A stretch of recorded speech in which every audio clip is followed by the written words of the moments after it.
morning, my little couch potatoes, and welcome to the comfiest courtroom on the internet. I'm your host, Llama, and it's time for some dramatic testimony, overruled objections, and absolutely unqualified opinions.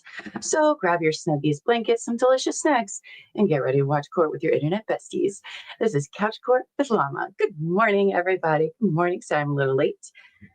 Queen Zoe needed to go outside, and she was being a little stubborn coming back inside, but she rules the house. What are you going to do? What are you going to do? Hope everybody's doing great this morning. Let's say hello to all of our friends. Good morning, Lady in Gray. Good morning to you. Hope you're doing great today. Good morning, Pupil's mom. Good morning to you. Let's see. We got Buffy in the chat. I see you guys are talking about bill paying. Oh, the worst of paying adults. Good morning, Dope Meditations. Hope you're doing good today. Good morning. And there is Angie. Angie, there she is. Good morning, babes. Savage Cashew, good morning. Clearly, that is a false memory planted by the shadowy cabal of nefarious media oligarchs. I love that. I'm going to use that excuse for everything now. Oh my gosh, yes. Good morning to all of you guys. There's Elbow Feet. Good morning. Even though I just said bye to you like 15 minutes ago. Good morning. Oh my gosh, you guys. So there's no court today. There's no court. What we're going to do instead is watch some testimony from the first trial. We're going to watch Lieutenant Tully. And I don't know what he has to say about anything. So his testimony is a surprise to me. I think he's like in charge. At this point, he would be in charge of like Buchanan and Proctor, but I could be wrong. I know his name's come up quite a bit in this trial. He has not taken the stand, nor does it sound like he's going to take the stand. So we're going to see what that guy has to say. And then we're going to watch the ARCCA testimony from Dr. Wolfe, and I can't remember what the other guy's name is. Granger? Is it Granger? Either way, we're going to watch those two after that. And that's what we're going to do today. Now, before I get started, though, one, everybody hit the like button for me. Thank you. Do your morning thumb exercises. Just hit that like button. So it turns out that I got some news for you guys. Lori Vallow starts today. I saw somebody in chat say that. And we'll get back to Lori Vallow. So, rumor has it that the defense most likely plans on resting on it by Tuesday. Now, I don't know if they factored in Brennan's ridiculous crosses and how long they are or not. I don't know. But I believe it was Karen told the news that they planned on resting by Tuesday. Now, remember, if that does go according to plan, prosecution, the Commonwealth, still gets a rebuttal. So they're probably going to, I hope they bring back Burgess. I don't know who they're going to bring back on rebuttal, but they can, and they might, and they probably will. And then the lawyers are probably going to argue about jury instructions for a whole day. And by day, I mean 3 hours, because that's a day in Beth's world. And then they have closing arguments before it gets handed over to the jury. So maybe it could go to the jury as early as Thursday or Friday, or it could not be till next week, which is a little bit quicker than I thought things were going.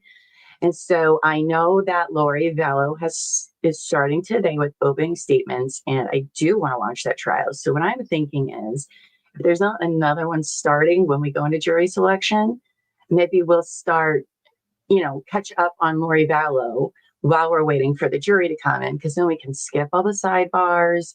We can just zoom through it and maybe be caught up in live time to what's going on with Lori Vallow, because her trial is only going to last maybe a week and a half. Let's be honest. The prosecutor said in the last one, it wasn't going to be no 6-week trial. It's probably going to be just like the last one said. So, okay, yeah, Lady in Gray. Karen said more or less Tuesday, which I don't really understand. That's exactly, Lady in Gray. You're telling me Brennan is not, Dr.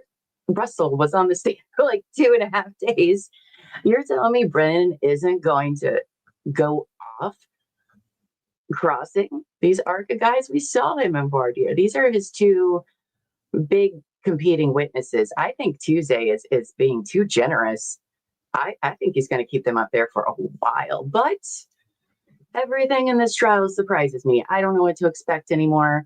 Oh, look, my blue smoke monster's back. Oh, I knew it was only going to last a day. I knew it.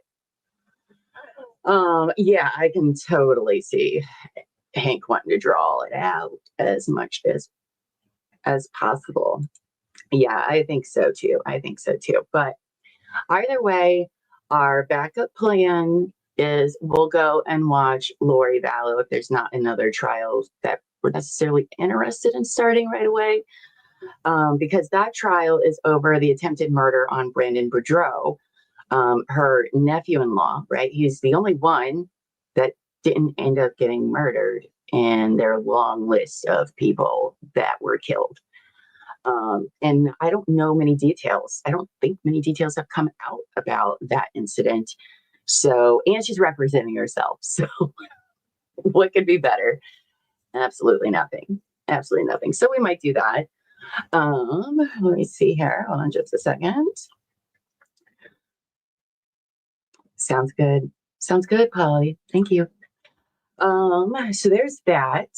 Today, we're waiting for our friends to all gather in here and then we'll get to it. So today at 4 p.m., because this will probably be done around noon, 1-ish, 2-ish, my time.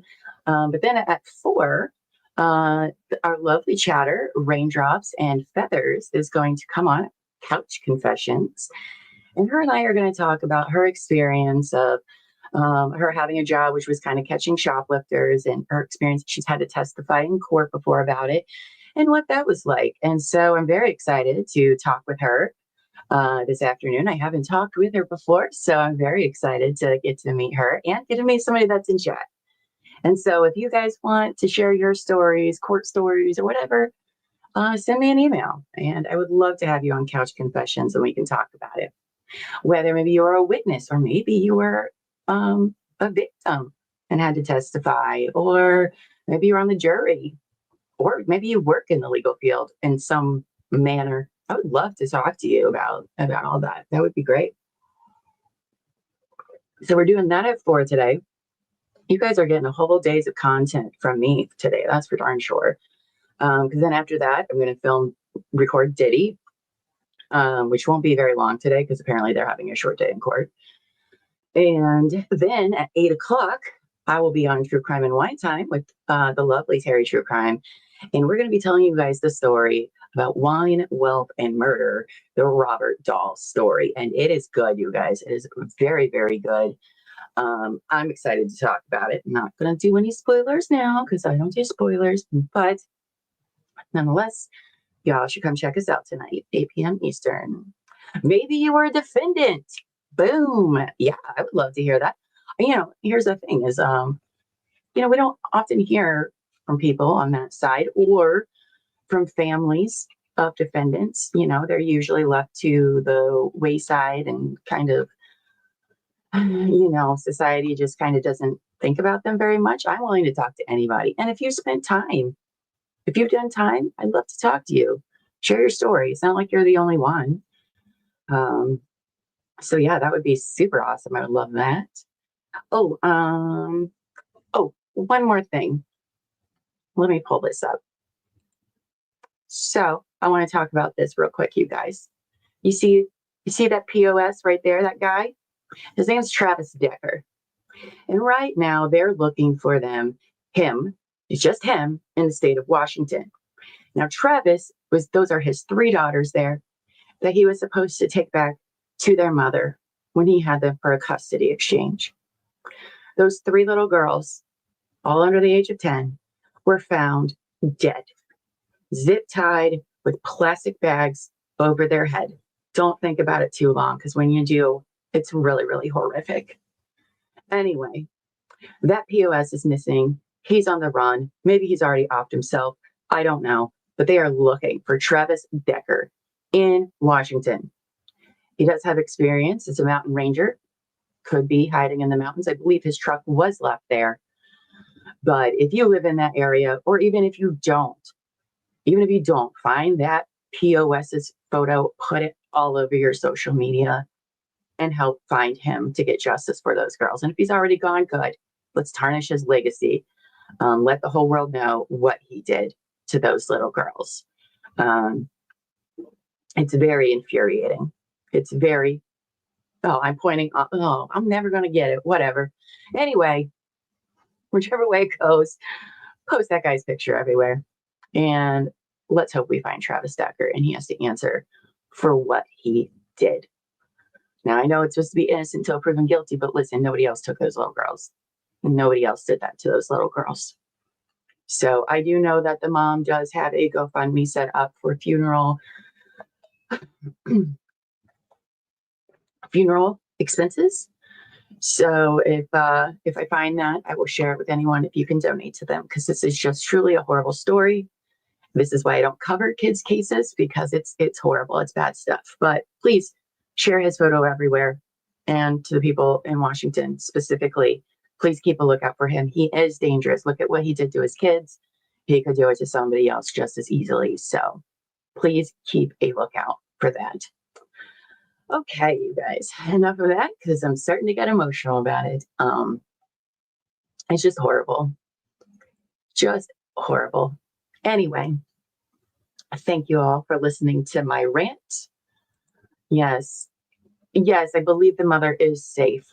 Yes, as far as I checked this morning, she was. He is nowhere to be found. He could be in the mountains. He was not found with the girls. So who knows? Yeah, I don't know which way is up when I'm streaming either. It's fine. Y'all know it's fine. We'll get this together like 3 years from now. It's fine. No, I couldn't imagine having to bury all 3 of your children at the same time and by their father. It's disgusting. It's disgusting and appalling, and I hate him. I'm not going to say that out loud on YouTube, but all right, you guys, you ready to get into some testimony? I know that was a bit of a bummer, but I know I don't have a lot of listeners like other people do, but I just want to share it so that way people know, and maybe they can spread the word. So with that bummer of news, let's get to today's stream show. Okay, wait till you guys see this. This is hilarious. So, okay, let me do the right one. You guys see the closed caption? Your last name for the jerk, Brian Tully. Oh, that's great. That's good stuff right there. Hold on, let me put his name in the banner. Maybe AI does know all the answers. Anyway, okay, so we're gonna watch this guy. Let me put my little banner up there. Again, I don't know what he has to testify about. I was just told, let's watch him. Accurate, 100% right. So we're gonna watch him. I think it's about 3 hours. I do have it on 1.25 speed, which is not too fast. It's as fast as I can listen and comprehend, but it'll help speed it up because remember, we do have Lally doing all the questioning, and that is slow. So we're gonna watch him, and then we'll watch the ARCCA guys after, which is about 2 hours total for both of them. So all right, you guys. Oh, let me get my little banner up so everybody may read and know that we don't have court today. So, all right, you guys ready to go? Let's do it. And how are you employed, sir? With Massachusetts State Police. And how long have you been a member of the state police? 18 years. And what rank or assignment do you currently have with Mass State Police? The rank I hold is Detective Lieutenant, and my current role is the unit commander for the Norfolk State Police Detective Unit. And now, how is that long too have fast you been? For everybody? Let me ask you first, as far as how long have you been lieutenant? I was a first lieutenant in 2021, and then I attained the rank of detective lieutenant later in 2021. And with reference to your current unit, how long have you been a member of that? I've been with the Norfolk State Police Detective Unit for 12 years. And prior to and throughout the course of your work within the detective unit, the Norfolk DA's office for the state police, what, if any, specialized training have you received and or given in regard to investigations and how they go? For the first 10 years as the rank of trooper and sergeant, I was on the homicide section of the unit. When first entering the unit, I received instruction on how to conduct homicide and death investigations. In addition to that, I attended over 200 hours of specialized training in the use of. Hold on, before we get into that, I did not tell everyone why there's no court today. Thank you for asking, Betty. Also, good morning. Love your dogs. They're so cute. There's no court today because apparently it's going to be too hot. And it's going to be too hot in the courtroom for everybody to sit in there, which I was like, okay, but like, do they not have court during the summertime? Like, well, what do they do for the months of June, July, August, and September? Like, also, if you're there, don't have a jury trial. That jury's going to be mad that they're hot and sitting in there the whole time. But that's why they don't have court today, apparently. So we're watching old testimony today, Betty. Now, that's the only update I'm going to do on that. But chat, if anybody else comes in, yes, you're welcome. Good morning, Betty. You're more than welcome. That way, everybody can inform other chatters coming in why we don't have court today. So, all right, let's go back. We're watching old stuff. Of cell phones and cell phone technology in the furtherance of criminal investigations. Further on, I have now been an instructor about cell phones and cell phone technology in criminal investigations. I've taught death investigation classes around the Commonwealth, and as well as search and seizure law in Massachusetts. Now, if I could ask you just with respect to your unit, if you could explain to the jury sort of what is the role and what does your unit do with respect to death investigations within Norfolk County? So each district attorney's office has a state police detective unit assigned to it. So Mass General Law, Section 38, Section 4 says that the district attorney is in charge of all death investigations. So if someone passes away, essentially not in the presence of a doctor, or the circumstances that led to their death was outside the presence of medical care, the district attorney is in charge of the investigation, or their representative. And so each DA has a state police detective unit assigned to them to act as their representative. In certain jurisdictions like Boston, Worcester, and Springfield, the DAs in those counties have said that those local departments can be their representatives, but throughout the Commonwealth, the state police is the DA's representative in those death investigations. Now, as far as assignments go, or as far as how is it that, well, as far as how an investigation is run, how is it that a call comes in? If you could take the jury through sort of from the time the call comes in, how that investigation is. I'll talk in a typical state. Oftentimes, someone passes away, again, not in the presence of a doctor, gets found by somebody, a loved one, a friend, a passerby. They call 911, which gets routed to local police, who respond and come to learn that someone has passed away in the circumstance. That police department will then call the troop headquarters on the state police. The state police is cut up in different troops by geographic location. Each troop duty lieutenant would have a list of who the on-call person is for the state police detective unit of jurisdiction. They would then call that trooper or sergeant directly to inform them that there's a death in a certain community and give them a telephone number to contact somebody who's directly on scene to get more information. Now, as far as your role as sort of the supervisor or the lieutenant in charge of the unit, can you describe to the jury sort of what your role is in regard to those investigations? So within the detective unit, we have the homicide section, a narcotics section does narcotics investigations, and a special investigation section. So specific to the homicide. You guys think it's too fast? That's fine. I can slow it down to normal speed. No worries. Listen, I am not somebody that can listen to things at super fast speed. I know some people listen at like 2 times speed. I don't understand how they listen to it and retain it. This is like as fast sometimes as I can listen to. So I don't mind slowing it down. Let's slow it down. That's fine for me. Homicide section. There are certain levels of supervision. We have a sergeant assigned to the homicide section. I have an executive officer who's a lieutenant, and then me. So multiple levels of supervision specific to any of the sections, including the homicide section.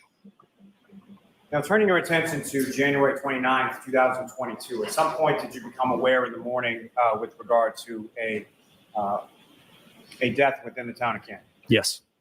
And what, if any, when did you become aware and how did you become aware initially of what had transpired? Shortly after 7 a.m. that date, I received a call from Sergeant Yuri Buchanan informing me that a person by the name of John O'Keefe was found unresponsive in Canton. He was transported to Good Samaritan Hospital, where it was expected he was not to survive. Normally, I would not get a call like that, but we learned that Mr. O'Keefe was an active Boston police officer. Sergeant Buchanan wanted to make me aware of it at that point. And so then what happened from there as far as your unit's involved?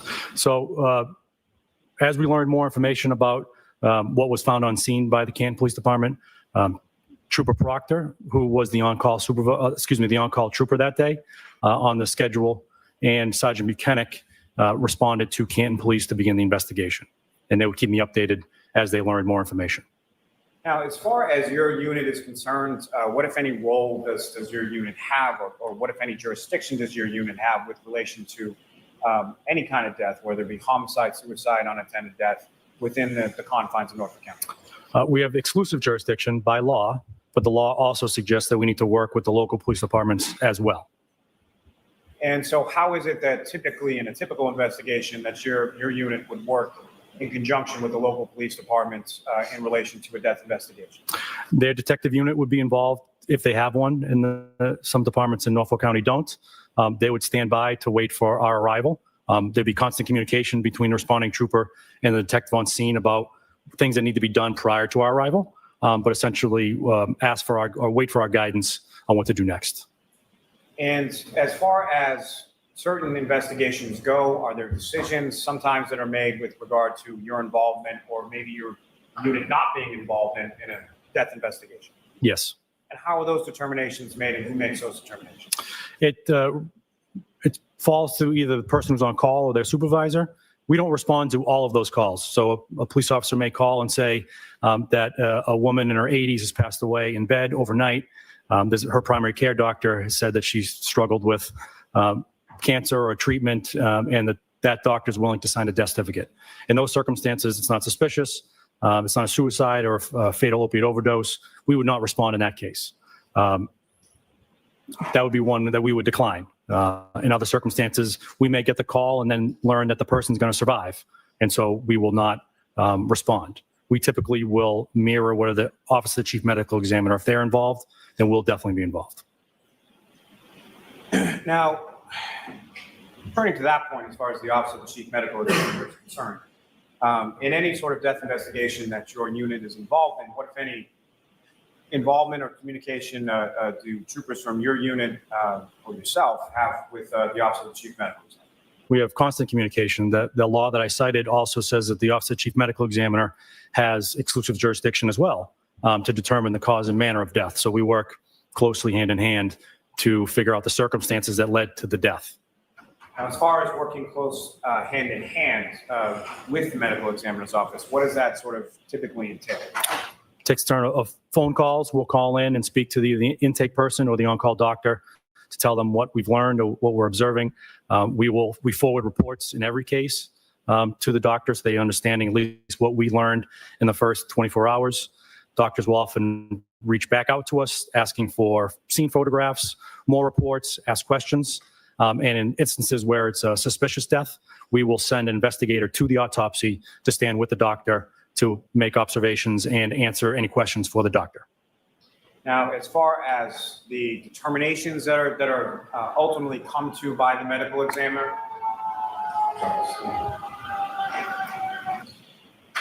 Lieutenant, as far as any determinations that are made with reference to either cause or manner in any instance with the medical examiner, what, if any, role do you or anyone from your unit have with regard to that decision by the medical examiner? We have little to no role outside of providing information.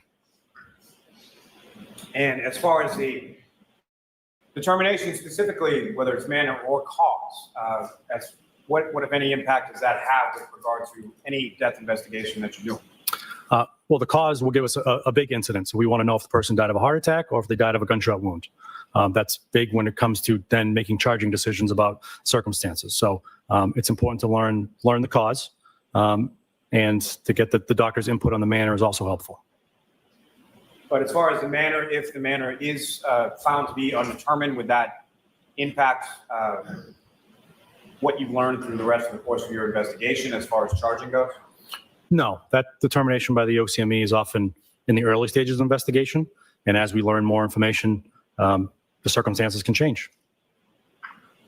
And the determination that is made by the medical examiner, that's strictly from a medical perspective, correct? Correct. Now,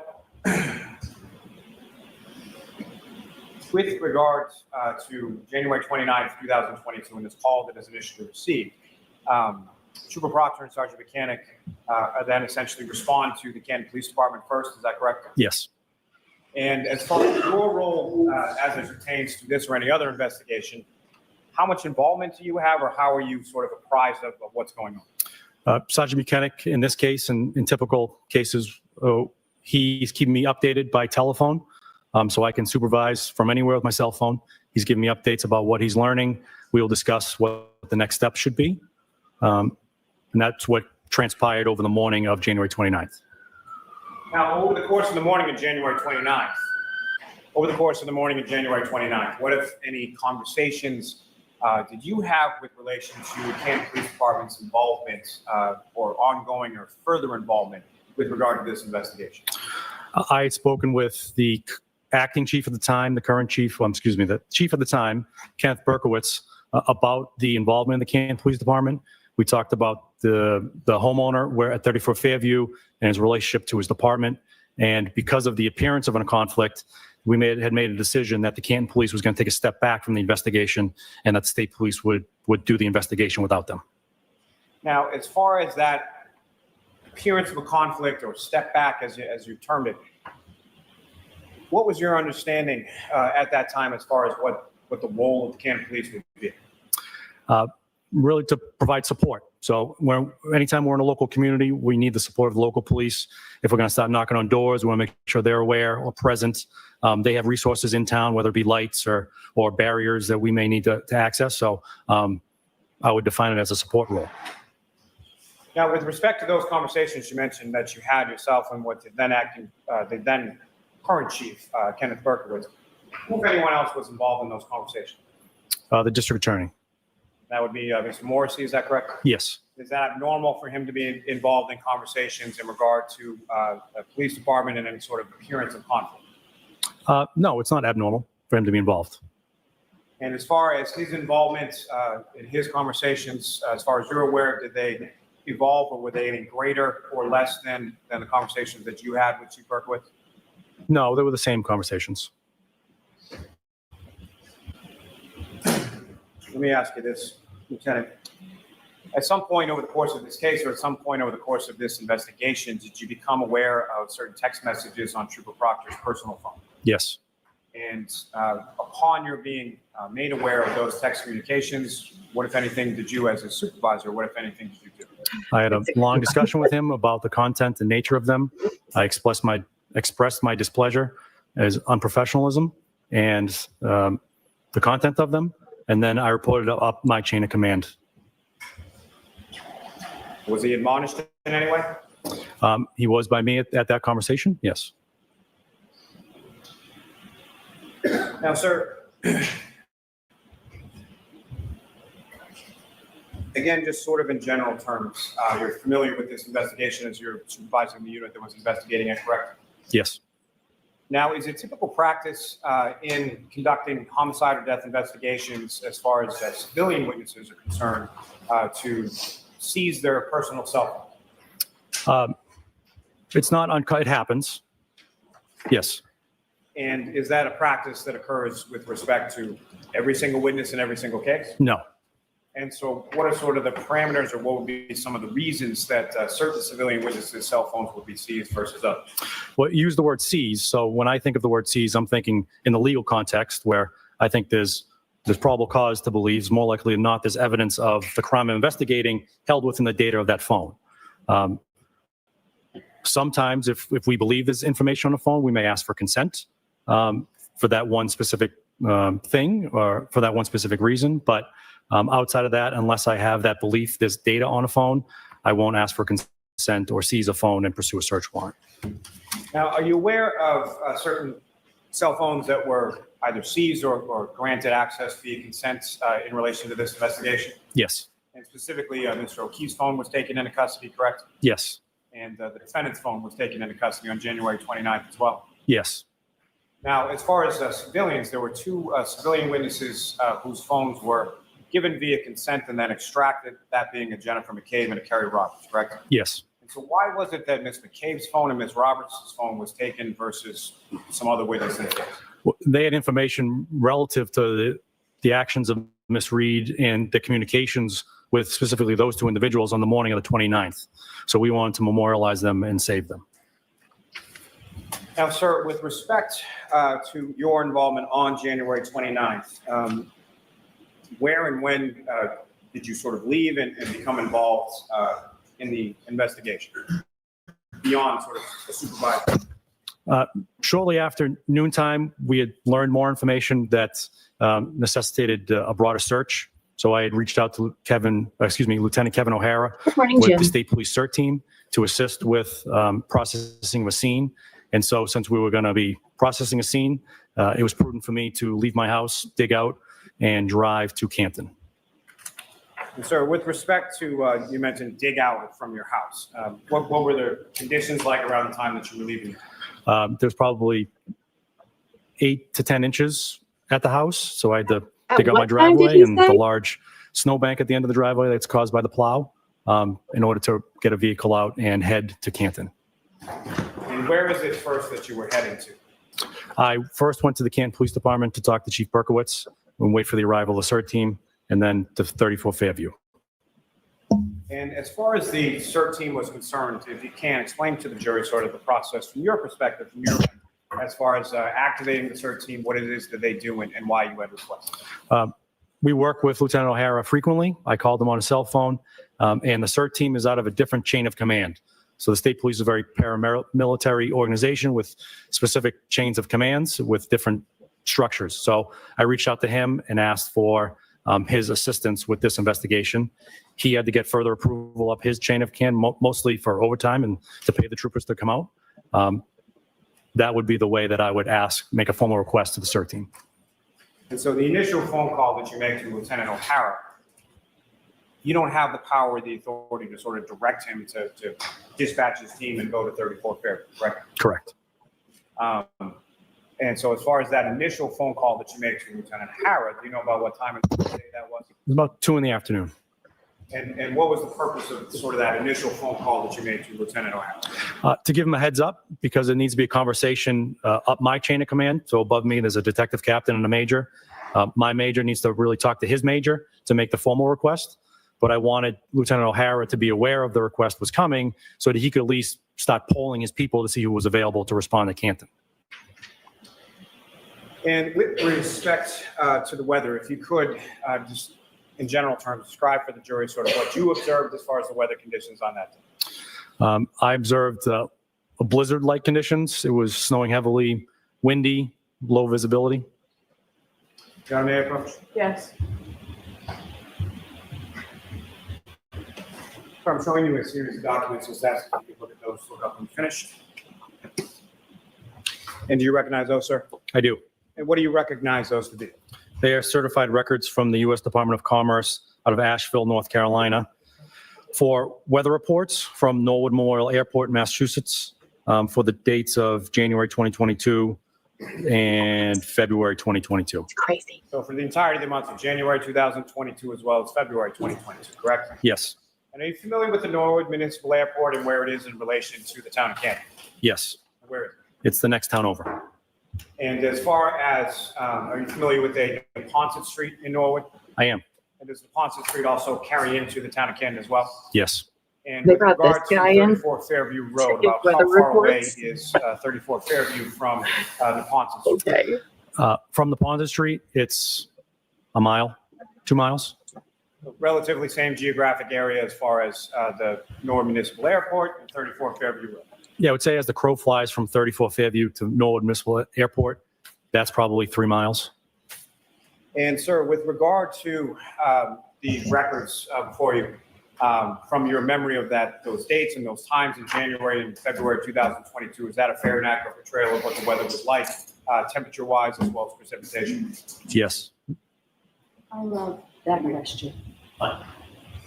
Yes. Your Honor, may I approach? Yes. Tom off the seat to introduce the minutes. Now do you understand me? And so, Lieutenant, at some point you respond to 34 Fairview Road. Is that correct? Yes. And do you recall about what time it was that you arrived there? 5:30 p.m. And when you arrived there, who, if anyone else, from the state police preceded your arrival? There was at least 2 members of the CERT team present, including Lieutenant O'Hara. And if you recall, where were they located in relation to the residence? They were directly in front of the residence. Now, as far as their search was concerned, how was a determination made, or who, if anyone, made a determination as far as where they were going to search? So typically when I work with Lieutenant O'Hara, I kind of give him direction. So in this case specifically, I learned from Sergeant Buchanan that Mr. O'Keefe was found in an area between the flagpole and the fire hydrant. So we concentrated that area. And so I talked to Lieutenant O'Hara that this is going to be our parameters. And he instructed his people how to deploy or to that area.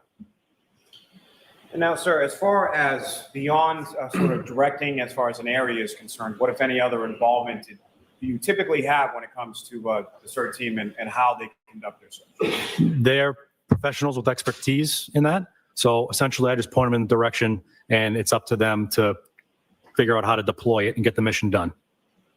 And so what, if any, involvement do you have as far as when they begin and how many people are involved, or when they end, or anything like that? I'll have some consultation with Lieutenant O'Hara, but it's really his call to make.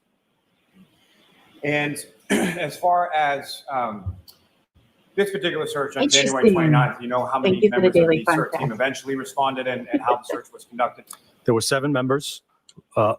Most, if not all, had typical snow shovels, and they used those shovels to systematically go through the snowbank that was in front of 34 Fairview within these 2 parameters. And over the course of, now as far as where they were searching, can you describe sort of the road conditions as far as snow removal had concerned, or where the precipitation amounts were concentrated with respect to the road? So the road was only plowed really right down the middle. Barely 2 vehicles could get by at a time. The snowbanks on either side of the road were protruding into the road. So that was kind of the snow setup. Our cruisers were just kind of buried in snowbanks a little bit down the road as we excavated this. And sir, as far as this search was concerned, what, if any, information did you provide to Lieutenant O'Hara as far as items being searched for, or what was he directed to be looking for? There were 2 items specifically. We were looking for potential pieces of a taillight of a vehicle and a shoe. And as far as a shoe and potential pieces of a taillight, where did that information come from, or why were those the items that were being looked for? Relative to the shoe, when Sergeant Buchanan and Trooper Proctor responded to Good Samaritan Hospital and collected the clothing of Mr. O'Keefe, they realized that there was only 1 shoe present at the hospital.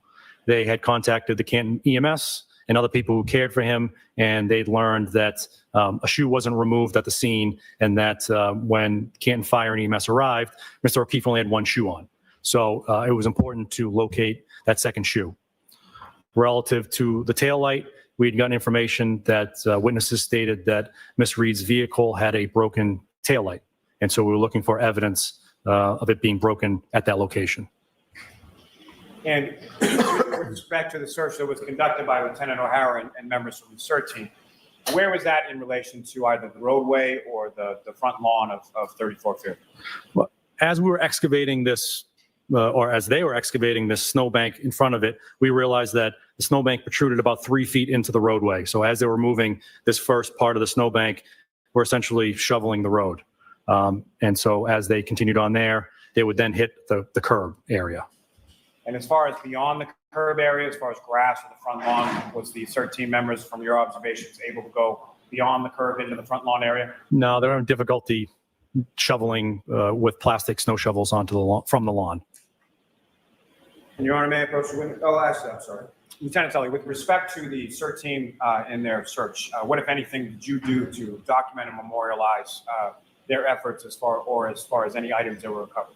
I took photographs of items that were eventually found in place and documented them in a report, and they were collected in evidence bags. May I approach the witness, Your Honor? Yes. And sir, with respect to the place before you, Rule 2, I'm going to direct your attention to what's been marked as 111 through 134. And just in general, I'm just going to ask you, I do. what do you recognize those to be? The photographs that I took that afternoon. May I approach this to retrieve, Your Honor? Yes. Your Honor, I don't want to belabor the point, but if I The could one just time they took photographs. publish just a couple of these exhibits. Okay. Lieutenant. Yeah, and she. Lieutenant, there should be a laser pointer on the desk before you. If I could ask, first of all, do you recognize what's up on the screen as Exhibit 111? Yes. And what do you recognize that to be? The front of 34 Fairview Road in Canton and the flagpole I previously mentioned. And if you could, using the laser pointer, just direct the jury's attention to what, if anything, of significance you observed in this exhibit.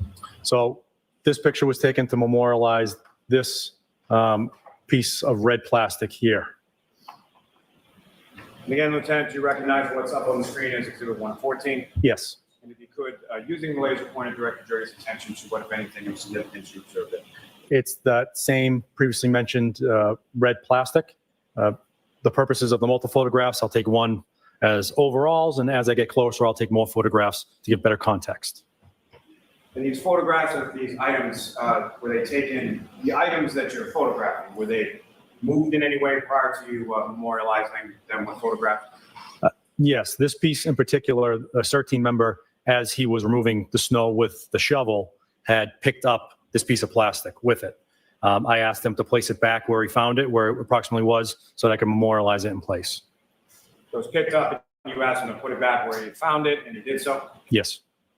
And again, Lieutenant, you recognize what's up on the screen as Exhibit 117? Yes. What do you recognize that? Members of the CERT team doing their excavation of the snowbank. Again, sir, do you recognize what's up on the screen as Exhibit 120? Yes. And if you could, using the laser pointer, direct the jury's attention to what, if anything, of significance you observed in this photograph? A black Nike sneaker with a white sole that was recovered in the snowbank. And at some point subsequent to this, what, if any, comparison did you do visually with the sneaker that you observed in this photograph with respect to the sneaker that was recovered from the Good Samaritan by Trooper Proctor and Sergeant Buchanan? They matched both in make and model, size. The shoe that was recovered by the troopers at the hospital was a right sneaker. This one found was the left, or a left. And again, sir, do you recognize what's up there as 127? Yes. And if you could, using the laser pointer, direct the jury's attention to what, if anything, of significance you observe in that photograph? A clear piece of plastic. Now, with respect to this clear piece of plastic, what, if anything, did you observe or did you note of significance as far as the surface of that particular piece of clear plastic? I noticed that it's curvature in shape, and there are raised dimples, for lack of a better term, that were along the outside of this piece of plastic, or on one side of it. And again, Lieutenant, do you recognize what's up on the screen as Exhibit 131? Yes. What do you recognize that? That is a photograph that I took at 34 Fairview that depicts a red piece of plastic. Is it something about Now- this Samaritans is weird? With respect to the items that were observed and photographed by you on January 29th during the CERT team search, what happened with those items from the scene? They were collected, placed in an evidence bag, and brought back to our offices to be secured. And if you could, as far as the evidence sort of system is conducted with regard to this case and other They don't have cases and rulers. investigations within your unit, can you explain to the jury that process of sort of when an item is seen or an item of evidentiary value is seized, what happens? Well, first, to provide context, by policy, I am the evidence officer for the unit, and I have assistant evidence officers who assist me in the caretaking of the evidence. So we'll use this particular instance where evidence is collected at a scene. It's memorialized in place, placed in, if it's the right shape and the right condition, in a paper bag with some notes placed on the outside of the bag, transported to our office where it's secured either in a temporary locker or the permanent evidence area. And So this guy as was far in charge as of all of when evidence? it's taken into custody and put into a bag, Okay. what is sort of the protocol or the policies with regard to how that bag is marked or what is done with that bag once you have the item contained there? There's certain pieces of information that will typically go in the bag. The name of the person who is picking the evidence up, put in the bag, the date, time, location, a brief description of the evidence contained in the bag. It will then be taped, and initials will be placed on the tape to memorialize who did the taping and the date in which the taping occurred. And as far as the supervisor, as far as evidence is concerned, you mentioned that there are some evidence officers who are assistants to you as the actual evidence officer. Yes. And at this time, on January 29th, 2022, who were those evidence officers within your unit? Relative to the homicide section, it was Trooper Jeff Kotkowski and Trooper David DeChico. Now, with respect to the evidence storage at your office, can you explain to the jury sort of how that's managed, where it is, and how items are checked in to evidence once they're seen? We have an evidence tracking system. So as evidence comes in, we place it into the system. A label will be created and placed on the outside with the case number and an item number specific to that bag. It will be placed into the evidence room, which is locked in 2 different methods and has an alarm code pad, and you need your ID pass to swipe in order to enter. And only certain members of the unit have access and know the code to the alarm. Me obviously being the one, and the 2 assistant evidence officers. And that's subject to inspection by the state police frequently. And so, correct me if I'm wrong, but at this time, it's essentially yourself, Trooper DeChico, and Trooper Kotkowski, who had access to that evidence storage area? Yes. Now, with respect to the remainder of the troopers within your unit, would they have access to that same evidence storage area? No. Now, with respect to your unit at this time, late January of 2022, how many troopers were in your unit or under your supervision in the detective unit at that time? There were 13 under my supervision for the unit as a whole. Specific to the homicide section, there were 4 troopers and 1 sergeant. And that number, as far as 4 troopers and 1 sergeant, is that sort of a typical number, a low number, high number? Historically for Norfolk, that was a low number. We have since had more transfers come into the unit. And how many do you supervise within the homicide unit at this point? 1 sergeant and 7 troopers. Now, with respect to the evidence storage area, is there sort of a temporary versus a permanent storage area contained within that locked and coded storage area? Yes. And can you describe sort of the difference between the 2 and how things are managed by either you or your assistants with regard to evidence within the locked storage area? So because only essentially 3 people have access to the permanent storage area, if a member collects evidence and brings it back to the office and does not have access to the main storage area, we have another temporary storage area that is allowed by policy where they can then secure the evidence. The next available time, the person who has access to the main room will come in and transport that piece of evidence from the temporary area to the permanent area. As far as that transportation or transmission from the temporary area to the permanent area, what, if any, sort of documentation is generated in regard to into that? There's no notation from one location to the other as allowed by policy. And as far as when items are seized and when their labels are sort of printed in relation to those items, is that always done sort of simultaneously when the item comes in, or how is that typically done timely? Well, same with the label printing system. So only the evidence officers have the ability to create the labels and put it into the system. So you need them to create the label. So if a member comes in, doesn't have access to that system, place it in temporary storage area at the next available opportunity for an evidence officer or an assistant evidence officer to arrive, know that there's evidence there and process it, place a label on it, and stick it in the permanent storage area. Now, with respect to those items that you recovered from 34 Fairview Road at the roadway in front of it, where were those items located with respect to each other? They were in total within a 5-foot area.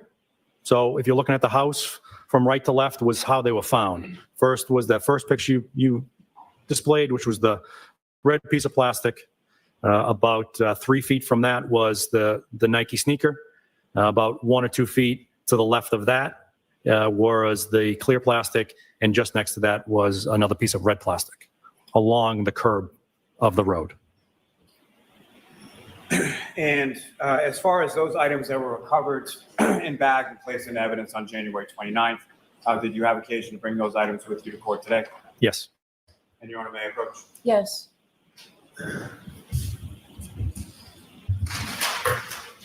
Sir, I am presenting you back.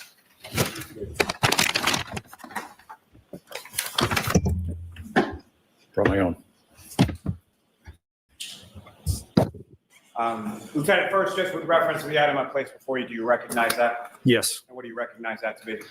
The bag that contains the left sneaker that was seized from 34 Fairview Road that day, outside the residence. And Your Honor, with the court's permission, may the witness remove that item from the bag and display it for the jury. Yes.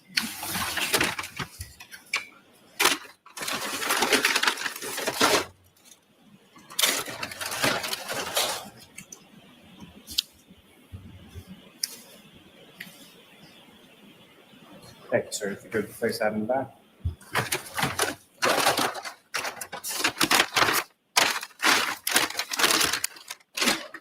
Your Honor, the Commonwealth will seek to introduce and admit as the next exhibit. Okay. Sir, I'm handing you 2 separate bags. Do those without you finish. Do you recognize each of those respective bags, sir? Yes. What do you recognize those to be? The bags that contain the red and clear plastic pieces that were recovered from the roadway in front of 34 Fairview Road. And sir, if you could, just with respect to each of those bags, read what is listed as a description on the outside of the bag to the jury. The description on this first one is pieces of clear hard plastic tail light cover. Location 34 Fairview Road, Canton. And the second, please. The description is pieces of red hard plastic tail light cover. Location 34 Fairview Road, Canton. And Your Honor, with the court's permission, I would ask that the witness be allowed to open each of those bags and display the items to the jury. Okay.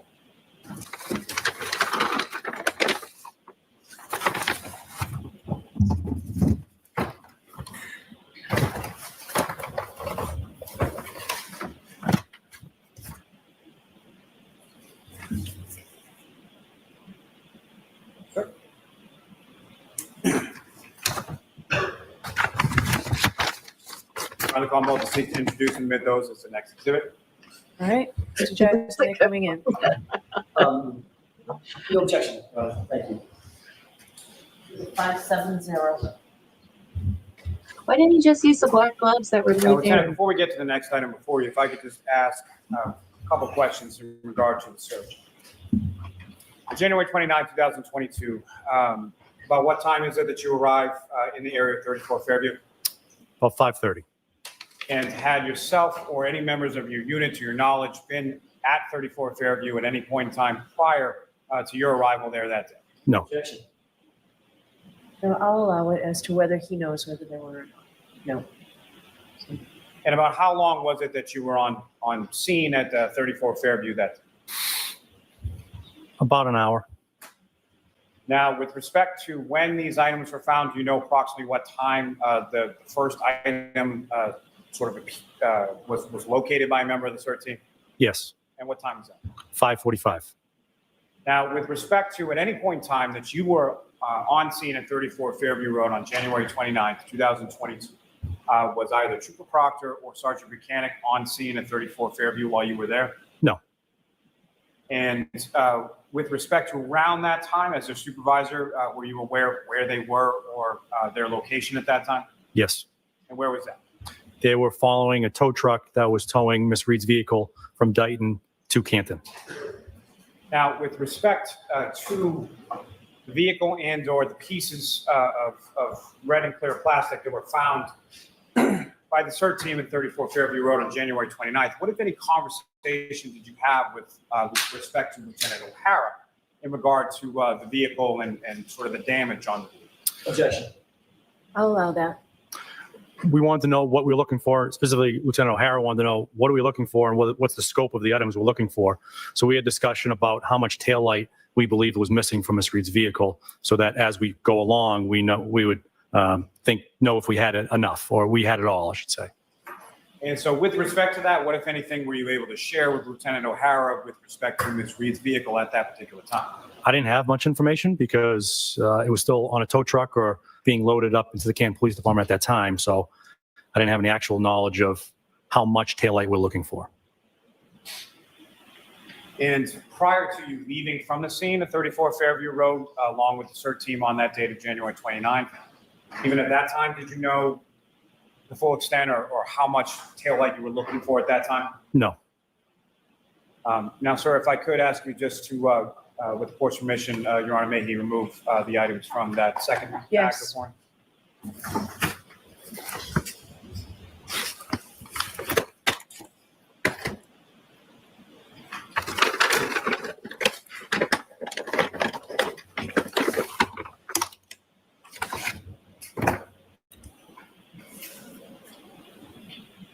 Lieutenant, from the two items that you have before you in your hand, you had met reference to one of those clear pieces having some sort of stippling or raised surfaces on it. Is that correct? Yes. And if you could just with your finger or just in some way delineate to the jury where you observed that to be. So you can see it as you look through it. You can see almost bubbling of it.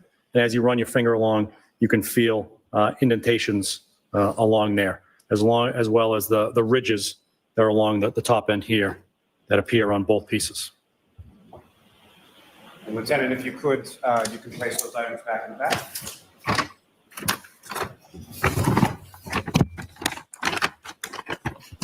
And Your Honor, the Commonwealth will seek to introduce and admit as the next exhibit. No objection. This is 571. You? Now, Lieutenant Tully, you were testifying yesterday. You were testifying in some part about a search that you did in conjunction with the CERT team at 34 Fairview on January 29, 2022, correct? Yes. And at any point in time, did you or any other member of your unit conduct any search of the residence at 34 Fairview Road? No. And why not? We had no reason to believe there'd be evidence found within the home of 34 Fairview Road. Now, Lieutenant, if you could you inform the jury a little bit about sort of search warrants as far as residences go and what is required in Massachusetts for you to conduct a search warrant? Objection. So we haven't heard the question. Let's hear the question. That was the question. I'm sorry. I thought it was you inform the jury about search warrants and then what? No, if I interrupted Did you you, complete your question? I did, Your Honor, yes. Okay. So it's sustained then. thank you. As far as, Lieutenant, over the course of your career, you've conducted search warrants of people's residences, correct? Yes. What do you need to do that? A search warrant, consent, or exigent circumstance.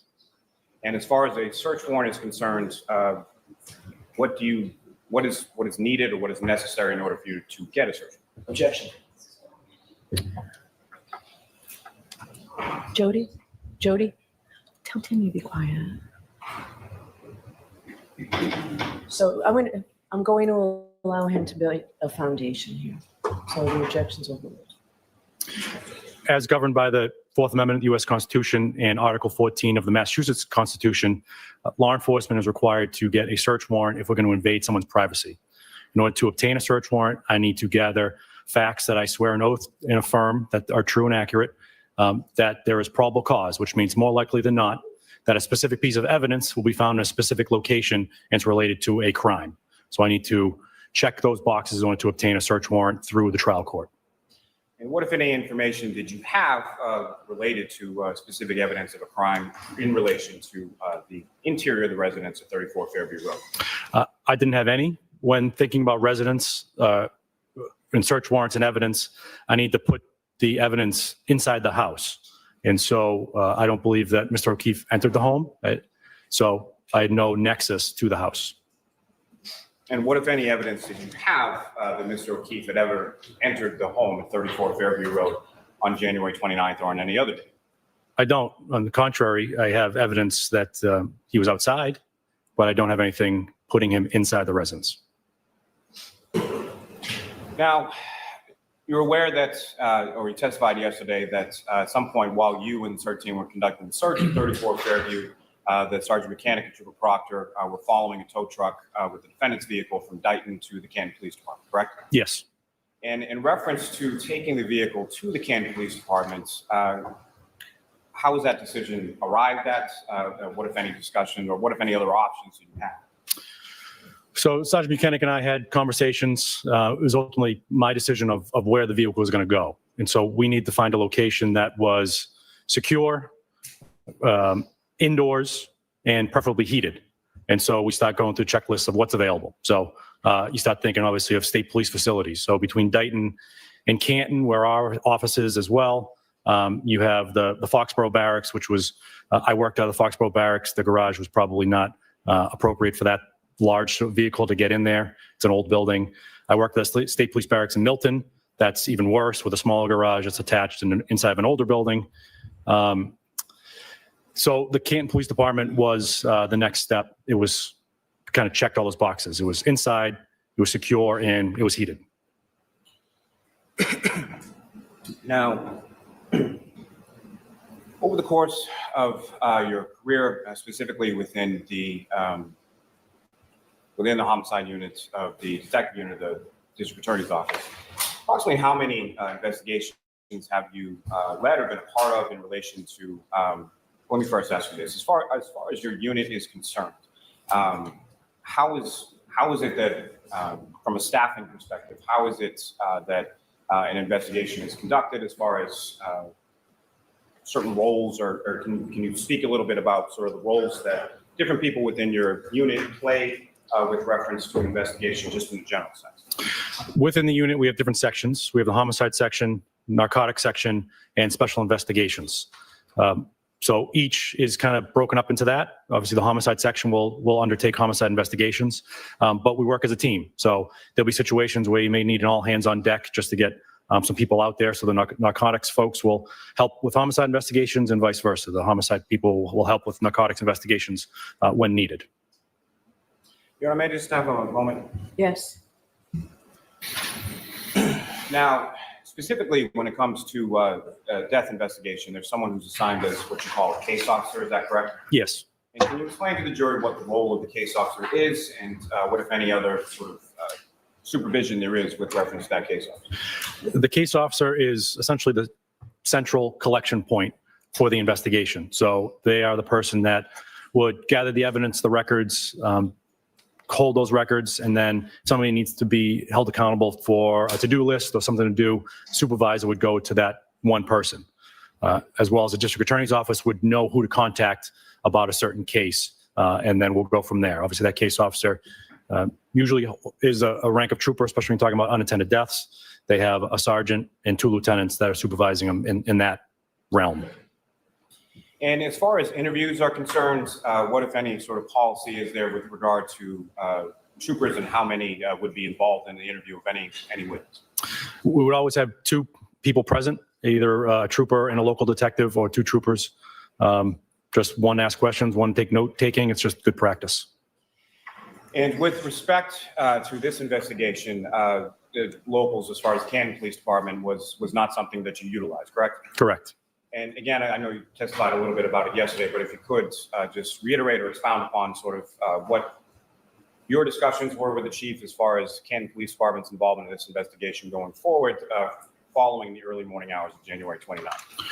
Our conversation circled around in the early hours about the homeowner of 34 Fairview, which was Brian Albert, has a brother, Kevin Albert, who was a detective with the Canton Police Department. And so where we were, we had essentially zero information about the investigation. We wanted to remove any appearance of conflict by not having Kevin Albert or any of his coworkers involved in the investigation. Was that in the investigation in its entirety, or the interviewing process, or how was that sort of delineated, if at all? Definitely no interviews. They were not involved in any discussion. Essentially the entire investigation. But why? And as far as the case officer is concerned, is the case officer someone who, particularly in a homicide investigation, is as far as a decision regarding charging, is that something that the case officer would be tasked with? No. Now,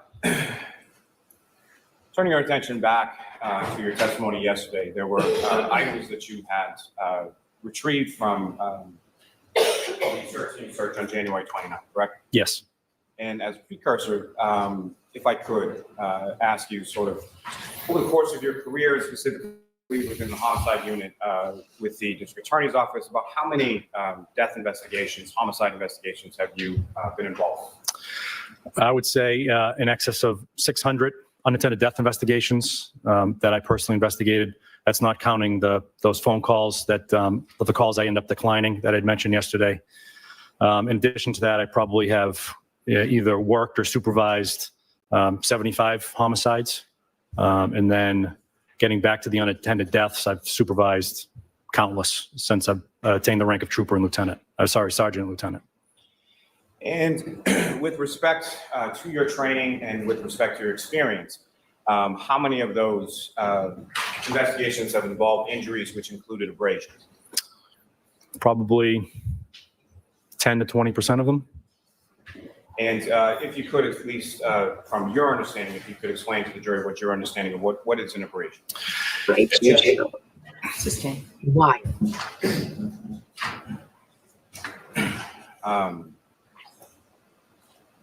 With regard to the items that you recovered on January 29th, there was one piece of clear plastic you testified yesterday had something that you termed as stippling on the outside, correct? Yeah, I may have used the word dimples, but yeah. Now, with respect to Mr. O'Keefe, at some point, did you have occasion to view photos of Mr. O'Keefe from the Good Samaritan Hospital? Yes. And with regard to the items that you recovered, what, if any, significance did you observe between those items and the injuries that you observed to Mr. O'Keefe? The injuries to Mr. O'Keefe, I noticed the abrasions had a certain pattern on them. And I know that when a blunt force object is involved in causing an abrasion, the characteristics of the object that comes in contact with a person will often leave the characteristics on that person in the form of an abrasion. And with respect to this specific case, as far as any items recovered on January 29th and your observations of Mr. O'Keefe, what, if anything, did you observe of any significance in relation to that? I'd be comfortable in saying that the marks of Mr. O'Keefe are consistent with. Objection. Sustained.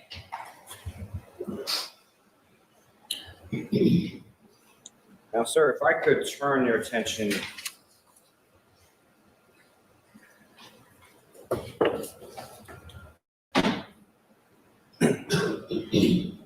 two other members of your units are troopers by the name of Trooper Dunn and Trooper Moore, is that correct? Yes. And on February 2nd, 2022, are you familiar with them retrieving some video in relation to this investigation? Yes. And specifically from the town of Canton, did they retrieve video from there? Yes. And specifically, what location did they retrieve video from? From the Canton Public Library at 786 Washington Street. And are you familiar with them speaking with a gentleman by the name of Mr. Jutras? Yes. And he's an IT person with the town of Canton. He is. And as far as the timestamp with regard to the video that was retrieved from the Canton Public Library, what, if any, information do you have in reference to that? Whenever we retrieve video, we want to ensure the timestamp is accurate, because as we've learned, businesses are not always great about updating the timestamp. So that's always top of mind when we collect video. Mr. Jutras assured us that the timestamp on the video was consistent and in real time. Now, the following day of February 3rd, you familiar with Trooper Moore retrieving some additional surveillance video? Yes. And where did he retrieve that video? From Temple Beth Abraham in Canton at 1301 Washington Street. Now, as far as those two locations, as far as the Canton Public Library and the Temple Beth Abraham, are you familiar with where they are in relation to each other? Yes. Both located on Washington Street, is that correct? Yes. And about how far away from each other are they? About a mile and a half. Now, with reference to the Temple video, what, if any, information did you receive in regard to the timestamp on that video? That was also accurate. We didn't see Now, these yet in the second From trial, right? each of these respective locations, what time frames was Trooper Moore in one instance and Trooper Moore and Trooper Dunn in the other instance? What time frames of video did they retrieve from each of those respective locations? From 12 a.m. midnight to 1 a.m. and from 5 a.m. to 6 a.m. And why was it that those were the timeframes, based on what you learned to that point in the investigation? Why were those the timeframes that the troopers were looking for? We had reason to believe that those were the times that Miss Reed's vehicle was traveling in and around that area. It's a mysterious place, Andrew. And get to that a little bit more in a moment. But as far as reason to believe that Miss Reed's vehicle was traveling in the area around those times, what, if any, information did you have to At 24 miles an hour. We had statements and video from the Waterfall Bar and Grill, also on Washington Street, a little bit further down, and the car departing in that direction. We had information about a car that matched her description arriving at 34 Fairview at a certain time shortly before 12:30 a.m. And so, like we always do, we do out a video canvas and look for video cameras from that first known point, which would be the Waterfall Bar and Grill, to the residence 34 Fairview. And then from there, from 34 Fairview to 1 Meadows Ave, which was the home of John O'Keefe. In reference to the morning hours between 5 and 6 a.m., the later morning hours between 5 and 6 a.m., what, if any, information did you have in relation to Miss Reed's travel at that time? So we had learned through interviews that she was calling people as early as 4:45 in an effort to locate Mr. O'Keefe, and a statement that she had left the house shortly after 5 a.m. We then know that she arrived at the McCabe residence on Country Lane after 5:30. So we're trying to account for the movements of the vehicle for that 30-minute block. Now, in reference to phone calls, you've had occasion to review information related to the defendant's phone? Yes. Now, you mentioned that about 4:45 in the morning, she made phone calls trying to ascertain, or allegedly trying to ascertain the whereabouts of Mr. O'Keefe. Is that correct? Yes. Prior to those 4:45 a.m. phone calls, were there other phone calls that the defendant placed? Lieutenant Yes. Brian Tully And to whom from did she place Trial those 1. calls and about what time? Starting at 12:33 a.m. to 6:03 a.m., there were 53 phone calls from Miss Reed to a phone number associated with John O'Keefe. And in addition to those phone calls to Mr. O'Keefe's phone, what, if any, other calls did the defendant make prior to those 4:45 a.m.? There were phone calls to her family members, to Jennifer McCabe, Kerry Roberts, Camaranos. Those are the ones off the top of my head. I have the notes in front of me if I want me to refer to them. You all right to the witness bank? Yes. Would you like me to continue, ADA Lally? Yes, please. After 6:03, when Mr. O'Keefe was found, there are a number of calls to members of John O'Keefe's family. No, the phone calls to family members of her own, that the defendant's family members, those were specifically to her mother and her father, is that correct? Yes. And did those phone calls precede the phone calls to either Ms. McCabe or Ms. Roberts or anybody else earlier that moment? On the call detail records, they don't appear, but I know the phone dump has other information. Your Honor, may I approach? Yes. Lieutenant, turning your attention back to the videos we were speaking about, showing you a disc, just asking you if you recognize that. I do. And what do you recognize that to be? It is surveillance video from Temple Beth Abraham. May I approach, Your Honor? Yes. I want to seek to introduce the Ms. and exhibit. No objection. Thank you. Exhibit 572. Interesting they didn't show these yet May I approach, in Your the Honor? trial. Yes.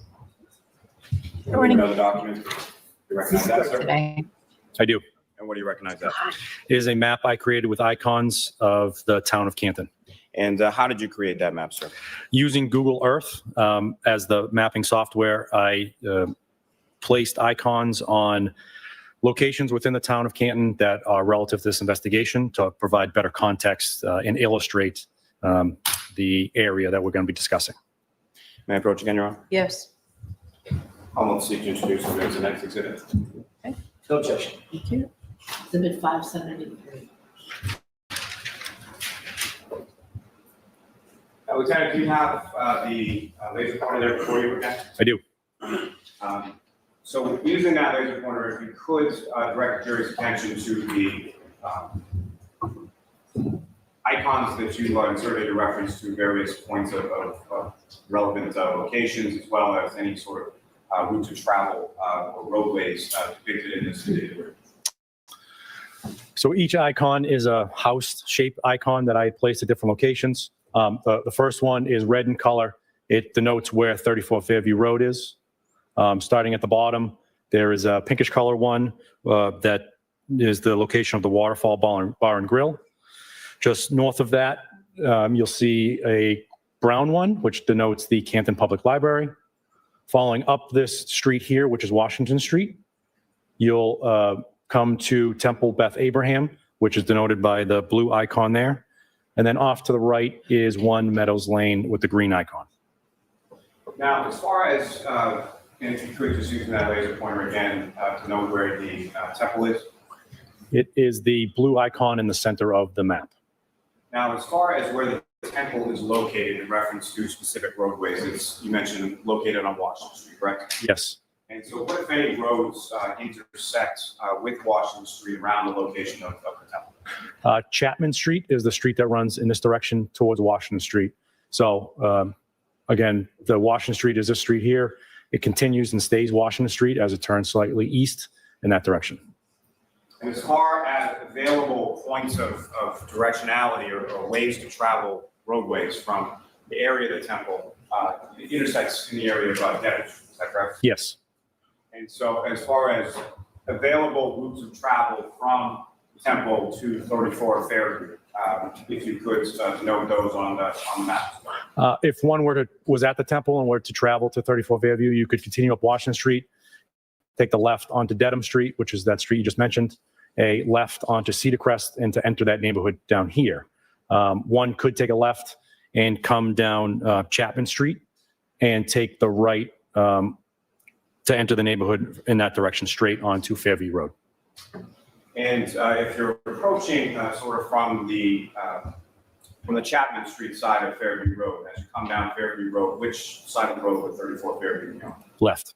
And similarly, if you're approaching from the Cedar Crest side of Fairview Road, and you turn on Fairview Road, which side of the street would 34 Fairview Road be on? Right. Thank you. Now, with respect to each of these videos, as far as the Canton Public Library video and the Temple video, these are exterior cameras, is that correct? Yes. And sort of orientation-wise, where do they focus on or where are they pointed at? The ones that we focused on were the ones that captured Washington Street. Now, are you aware of another location right around the area of Temple Beth Abraham called Cassie's? Yes. And that's essentially like a convenience store, is that right? Yes. And were you able to, you or other troopers able to retrieve video from that location as well? I don't There believe was Turtle so. Boy. Did you see him in there?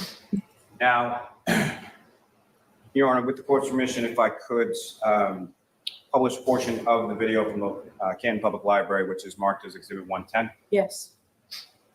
You could pause. Now, again, for orientation purposes, Lieutenant, if you could, using the laser pointer, just describe to the jury sort of what we're looking at here directionality-wise and what you observe in this video.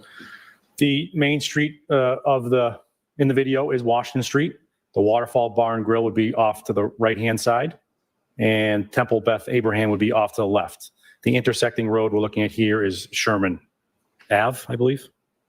And if one were to take that right, if you're coming from the right of the screen to the left of the screen on Washington Street heading towards Sherman, and you were to take that right on Sherman, where does that take you? You would head towards the neighborhood that 1 Meadows Ave resides. Now, Were you also able, over the course of the investigation, did you have occasion to look at surveillance video from the waterfall bar and grill itself? Yes. In here in Ohio And, as from that well. video, were you able to determine a time at which Mr. O'Keefe was leaving from that establishment? Yes.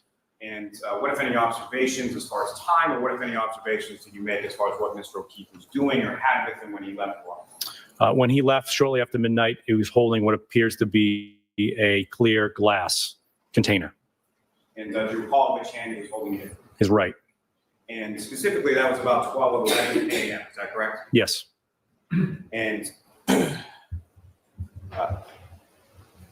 Ms. Gilman, if you could, I'm going to ask you to press play here and then pause again at 12:15:58.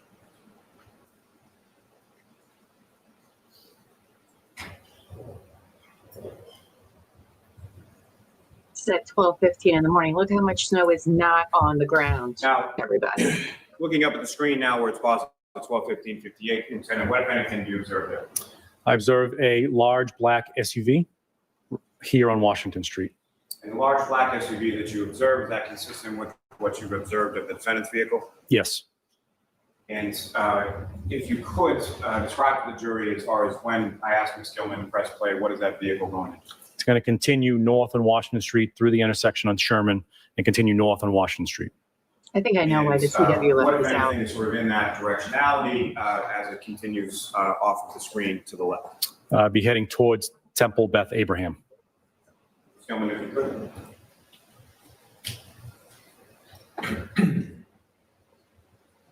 Exactly. Ms. Gilman, you. Exactly. Now, with respect, Your Honor, with the court's permission, if I could publish portions of the Temple video. Yes. And just as a continuing, my intention would be to sort of go back and forth if that's all right with the court. Okay. Yes.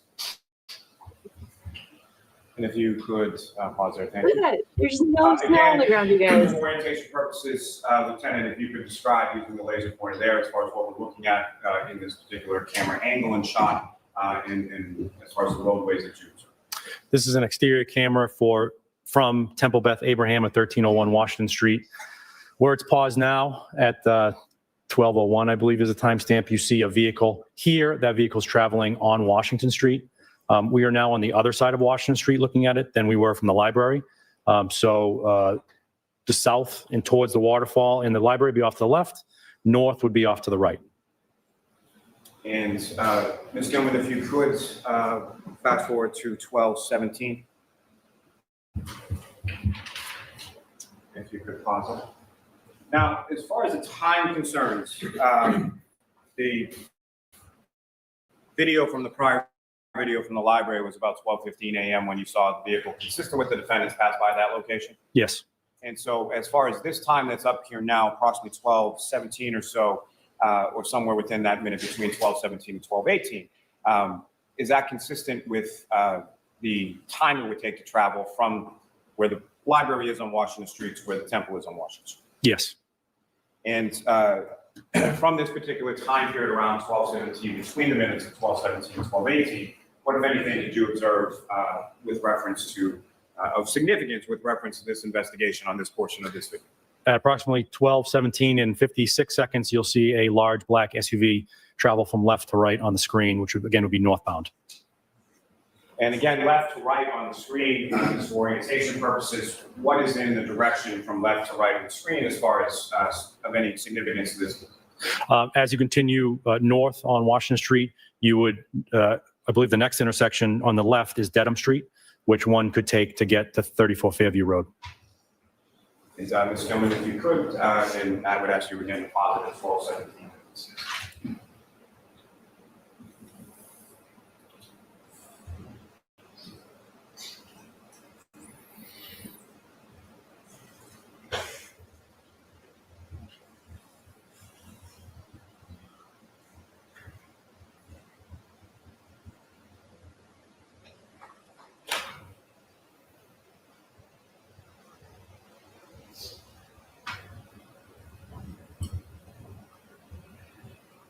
I don't know why the defense isn't using these videos. I mean, look how much snow is not on the ground. And what, an hour after this time? Nobody leaving the Alberts saw a 6'1" man in the yard. It doesn't snow that quickly during this time. I think that explains why the CW didn't use these in the trial we're watching now. And again, Lieutenant, direct your attention to the screen, and if you could, using the laser pointer, direct the jury's attention to what, if anything, of significance you observed in this portion of the video at 12:17:56 from the Temple. A large black SUV traveling northbound on Washington Street. And the large black SUV, is that consistent with the large black SUV that you observed in the prior video, Exhibit 110 from the Canton Public Library? Yes. Is that also consistent with what you observed as far as your personal observation? I think of the that's every defendant's day. vehicle? Yes. Like, are we being punked? I'm going Is to this real life? please press play.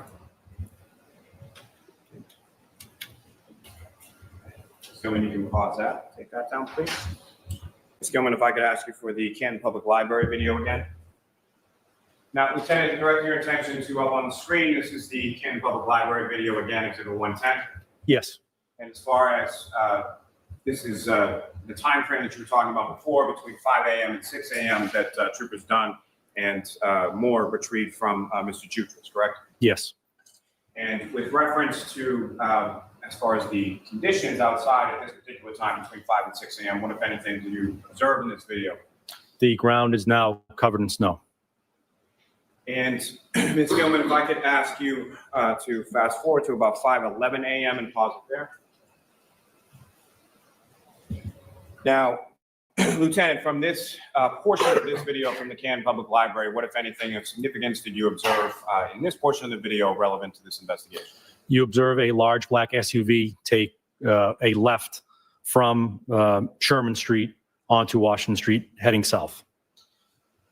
And the as library far is as nice, that's the cameras. directionality from where that vehicle came from and the directionality where that vehicle is headed toward, what, if any, of the locations of significance are located in those areas?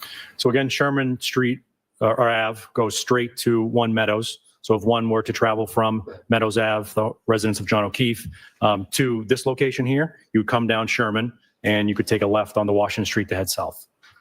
And as far as south on Washington Street, again, off to the right of the screen, what, if any, locations of significance in this case are located in that direction? The Waterfall Bar and Grill.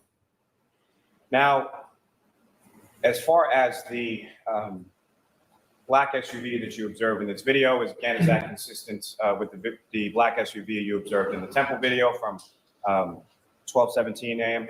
Yes. Is it also consistent with the black SUV that you observed in the library video from 12:15 a.m.? Yes. And is it also consistent with the defendant's black SUV? Yes. Now, with reference There's to, a are you group familiar with happened. Mr. O'Keefe's group home effort. having ring cameras affixed to it? Yes. And are you familiar with a video from those ring cameras depicting the defendant backing the black SUV out of Mr. O'Keefe's garage at approximately 5:07 a.m.? Yes. And from that, as far as distance or time it would take to travel from Mr. O'Keefe's residence to this intersection covered by the Canton Public Library, from 5:07 to 5:11, now depicted on the screen, is that consistent with the time it would take to drive that, particularly given the conditions? Yes. And Ms. Gilman, if you could please press play.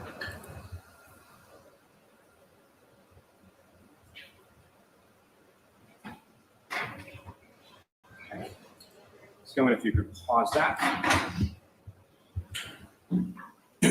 Now, Ms. Gilman, if you could fast forward to about 15 and 30 seconds.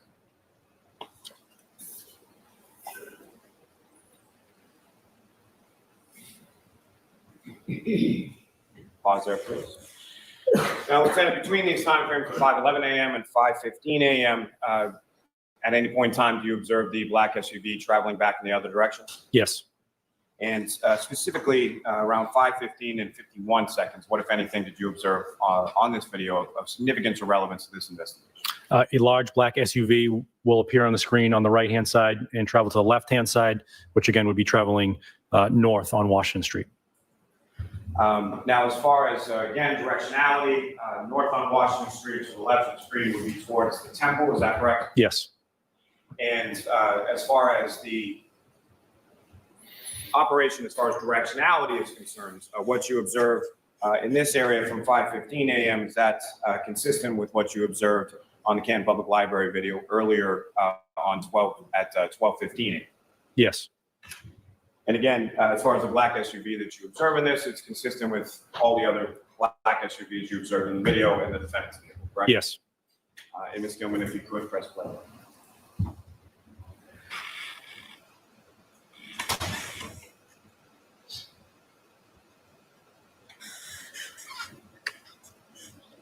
Look at the teeny tiny little plow. Good morning, Deb. Look at it go. That's cute. You could pause there. And Lieutenant, if you could, using the laser pointer you have before you, direct the jury's attention to where you observe the black SUV. Here on Washington Street near the intersection. And again, using that laser pointer, if you could just indicate to the jury as far as directionality where this vehicle is going to head on this video. North would be to the left-hand side of the screen towards Temple Beth Abraham. Ms. Gilman, if you could press play again.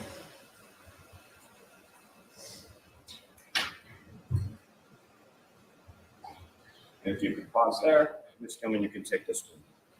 If you can pause there, Ms. Gilman. And for the record, this is from the Temple Beth Abraham video. This is from the period of 5:10 a.m. to 5:20 a.m., which is the second video listed down within those. Now, Trooper, with regard to this video, at some point around 5:18 a.m., what, if anything, did you observe of significance or relevance to this investigation from that period of the video? A large black SUV travel left to right on the screen. And again, as far as directionality, where would that vehicle be coming from and where would that vehicle be heading toward? The left side of the screen would be in the direction of the Canton Public Library and the Waterfall Bar and Grill. Off to the right, again, would be the intersection with Dedham Street, which one could take to 34th Fairview.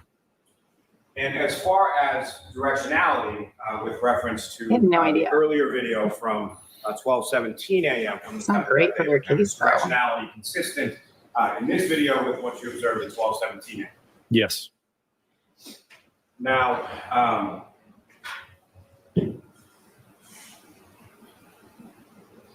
Ms. Gilman, if you could play from 5:18.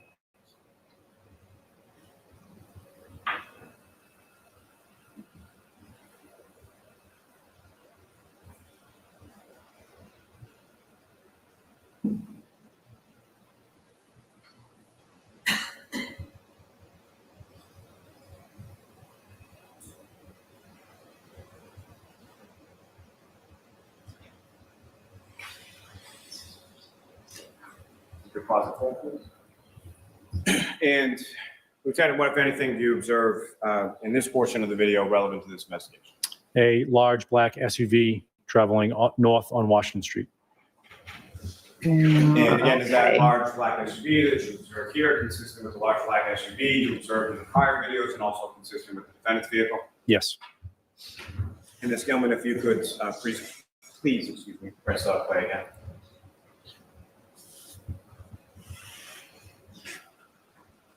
Thank you, Ms. Gilman. You can take that. Now, Lieutenant, through the course of your investigation, are you familiar with what time it was that the defendant, approximately what time it was that the defendant arrived at Ms. McCabe's home? 5:35, approximately. And Ms. McCabe's home is located on Country Lane, is that correct? Yes. Now, from the directionality of that vehicle in the 5:18 a.m. Video, as far as timing is concerned, 5:18 to about 5:35 or so, is that consistent with the time it would take to drive from that area of the Temple Beth Abraham to Ms. McCabe's residence on Country Lane? No, not if you were to drive directly there. And so to that point, as far as what about that time doesn't match up? Is it too short, too long, or something else? It's to Country Lane. You would continue north on Washington Street and just take a left into the Country Lane neighborhood. So the time to travel, 1.5 miles. And from sort of the distance between either that Temple video and either 34 Fairview Road or Country Lane, were you Thanks for able being here, to Chip. find, locate, or retrieve any surveillance video in those areas that would capture the vehicle? No.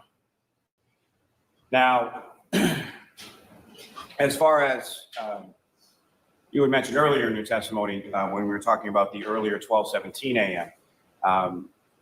Portion from the Temple Beth Abraham video, the directionality of that black SUV, both There was like 20 12:17 inches of and snow. 5:18. That's Where a lot to is shovel. Fairview Road in A lot. relation to the directionality of the SUV that you observed? But yes. That SUV could take a left onto Dedham Street and then a left onto Cedar Crest to enter down to Fairview Road. And from your knowledge of the area as far as travel is concerned, would from 5:18 to about 5:35 or so, would that allow for sufficient time to go from where it's viewable on the Temple Beth Abraham video for the vehicle to then travel to 34 Fairview Road and then travel to 12 Country Lane? Yes. Now, I believe you had mentioned earlier in your testimony that at some point there were call detail records that were obtained in reference to the defendant's phone. Yes. And can you explain to the jury, as far as, let me ask you this first, with regard to call detail records and with regard to phones in general, what, if any, specialized training have you received or have you given in reference to those areas of focus?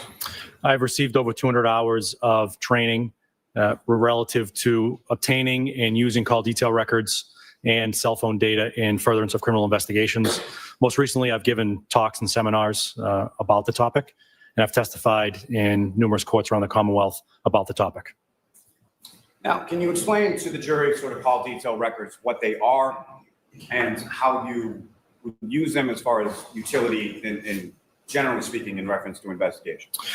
Call detail records are business records held by cell phone companies, specifically to this matter, that are created in the normal course of business. Typically, you would think about in a billing context.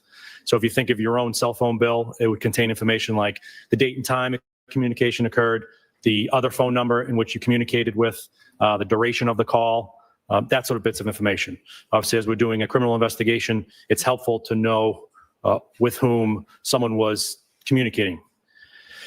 Additionally, the cell phone companies memorialize other bits of information specific to what we refer to as CSLI, cell site listing information. They tell us the antennas that were used during the communication, usually just in the form of the first antenna and the last antenna. There are other engineering records that we can obtain that can be helpful when trying to determine where the handset, the cell phone was at any given time. And the handset that you refer to is essentially the phone itself, correct? Yes. And with relation to the handset and its connection to antennas or towers, can you speak a little bit about that based on your training and experience with reference to how the handset sort of communicates with an antenna and how it gets to a specific antenna? Cell phone companies place antennas all around to help facilitate communication. You can think of a cell phone as really a two-way radio. It's sending and receiving radio waves. So in order to facilitate that, cell phone companies place these antennas all around. Traditionally, you can think of them on a tower, but they can also be placed on the side of buildings or disguised as trees or just on top of light poles. So they're all around, but you don't quite know it. As far as how the handset communicates with the antenna, there are different variables that go into that. Now, the cell phone wants to connect to the antenna with the strongest signal. The best predictor of a strong signal is distance. So the further a radio wave travels, the more it's going to degrade and not be as strong. But there are other factors that can degrade or reduce the strength of a radio wave, specifically an obstruction. If you're in a basement of a building or standing behind a large brick wall, the radio waves aren't going to penetrate that as well. But even things like precipitation or foliage on a tree can also hinder it. And you think about rolling hills here in Massachusetts in tall buildings, they can also disrupt radio waves. Now, as far as that sort of disruption of radio waves, are you familiar with certain areas that get termed as a dead zone? Yes. And can you explain what your understanding of that term is as it relates to what you've been talking about as far as the handset communicating with the antenna? I would define a dead zone as an area where there's not good cell phone coverage. So the antennas are not covering that area for whatever reason, obstruction, the density of the tower, Oftentimes, well, an antenna can only handle so many cell phones at a time. It's an idea that we coin or refer to as load. So there's only a certain number of devices that can handle an antenna. My best analogy of that is Gillette Stadium. I've worked at Gillette Stadium detail many times. We have roll call for Patriots game early in the morning. I take my post. I have strong functionality on my cell phone. As hundreds of thousands of devices are now entering the area around Gillette Stadium, the functionality of my cell phone reduces as more devices are using the antennas in that area. Now, with respect to the cell phone companies themselves, they create or utilize this data for their own business purposes, correct? Yes. And can you just briefly explain a little bit about sort of what the cell phone companies would be using this kind of data for as far as what you're talking about, connections to antennas and towers? It's a company who wants to make money, so it's going to memorialize things to bill their customers appropriately.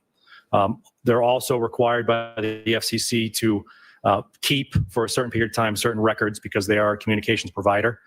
So there are some requirements regulatory that they need to fulfill.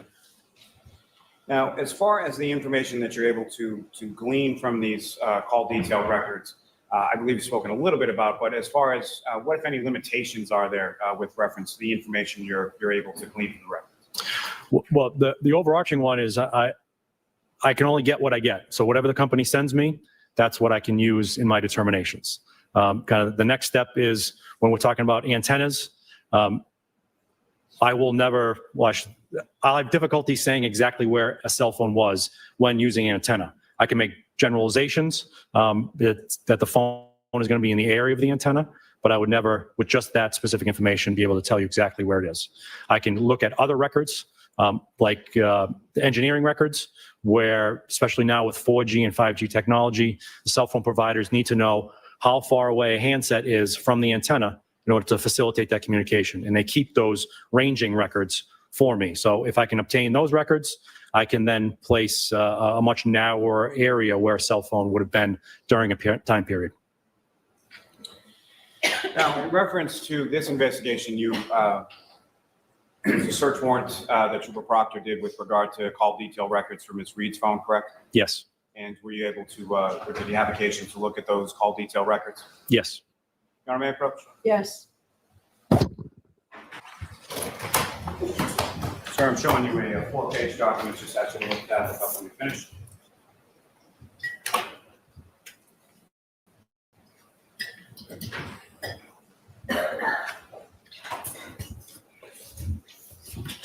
Do you recognize that document, sir? Yes. What do you recognize it to be? It is the subscriber information for the phone number ending in 9554. And through the course of your investigation, as far as that phone number ending in 9554, who, if anyone, did you find that number to be associated with? The defendant, Karen Reed. Now, with respect to the documents before you, that has some listing of account information, is that correct? Yes. And who is listed as the subscriber for that account with phone number ending in 9554?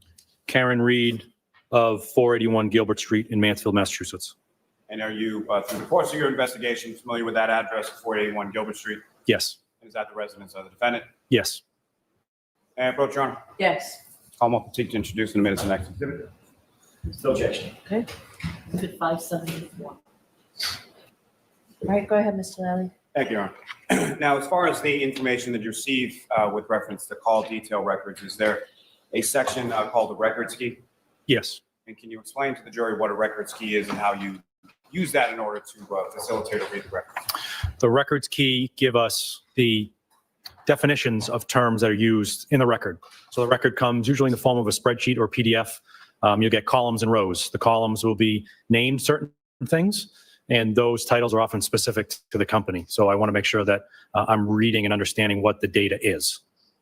Now, I believe you alluded to it earlier in testimony, but just for the jury's edification, if you could describe to the jury what your understanding of the term as far as cell site listing information and how that's used in an analysis of call detail records.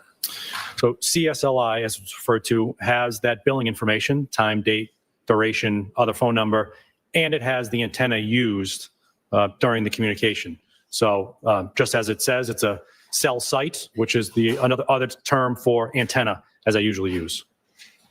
Now, Sir, through your training experience, are you familiar with the term in reference to this type of material called ranging data? Yes. And can you explain to the jury what you understand that term to mean and how it's used in interpretation of call detail records?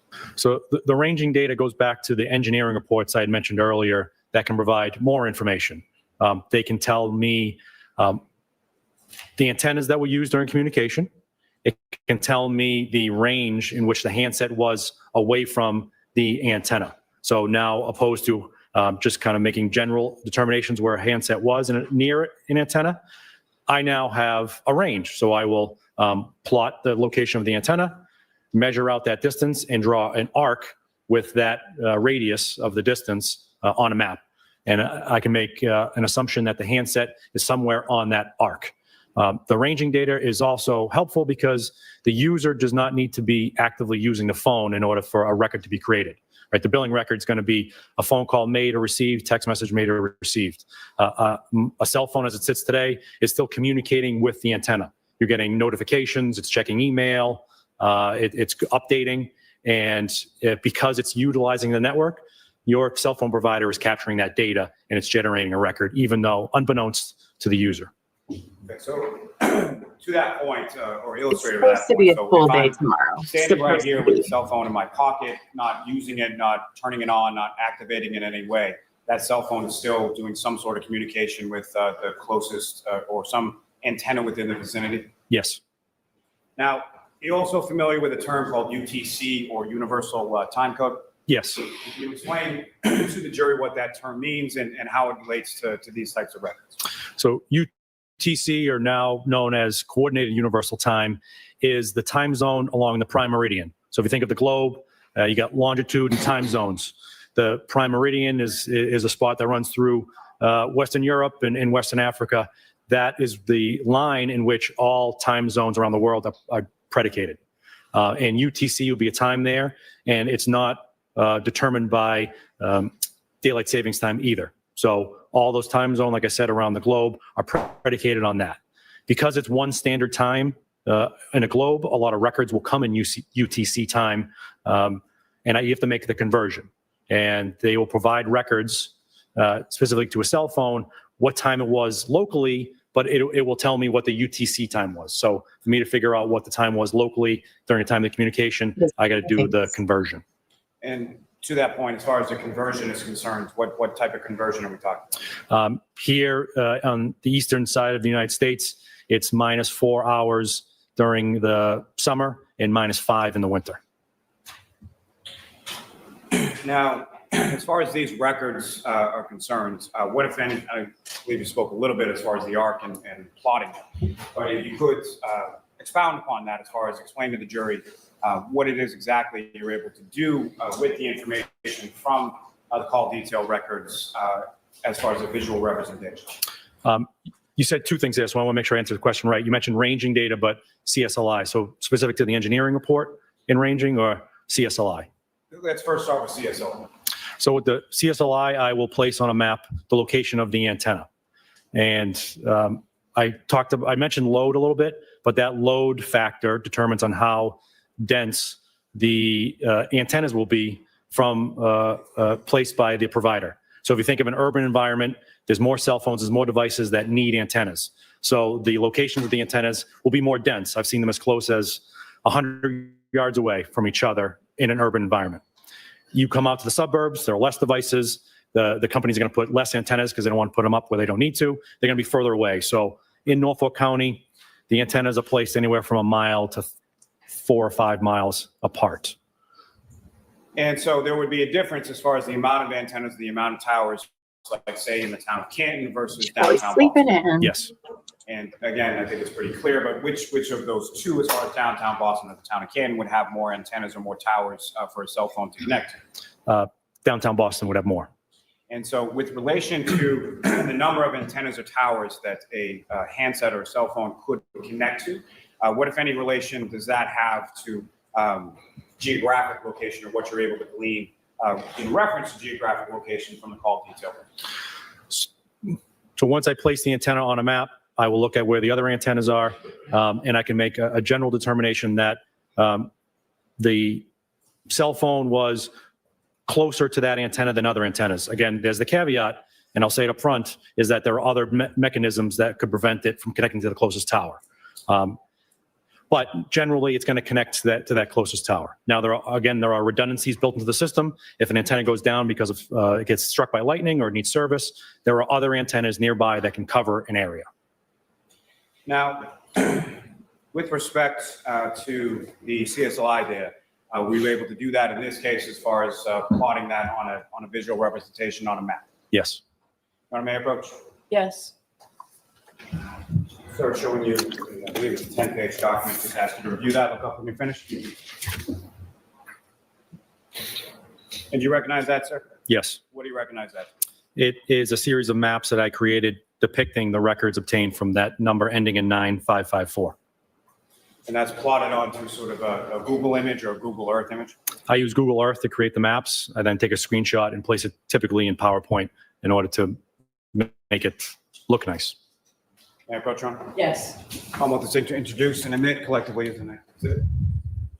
No objection. Yay, time math, our favorite. So, Lieutenant, directing your attention to the second page there, Ian. And Your Honor, with the court's permission, if I could publish this to the jury. Okay. Lieutenant, do you recognize what's depicted now up on the screen? Yes. And Ian, what do you recognize this to be?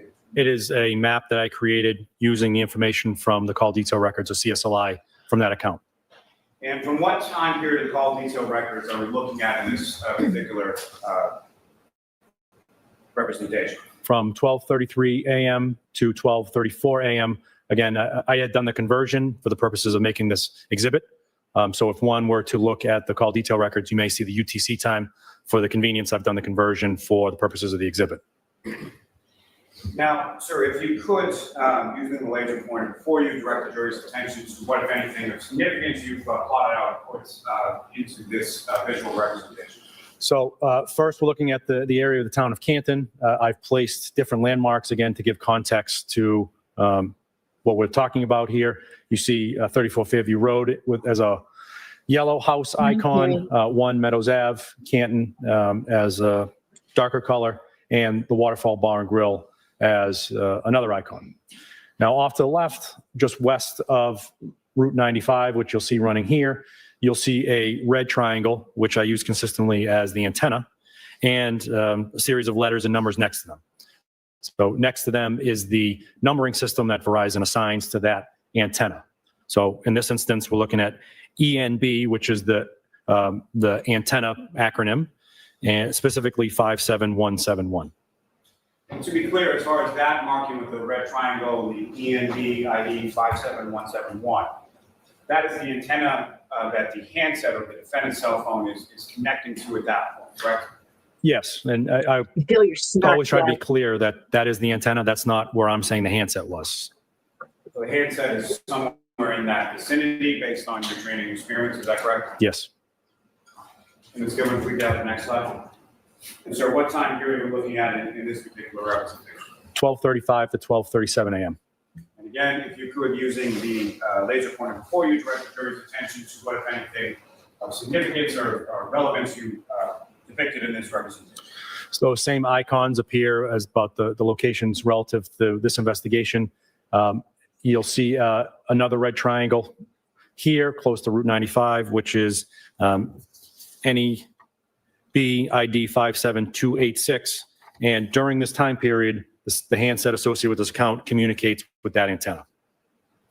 And from the locations of significance or relevance as far as ENB ID 57286, which of them is it closest to in this depiction? It's just north of 34 Fairview Road.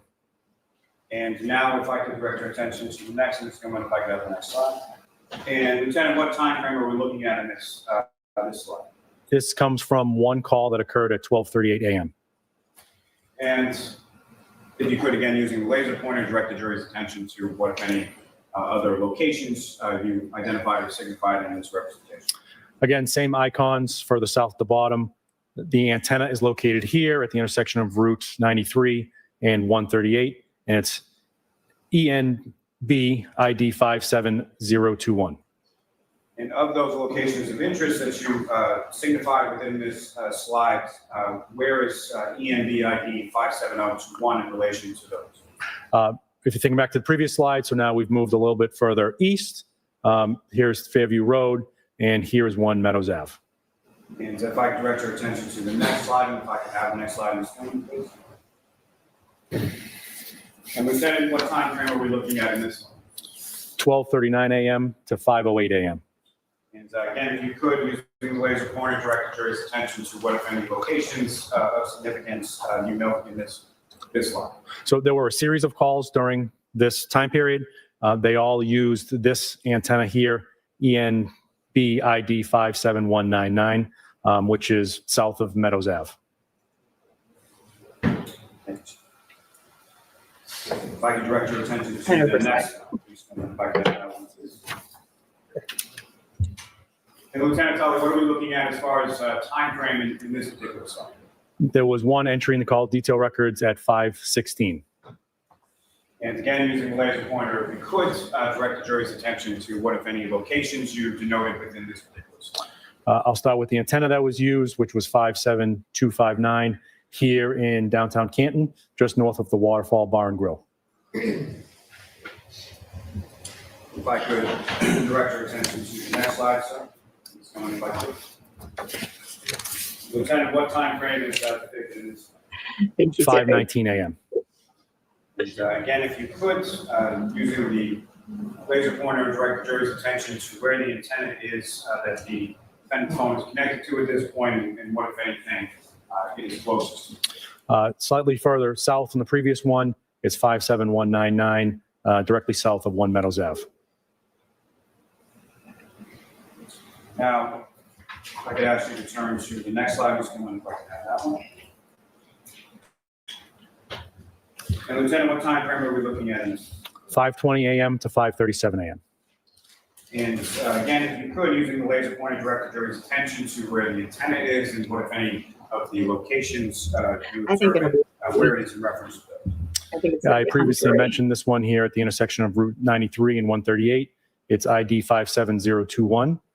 It's north of those locations I had mentioned earlier, the 34 Fairview and 1 Meadows Ave. And the next slide. What time frame are we looking at in this, sir? It's one entry at 6 a.m. from the record. And if you could, again, using the laser pointer, direct the jury's attention to the antenna and where it is in relation to locations of interest in this slide. It is located just north of the Waterfall Bar and Grill in downtown Canton. What time frame are we looking at in this slide, sir? 6:03 to 6:57 a.m. And again, using the laser pointer, if you could direct the jury's attention to which antenna the defendant's cell phone is connected to at this point and where it is in relation to locations of significance or relevance throughout the course of this investigation. During this time period, the cell phone will bounce back and forth between two antennas. So I did lump them together and place them on one map with this time frame here. So you will see two antennas. One is this one here, just west of Route 95, which is 57171. The other antenna is north of 34 Fairview, which is 57286. Now, sir, as far as the locations that you observed from looking at the CSLI information from the defendant's phone, any relationship did you note with them in relation to what you had observed on each of the respective videos from the Canton Public Library and the Temple Beth Avery? It's consistent. As with anything in our investigation, we want to get corroborating information. So the best corroboration about the location of a handset is to obtain video, receipts, anything else with a timestamp and a location that we can corroborate the location of a handset. And with respect to information that you had received as far as the defendant's whereabouts, what, if any, consistency or corroboration was there between witness accounts of the defendant, including the defendant's own statements, as far as where she was and what she retrieved from the CSLI? Objection. Ask it differently, Mr. Riley. Throughout the course of the investigation, were you made aware of path of travel attributed to the defendant, both between the hours of 12, between the times of 12 a.m. and 6 a.m.? Yes. And the information that you obtained from the CSLI records, was that consistent with what you knew as far as the location of the defense. Objection. Ask it differently, Mr. Welly. The objection is sustained. With respect to what you knew as the path of travel of the defendant, the information that you obtained from the CSLI, what, if any, relationship was there between that and the path of travel you knew of the defendant? Objection. I'll allow it. It's consistent.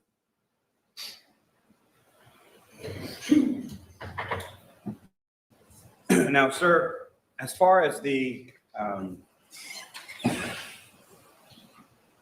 ranging data, what, if anything, were you able to do with the ranging data in relation to a visual depiction of that? Similar to the maps we just saw using Google Earth, I made a visual representation of what the records display, specifically where the antenna is. But I took that additional step to measure the distance out from the antenna that's depicted in the records and draw a semicircle line depicting where that range would lie. May I approach the witness, Your Honor? Yes. Pages, ask you to look at that and if I can push through. Do you recognize those documents, sir? Yes, What do you recognize those? the series of maps I created using the ranging or engineering report. May I approach, Your Honor? Yes. I'm off the seat to introduce in a minute the next exhibit. No objection, Your Honor. Okay. Now, turning your attention to the second page of what's now been marked as Exhibit 576. Is that what's up on the screen? What you have before you as Exhibit 576, the second page in, is that what's up on the screen, Lieutenant? Yes, Now, if you could, again, what time frame are we looking at here? 12:17 a.m. job. And again, sir, if you could, using the laser pointer, describe to the jury what's depicted in this particular slide. So two locations that are, again, as a frame of reference, 34 Fairview Road in Canton and the Waterfall Bar and Grill are depicted with icons. You'll notice a red lollipop would be the best description icon here. And next to it, you see a number and the words either first or last. This one, 3, first or in last. If you were to go back to the record or the ranging report, you would go to line 3, and that's where you would find this record. So it's just an easy way to cross-reference the map with the document. With these ranging reports, it gives me the range that the handset was from the antenna at the beginning of the communication and at the end of the communication. So that's the first range and the last range. That's why we're using those words. You'll notice a line that goes straight out to the semicircles. That line denotes what's called the azimuth. And I've failed to kind of describe what an azimuth is. So as antennas are placed in these locations, they're pointed in a direction. Now, they're not typically a 360-degree antenna. Some are, but mostly they're not. They're pointed in a direction and have a beam width. Rule of thumb, and as you'll see with the records with Verizon, it says typically it's 120-degree beam width because they'll place 3 around the circle and get 360 degrees. So with this record here, I know what the azimuth is. I then draw a semicircle in each direction. I'll go beyond that 120 degrees just to give deference to maybe it was on the outer edges of that. So I want to give the tie to it was maybe further away. So that's what's depicting on the map. Now, with reference to this semicircle itself, if I could ask, is the semicircle that is being drawn, what does that exactly denote as to the location of the handset or the cell phone? The report is telling me that the handset is somewhere on that semicircle. So the phone could be anywhere from here on the semicircle all the way around to there on the semicircle. So again, it's not denoting sort of that the handset of the phone is within the confines of the semicircle, but actually on the line that you've drawn. Correct.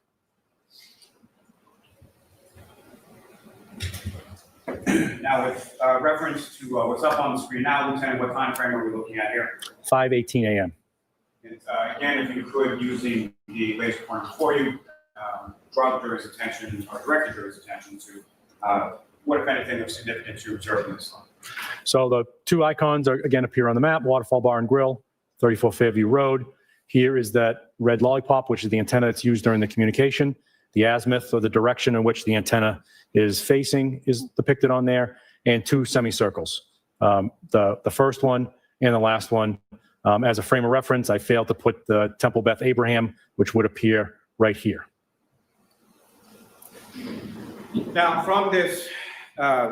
what's depicted in these last two exhibits, as far as what you're able to plot out from the CSLI and the ranging data, what if any significance did that have as far as in reference to the investigation and the handset or the defendant's phone? It's important to figure out the movements of someone that we're investigating for a crime. So these ranging records really narrow down the scope of they're somewhere around this antenna to it's possible they were somewhere on this line. Again, these records are just depicting where the handset was, but as we all know, we all travel with our cell phone within arm reach. And again, it's in reference to this ranging data in the last two slides here. What, if any, relationship did you find that to have with other information, being videos and witness statements that you obtained during the course of the investigation? So as we previously showed, Temple Beth Abraham, which would be located here, just south of this intersection here, depicts a large black SUV traveling north on Washington Street. That SUV is similar to the defendant's. And with this record here, a phone associated with the defendant was somewhere on this arc at that exact same time. Thank you, sir. I have no further questions. I am so glad that Maui is questioning as many people in this trial. I'm not going to go in any particular order, so forgive me if I bounce around just a little bit. You indicated that on direct examination this morning that you didn't seek a search warrant for 34 Fairview, the interior of 34 Fairview, correct? Yes. To your knowledge, nobody under your supervision sought such a search warrant either, correct? Correct. You explained that in your mind, there was no probable cause to seek a search warrant for the interior of the home. Is that right? Yes. But you also admitted that you didn't seek consent, for which you don't have to have a probable cause if you get consent, correct? Correct. You could ask me right now, hey, Alan, can I look at your cell phone? I say, sure, you do your thing, right? I could. But for a court to order that I hand over my cell phone, you got to get a search warrant, sign an affidavit, and get a court to agree with it, correct? Yes. You've applied for myriad search warrants in your career, I'm guessing. Yes. Very experienced, correct? Supposedly. And I expect that there have been circumstances, Lieutenant Tully, in which you sought a search warrant and the judge says, no, I don't think there's enough here, correct? Yes. You don't get in trouble for that, correct? With whom? No. With the court. No. Well, it's not illegal. It's not illegal. You don't get sanctioned for it. You don't get your pay docked because you don't get a search warrant based on an affidavit, correct? Correct. So there's no real sanction in seeking it if you in good faith believe that there's a reason to seek it, correct? Outside of the time that it takes to author it and put it together and go to the court, yes, there's no sanction. Of course. But in a homicide investigation, you're not going to fail to do certain investigative tasks because it takes time. You're going to do what is necessary for the investigation, correct? Yes. Of course. You indicated that you did not believe there was information sufficient that y'all had at the very initial stages of the investigation to seek a search warrant or to ask for consent, correct? Yes. But you did know the following. In the initial moments of the beginning of the investigation, you were aware that John O'Keefe had been invited to a party inside a home, correct? Yes. You knew that home was located at 34 Fairview. Yes. You also knew that John O'Keefe arrived at 34 Fairview, correct? We believe so, yes. All the parents. It's You so also sad. knew at the time that he had been, for want of a better phrase, partying with the individuals who were inside the home, correct? Expected to meet at the house. They were at a bar previous to that, yes. You're aware that a drinking glass was found in the yard attendant to or close to, adjacent to where Mr. O'Keefe's body was found. Yes. That drinking glass had been broken, correct? Yes. You're aware that drinking glasses are commonly found inside homes, right? As well as bars. As well as bars, right? But at that point, you didn't know. It's just a broken glass, correct? It's a broken glass, correct. You also know that he was found without a coat on. Yes. Are coats normally worn outside or inside? It's user's choice. Fair enough. 18 degrees, you would expect that if someone was outside, they'd have a coat on, correct? I'm the kind of person that wears shorts throughout the year. I'll often go without a jacket. All right. A true Bostonian. Yes, sir. He didn't have any coat, gloves, scarf, nothing like that. Correct. He had no winter gear on whatsoever, correct? Correct. Under ordinary circumstances, and you may be the exception, but under ordinary circumstances, if someone was out in 18-degree weather, you might expect that they would have some winter garb on, correct? Objection. Sustained. You certainly would expect that if someone took their coat, their glove, their hat, their winter gear off, they might leave it inside the house, right? Rather than outside the house. Objection. I'll let you answer that, Detective Lieutenant. It's probably predicated on where you take it off Right. and your relationship to the location. Right. Reasonable assumption might be the winter gear might be inside the house. Objection. Is that a reasonable assumption, Detective Lieutenant? No, Your Honor. It's not reasonable that he would have his jacket inside the house? You wouldn't just assume that? Well, using the term "the house," you talking about any house? 34 Fairview? Correct. No, it's not reasonable. You didn't think it was reasonable at the time Still don't. to even ask. Could he have had a jacket off inside the house? And I'm talking about at the time, the initial stages of the investigation. Who am I asking this question to? So I'm asking if you believe it was reasonable if a man is found 30 feet outside the front door of a home and he's got no winter gear on whatsoever, that perhaps he came from inside the home not having donned his winter gear. Objection. Can you answer that, Detective Lieutenant? It's not reasonable, given other information I had. You also know that he didn't have a shoe on, correct? Yes. Where might you look for the shoe if you didn't find it out by his body initially? Well, the question's not accurate to the facts we had at the time. Well, the facts you had at the initial stages, I'm talking about just after 6:37, 7:30 in the morning, when the investigation was beginning. During those times, you didn't have any information about where the other shoe was, except he just didn't have a shoe on at the hospital, correct? We didn't know there was a shoe not accounted for until after noontime. So when you did find out that there was a shoe unaccounted for, one place to look might be outside, correct? Yes. And another place to look might be inside the home, correct? We looked at the former and we located it there. You also are aware that a body is being dragged by the shoulders, could easily lose a shoe. Objection. Sustained. Have you ever experienced a homicide in which a body is dragged and you're aware of a shoe being pulled off while the body's being dragged? Objection. I'll allow that. I don't have experience with that. Certainly not outside the realm of possibility as a professional investigator. It's possible.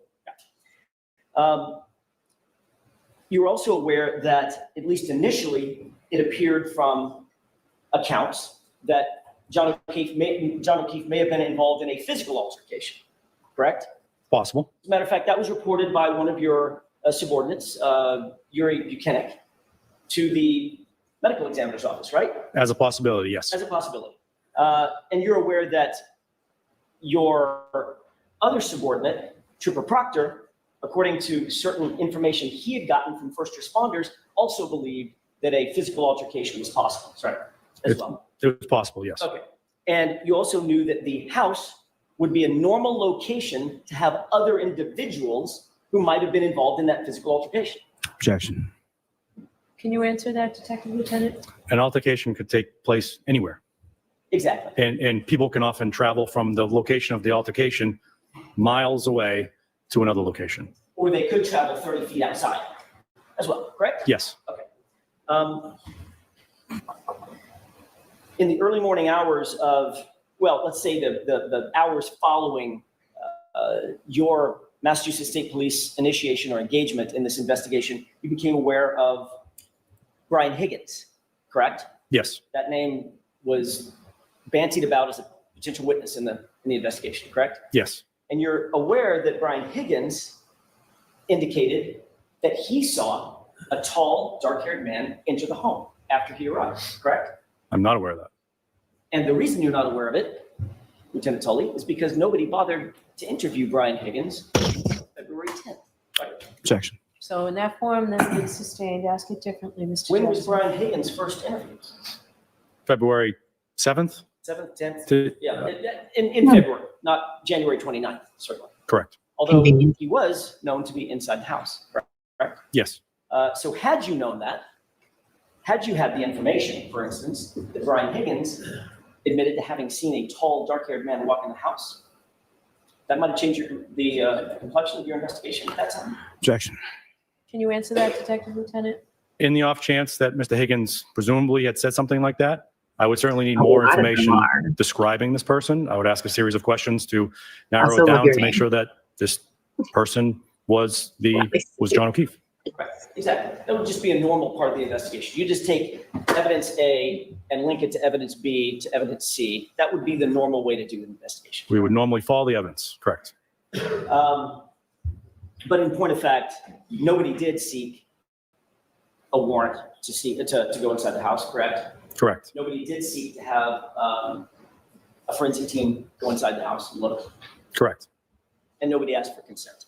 Correct. I want to ask you about the Sallyport video, if I could. Did you obtain a copy of any video surveillance footage from Canton Police Department? Yes. Okay. If you can, tell me which footage you obtained and where. And there's several videos, Lieutenant, and it can be confusing. So if you could be as detailed as possible, explain what footage you gathered and when you gathered it. Most recently, and the date escapes me, but it's within the last couple of months, I had contacted Chief Helena Rafferty of the Canton Police Department and asked her to burn another copy or create another copy of the Sallyport video during a certain time period on January 29th to ensure that the video that we had received previously was all of the records responsive to that request. And you found out that the video that you received earlier was not, in fact, completely responsive because there was a video left out, right? I didn't do a one-to-one comparison. I just had made the request. Ultimately, you did receive a video of the interior of Sallyport, correct? Yes. And can you tell me, did you look at that? Did you review that video? Quickly, not the whole thing. Okay. Was there anything of note about that interior video? By the way, let me ask you another question, Lieutenant Tully, just to clarify. There's a very grainy, dark, almost black of the interior, correct? You've seen that one? Yes. Or excerpts of it? Yes. And that video is missing some pretty significant time frames throughout the video? I didn't review the whole thing, but I'm aware of that video existing. Fair enough. Then there's another video that's pretty clear, right? Yes. Okay, I'm asking you about the clear video. Did you make any note about anything unusual about that video? No. But again, I didn't really review it. You didn't review it with any detail? Correct. Did you make a note that that video was inverted? I did not. Did you make a note about the timestamp on the video either being correct and properly positioned or inverted? No. Did you give that video to Trooper Proctor? I believe I gave it to Sergeant Buchanan. Sergeant Buchanan, and then what did Sergeant Buchanan do with it? Reviewed it. Okay. Is that somehow uploaded onto the Massachusetts State Police computer system somehow for safekeeping? No, we'll hold it within the DA's office on that server. You know, it's not touching the MSP. Okay, so it is uploaded on some sort of server. We will memorialize it somewhere, yes. Did Chief Rafferty give it to you on a thumb drive or a disk, or how was it physically provided? I don't know. I didn't receive it. She dropped it off at the office. I remember a thumb drive. You remember a thumb drive. All right. And then it's uploaded onto the system, and the case officer would have access to that system. Yes. Okay. And in this case, that would be Trooper Proctor. Yes. Did you notify Trooper Proctor, when I say immediately, reasonably quickly, after you received or after you got notice that the video had been dropped off by Chief Rafferty? I informed Sergeant Buchanan. Okay. And do you know, as you sit here, you may not, as you sit here, do you know if Sergeant Buchanan reasonably quickly informed Trooper Proctor that that video existed? I don't know when or where that notification was made. As you sit here now, you are aware that Trooper Proctor is aware of that video and had access to it? Yes. Yesterday, there was some testimony about taillight pieces that were found at the location, correct? Yes. May I have just a moment, Your Honor? Yes. With the court's permission, I've asked for the evidence bags that were entered into evidence yesterday. Okay. May take a minute. Before I get to the evidence bag, may I inquire? Thank you. Before I get to the evidence bag, Lieutenant Tully, one more or maybe a couple of more questions about the Sallyport video. You indicated that you received additional video from Chief Rafferty that once she dropped it off, you said within a couple of months ago. Yeah, additional that package, yes. What was the original Sally Port video that you received? In other words, what were you following up on? What you had previously described as a grainy black-ish video. Okay, and so just to be clear and close that loop, when did you receive that video, if you can tell us? Which one? The grainy one? The grainy one. Earlier in the investigation. A year ago, 2 years ago? I don't recall. Okay. Do you believe it was pretty early on in the investigation? I don't recall. Do you know what the mechanism was that you received that? If Chief Rafferty is the one that gave over the clear video, how did you get the grainy video? I don't know. Was it you that received it, or do you believe that you commissioned Trooper Proctor to go get that video? It would have been a task for Sergeant Buchanan or Trooper Proctor or someone else from the unit. So the reason you don't know is because you didn't personally do it. Correct. Yesterday, you testified that it is obviously your responsibility as not just the chief of the unit, but as the evidence officer to maintain and protect the integrity of the physical evidence that's found under your supervision. Yes. You indicated you took photographs of the items that were recovered on that initial search, and you took those photographs in place where they were found, correct? Yes. With the exception of one of the photos, you indicated that it had been moved by a shovel, and then you instructed the individual put it back down where it was found, and then that's the point at which you photographed it, correct? Yes. You took an establishing shot, then a closer shot, and then I think even a third close-up shot, correct? Yes. And you indicated pretty clearly yesterday what the evidence that you found at the scene was a red plastic taillight piece that was recovered first. Then 3 feet or so to the south of that, the shoe was recovered. And then 1 to 2 feet south of that, another red plastic piece, and then a clear plastic piece next to that, correct? Yeah, you get the last two inverted. It's clear then red, but Inversion, it's becoming a theme. Sorry about that. So it's a clear piece, So I'm going to strike that comment. clear piece, and then a red piece next to the clear piece. yes. 3 pieces of plastic in total and a shoe. No, there was with the clear piece, there was 2 pieces with it. So clear plastic, multiple pieces of the clear plastic. Okay, so yesterday when we saw the photographs that you testified to, there was 1 piece of clear plastic that was photographed, right? 2. Didn't the photograph have 1 sort of arc-shaped clear piece of plastic that you described as having did you say dimples or stippling? Yes, I think I said dimples. Okay. What was the second photo? The next photo that was displayed was the second piece of clear plastic taillight. So in fact, that would be 4 pieces of plastic. Yes. Okay. But yesterday you testified that you found 3 pieces of plastic, and in your report, you reported that you found 3 pieces of plastic, correct? I didn't number the piece of plastic, if I recall my report correctly. I said we found clear plastic. And as I displayed out of the bag, there was 2 pieces of clear plastic that But there was only a photograph of 1, no, there wasn't. and your report says 3 total pieces of plastic, doesn't it? No. Let's take a look. Do you have your report with you, Detective Lieutenant? Not that one, Your Honor. Okay. Jim, can I have those photographs from yesterday? Is it possible to take a recess so I don't waste the jurors' time? I can use my time wisely. Sure. All right, jurors, we'll take our morning recess. I agree. Don't worry. We're skipping all this. Here we go. Sure, go right ahead. Lieutenant Tully, we were talking just before the break about the search on January 29th, 2022. Obviously, it's important to be accurate in terms of the memorialization of things that are found of note during a search, correct? Yes. And the way that you normally would memorialize something like that would be in a police report, correct?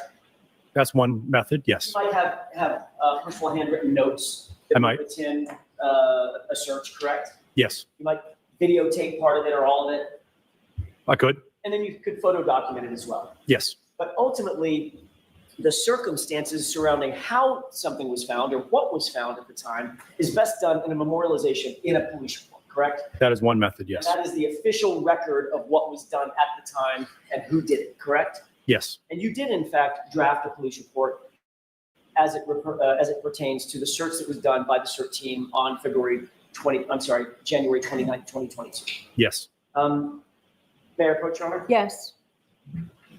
If you would take a look at the face page of that and tell me if that looks familiar to you. It does. Is that your report that you utilized? Is that the report that you wrote, rather not utilized? Is that the report that you wrote documenting the search that was conducted that you've testified to in front of this jury? Yes. What's the date of that report? February 10th, 2021, which was a typo, should be February 2022. Okay, so February 10th, 2022 was the date that you memorialized the information about the search, correct? Yes. Obviously, that was much, much closer in time than today, correct? Yes. Or yesterday, correct? Correct. If you turn to paragraph 3, could you review that paragraph and tell me, after you review it, if that refreshes your recollection about exactly what you indicated was found by you and the CERT team on January 29th, 2022? My recollection of what was located remains the same. I do see that the report states that it was a piece of clear plastic. Okay. So, in fact, your report says that at approximately 17:45 hours, which is what time? 5:45 p.m. The CERT team located, quote, a piece of red plastic, correct? Yes. And then it goes on to say it was consistent with brake light material from a motor vehicle, right? Yes. Then if you look down a couple of other sentences, you talk about the shoe that was then recovered, correct? Yes. Then if you look at the second to the last sentence, a few feet south from the sneaker, a piece of clear plastic consistent with clear lens of a motor vehicle was located, correct? Yeah, the quote is a second piece of red plastic. Yes. Well, actually, the sentence before that, sentence just above that, starting with a few feet south. Yes. It reads, a few feet south from the sneaker, a piece of clear plastic. That's not what it says. Would you like me to read it? Oh, I'm reading it. Sure, read it. Okay. The sentence is several feet south of the clear plastic. Lieutenant Tully. Sorry. Sentence above that, before that. A few feet south of the sneaker, a piece of clear plastic consistent with clear lens of a motor vehicle was located. Right. So in your lexicon, a piece means singular, does it not? Yes. If you meant pieces, you would have written pieces. You're educated, correct? Allegedly. So clearly, from this report that was memorialized Allegedly on February educated. 10th, you indicated that a piece of clear plastic was located consistent with clear lens from a motor vehicle, right? That's what it says. Okay. Then, well, it's not just what it says, it's what you wrote. Correct. Right. Then the next sentence, which is the sentence you were about to read, go ahead and read that for me as well. Several feet south of the clear plastic, a second piece of red plastic was located. Okay. Simple math. According to your report on February 10th, a piece of red plastic was found first. Then a piece of clear plastic was found. Then a piece of red plastic was found thereafter, correct? According to that report. Yes. Then you go on in the following paragraph to reiterate, just to clear up any doubt about what was found. And the last sentence reads, the sneaker and 3 pieces of plastic were secured as evidence, correct? Objection.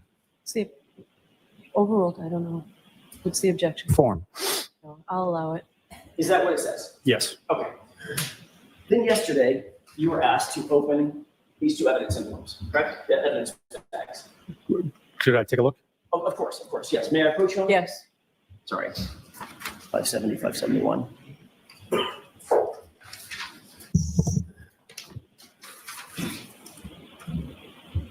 Those are the bags that you opened yesterday, correct? Yes. You indicated yesterday in front of the jury, you didn't indicate, you pulled out 2 pieces of clear plastic, did you not? I did. That was in bag, I want to say that was in bag 570. Why don't we do this? Can you please open, with the court's permission, can you please open bag 570? I'm sorry, evidence, exhibit 570 in that bag and just look inside. I didn't bring gloves with me, Your Honor. I think there might be some on the stand Oh, there thank you, Your inside Honor. that. Attorney Jackson, could you just repeat your request again? Make sure I'm correct. Literally been in front of you this entire time. Let's start with 570. Okay. I don't Observant. remember which one it is, so if you could just open it and look inside and describe for us which items are inside that bag. So 570, the description is pieces of red, hard plastic taillight cover contained inside this bag. Look down in there and tell me, do you see red plastic pieces? Yes. Okay. Yesterday, you pulled out 2 pieces and indicated that was what was contained in the bag, correct? Correct. Take another closer look.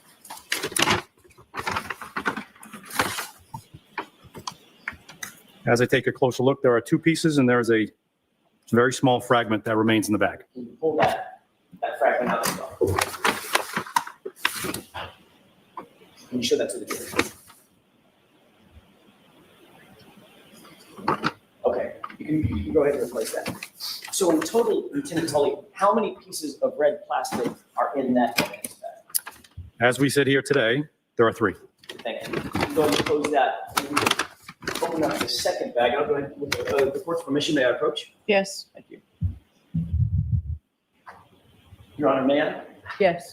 If you wouldn't mind, the next bag is Exhibit 571, is that right? Yes. Could you please open that and let's go through the same process? Just look inside and tell us what you see. Inside 571, there are 2 pieces of clear plastic. You can go and replace those. May I approach? Yes.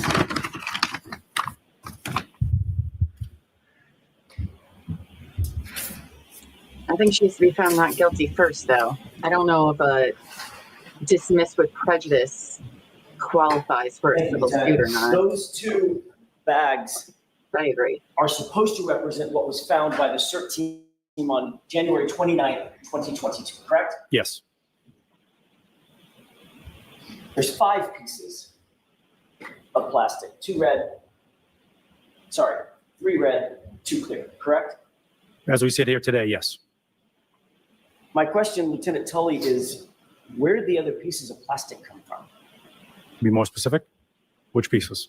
Where did the extra 2 pieces of plastic come from in those evidence bags? Well, it appears to me that small fragment I pulled out may have potentially come from the larger piece. The other, Just to clear that up, you believe, as you sit here, that smaller piece was broken off from one of the larger pieces? again, I'm making a big assumption here at your request. Okay. So yeah, that's what it appears to me by looking in the bag. And by the way, Lieutenant, this isn't a trick question. I'm not asking you to assume anything. You were there and you recovered the pieces and you described recovering 3 items of evidence, correct? No. Didn't you just read in your report? I'll read it again. Last sentence, the sneaker and 3 pieces of plastic were secured as evidence. That's 4. That's 4. Sorry, I said items of evidence, items of plastic. Let's leave the sneaker out of our discussion for the time being. Okay. You were the one that conducted the search, correct? The CERT team conducted the search. I was present. You analyzed the search. Yes. You were there photographing the things that were covered in the search, Yes. and ultimately you were responsible for bagging those items up, correct? Yes. There are 5 items in that bag, or in those 2 bags, right? Just the plastic. Correct. And yet your report very clearly says there were 3 items of plastic evidence recovered at the scene, correct? Yes. So my question, once again, is where did the extra 2 items come from? The pieces of plastic? Well, as memorialized on the bag, it says pieces of clear plastic. So I will take the hit that my report does not properly memorialize it. But I would argue that the handwritten notes on the bag that are contemporaneous to the collection of the evidence would be more accurate, as is my memory of 2 clear plastic things being collected. Now, as to the 3rd piece, again, I'm making an assumption, but it appears that that is a small piece that was separated from the other 2 pieces. You don't know that that small piece separated from the other 2 by being broken off, do you? No, I don't. Just a guess on your part, right? It's a guess. The bags were, out of our custody at the crime lab for a period of time. They had done an analysis. We did an evidence review with you, yourself, and other defense counsel on December 1st of last year. We pulled all the evidence out. It was memorialized by your investigator, and it was put back in the bags. You didn't see our investigator snapping pieces off the plastic, right? He did not. I want to shift gears for a second, Lieutenant, and talk a little bit about the cell records that you testified to. Specifically the Verizon call records that you testified about. During your training, the 200 plus hours of training that you had, you've learned how to read Verizon records to determine cell towers that are used in your investigation, correct? Yes. You were also taught how to read Verizon call records to determine the sector or the side that a cell tower is pinging, for lack of a better word, called a cell face, correct? Yes. All right.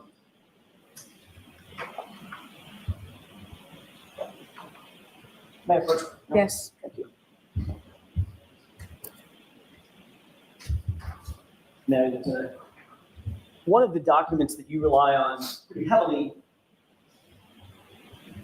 is ultimately it's a call record that gives you certain information provided by the whoever the carrier is, Verizon, AT&T, T-Mobile, whoever, right? Yes. Do you recognize the document that's in front of you or the portion of the call record that's in front of you? It appears to be a portion from the call detail records we referenced earlier. Okay. My questions about this are relatively simple. There is a sector number that provides information that describes the directionality, if you will, of the target phone number, which part of the cell tower that target phone number or that target device was facing, correct? Yes. In your maps, did you include any of the cell face data about which portion of the cell tower was pinging vis-a-vis the phone that was being tracked? No. Can I explain why I made that decision? Please do. When the trouble with depicting and making exhibits when relative to cell phone records is you don't want to make the map too complicated. So as I describe it to the jury, I want to make sure that the record is clear. Now, I don't typically will use the sector as part of my maps. I would argue that it gives greater deference to the defendant because the phone could be anywhere within a 360-degree area of the antenna opposed to a narrower 120-degree area around that antenna. So for the purposes of making a clear depiction, I typically will not use sector unless it's absolutely important to show that a handset was in a specific location. And so you did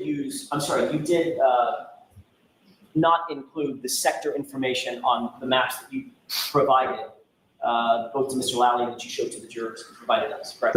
Yes, as relative to the CSLI ones, yes. So in point of fact, according to the map at least, wherever that little triangle is, that red triangle that you use to denote the cell tower or the antenna, the responsive phone, the device, would be anywhere on a 360-degree azimuth from that antenna, correct?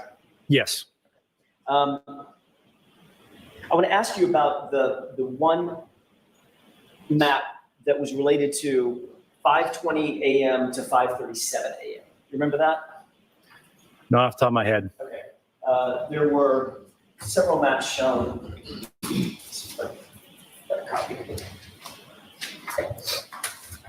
Can I approach? Yes. That's a copy of a page of an exhibit that's already been marked and entered into evidence. Do you recognize that? Yes. And that's a copy of your map that you did dealing with ENBID 57021, correct? Yes. And the time frame was 5:20 a.m. to 5:37 a.m. Is that right? Yes. All right. And by the way, do you know what ENBID stands for? No, that's why the legend key is helpful. It's node is the NB, but I'm unsure on the E. Evolved Node B Identifier, right? Is that a question? Yeah, that's possible. Yes. It is my question. Okay. Refresh your recollection. That's what it means. I'd have to look at the key again, but that sounds right. So an evolved, if that's what it stands for, an evolved Node B identifier, and then a series of numbers after that is simply sort of the proper name for a particular tower. Correct. No two towers have the same ENBID, correct? Correct. Okay. With regard to, and I'm just going to call it ID 57021. Do you see what appears to be, on your map, what appears to be the cell tower that is associated with that ID number, 57021. Yes, Okay. And there's one address that's denoted on your map, correct? That 34 Fairview? no, there's multiple. Okay. What are the other addresses that you noted on your map? One Meadows Ave and Waterfall Bar and Grill. Okay. May I approach you on? Yes. If I could hand you another map, does that appear to be a Google map? Yes, Does that generally track the map that you created, the darker map that you created? Meaning it's the same basic scale? it is not the same scale. How much different is that scale?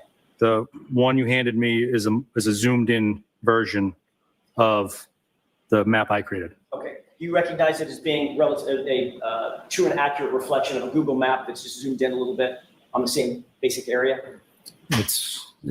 As you just described, it appears to be Google Map Okay. creation. And you see two addresses that are denoted on that Google map? Yes, What are those two addresses?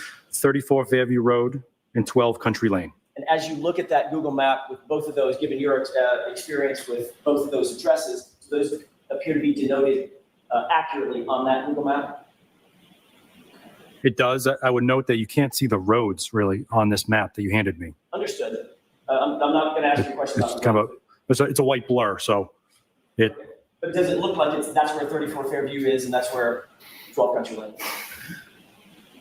but yeah, Okay.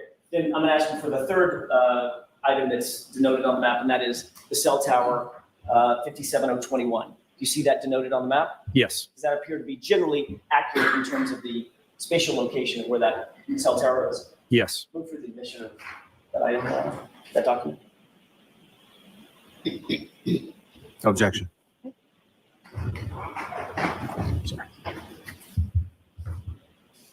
Taking a look at that exhibit, would you agree that the cell tower 57021 is significantly closer to what's denoted as 12 Country Lane, the McCabe residence, physically as a crow flies, than it is to 34 Fairview? I would not characterize it as significant. How would you characterize it? That it is closer. Okay. May I publish on? Okay. Take a look at the upper right portion of the map that I just highlighted. What does that denote? The cell tower that we previously mentioned, 57021. Okay. And then there's a line just a straight line from that cell tower down to this location. What is that location? It's denoted on this exhibit as 34 Fairview Road. Okay. And do you see a legend indicating a scale? How far that is? I see numbers and miles written on there. Does that appear to be reflective of given your understanding and your experience with this location or these locations, does that appear to be a relatively accurate delineation of the distance between the cell tower and that location, and that address?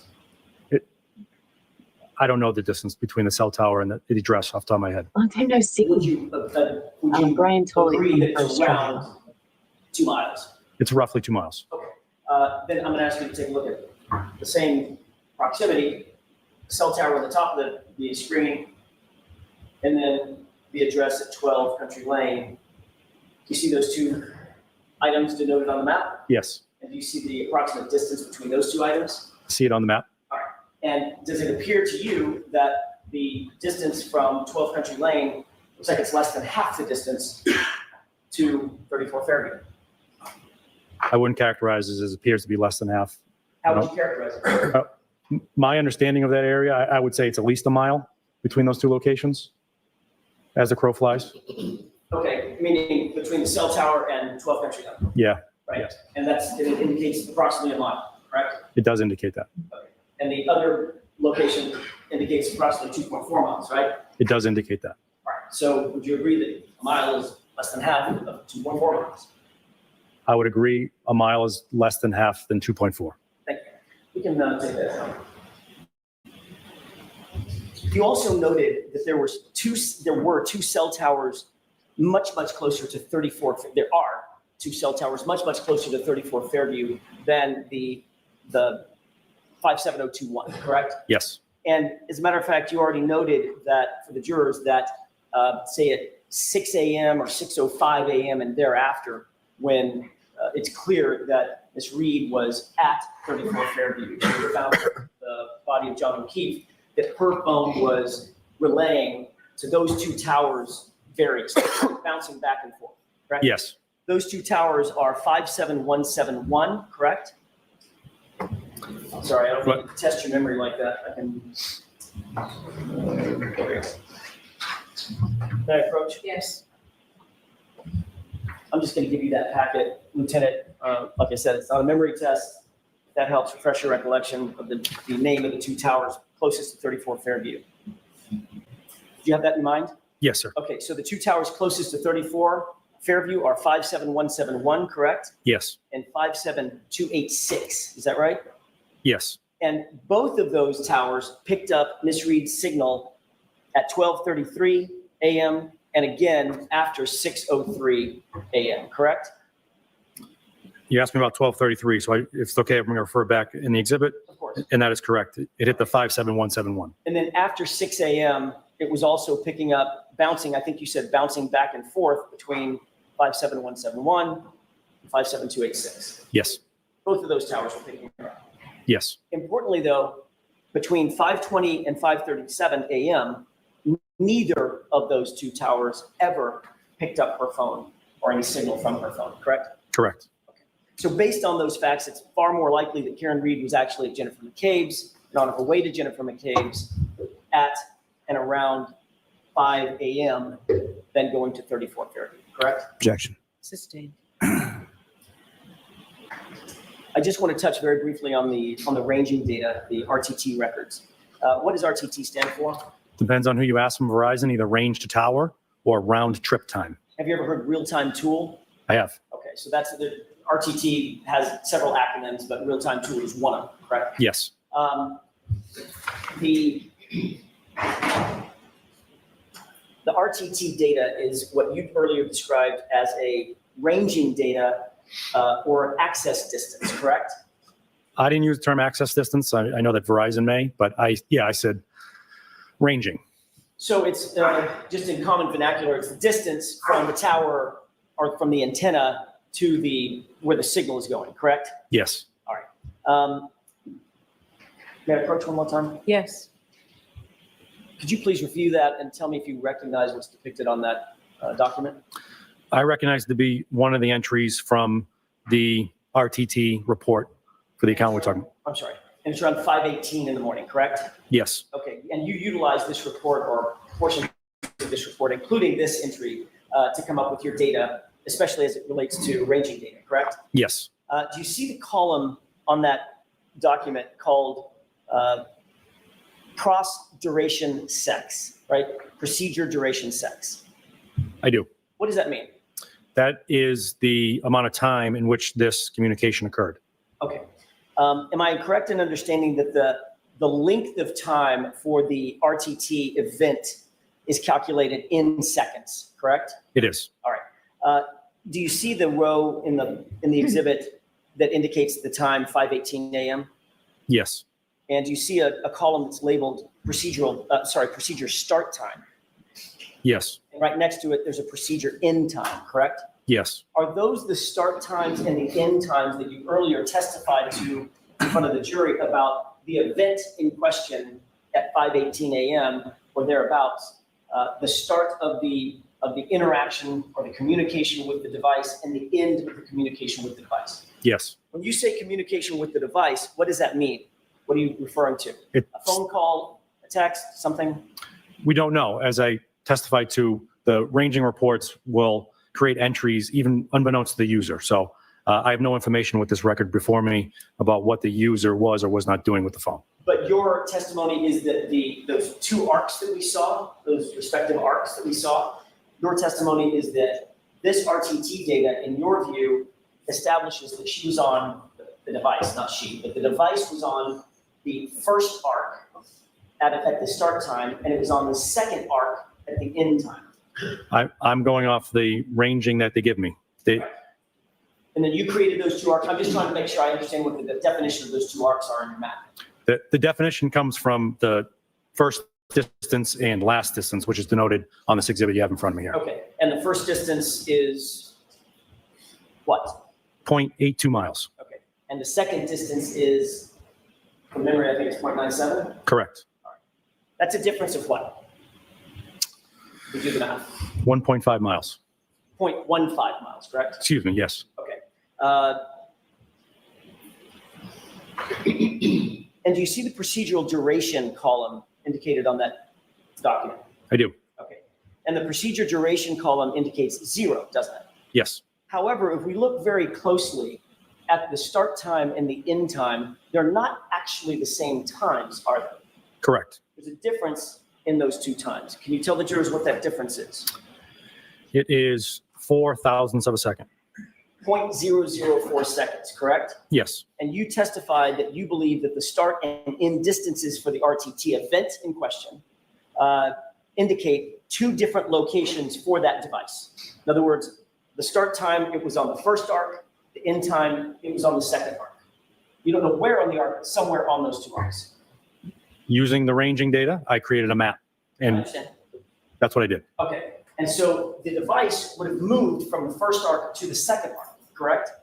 Yes. Right. You're familiar with, obviously, the formula to determine speed using distance and time, correct? Yes. All right.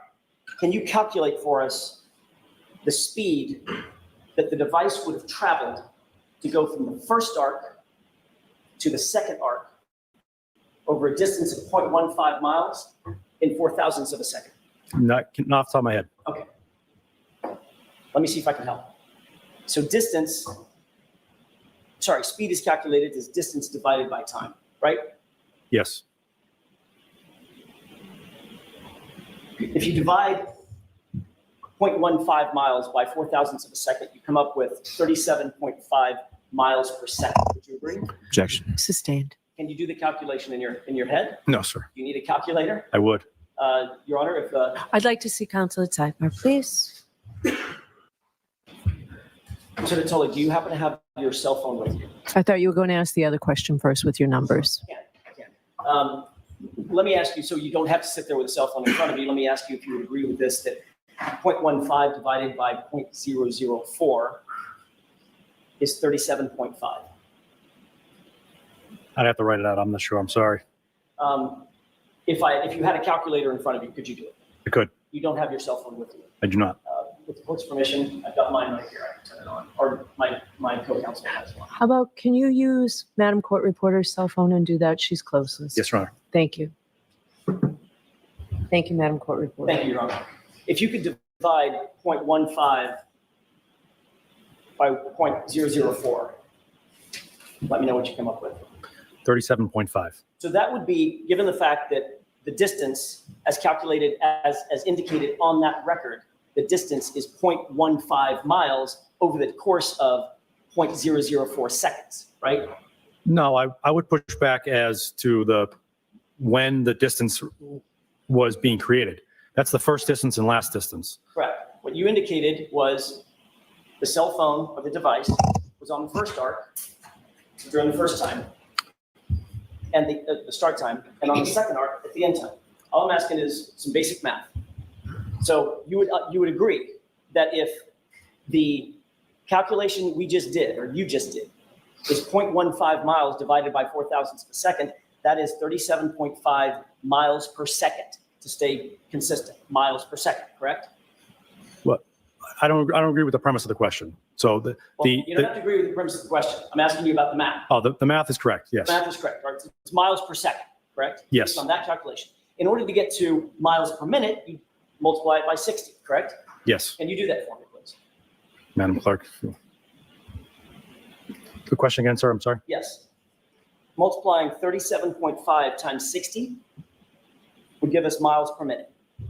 What is that number? 2,250. And if we wanted to go to miles per hour, which we're more familiar with, multiply it by 60 again, wouldn't you?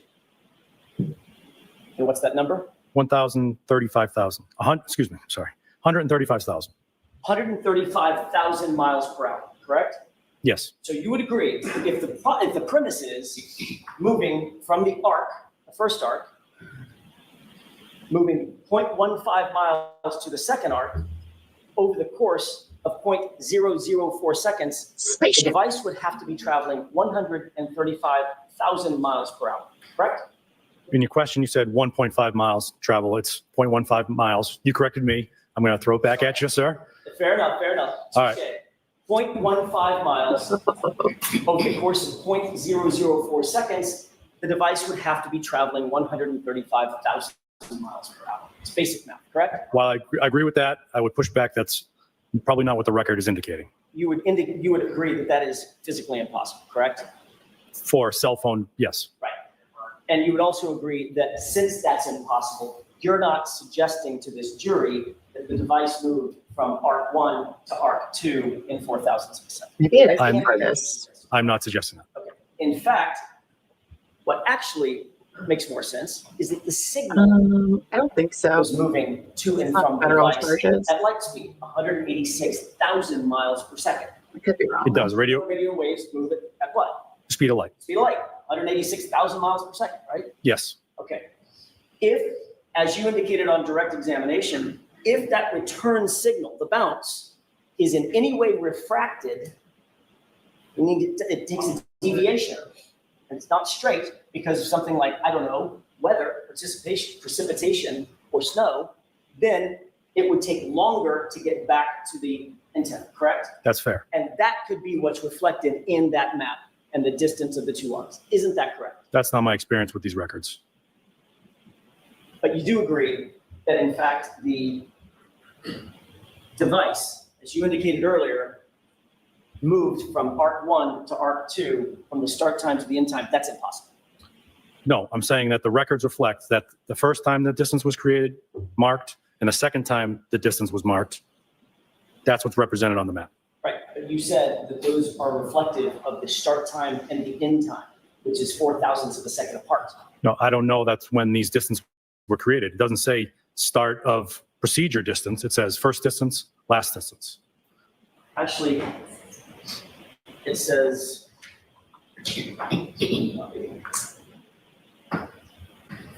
procedure start time, 5:18 and 19 seconds, 0.154, right? Yes. Procedure end time, 5:18, 19 seconds, 0.158, right? Yes. That's the difference. May I approach one more time? Yes. That's the difference. That's the 4,000ths of a second difference, correct? Yes. And on direct examination, you said the start time and the end time are how you calculated Thank the two different arcs, No. correct? No. Are you changing your testimony? No, the map says first and last, as reflected in the record, first distance and last distance. So one could hold the map and this record next to each other and figure out how I determined those locations depicted on the map. It doesn't say start and end time. It says first and last. Right. But you said that it was the beginning of the communication and the end of the communication, which are both reflected on that document, Lieutenant.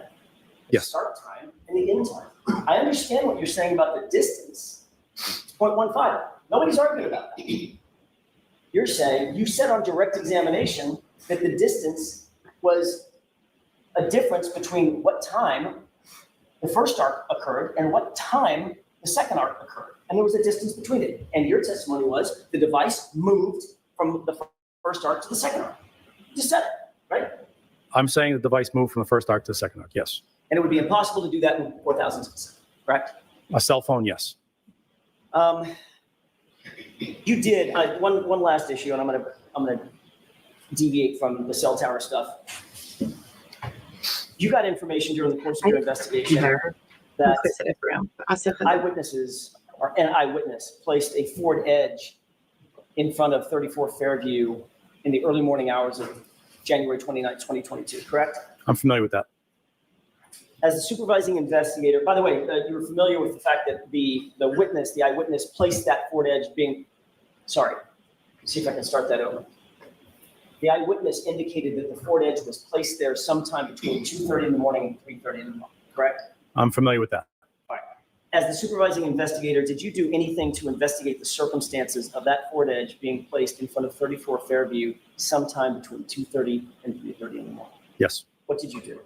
Well, the determine the veracity of that statement, and we want to make sure that the person who gave it is consistent and accurate and had a good vantage point of it. I have concerns about. By the way, Oh, were you satisfied with that? no. Why not?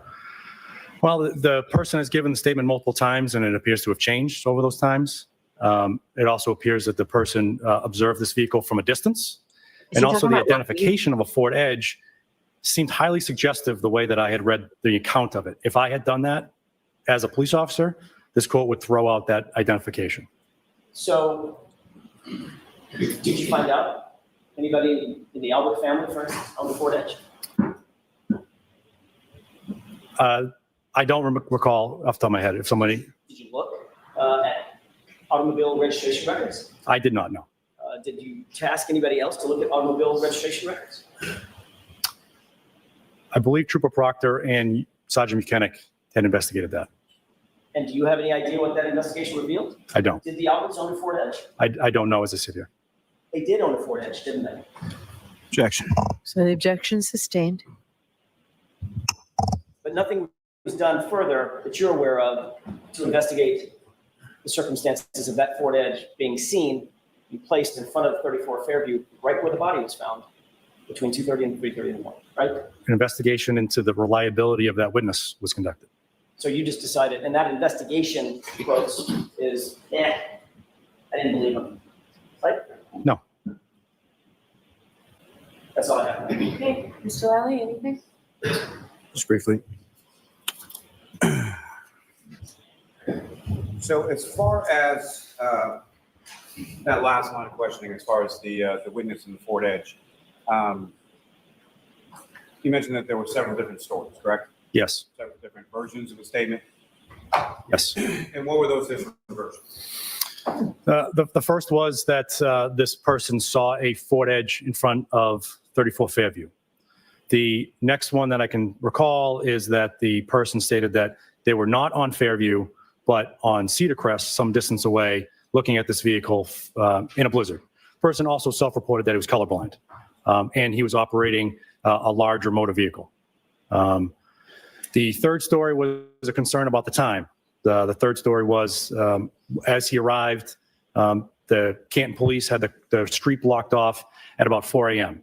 and he places this Ford Edge outside the residence at a time before that. So we know through our investigation that the Canton police didn't arrive till shortly after 6 a.m. So the witnesses' times are off as well. As far as the what you termed as a highly suggestive ID with the Ford Edge, can you explain what you mean by that? As I read the report, the investigator had asked the person first a question. They stated that there was a vehicle in front of 34 Fairview Road. The witness was then brought outside, and the investigator allegedly pointed to a motor vehicle that was in a parking lot, and it said, "Is that it?" And the witness said, "Yes, that's it."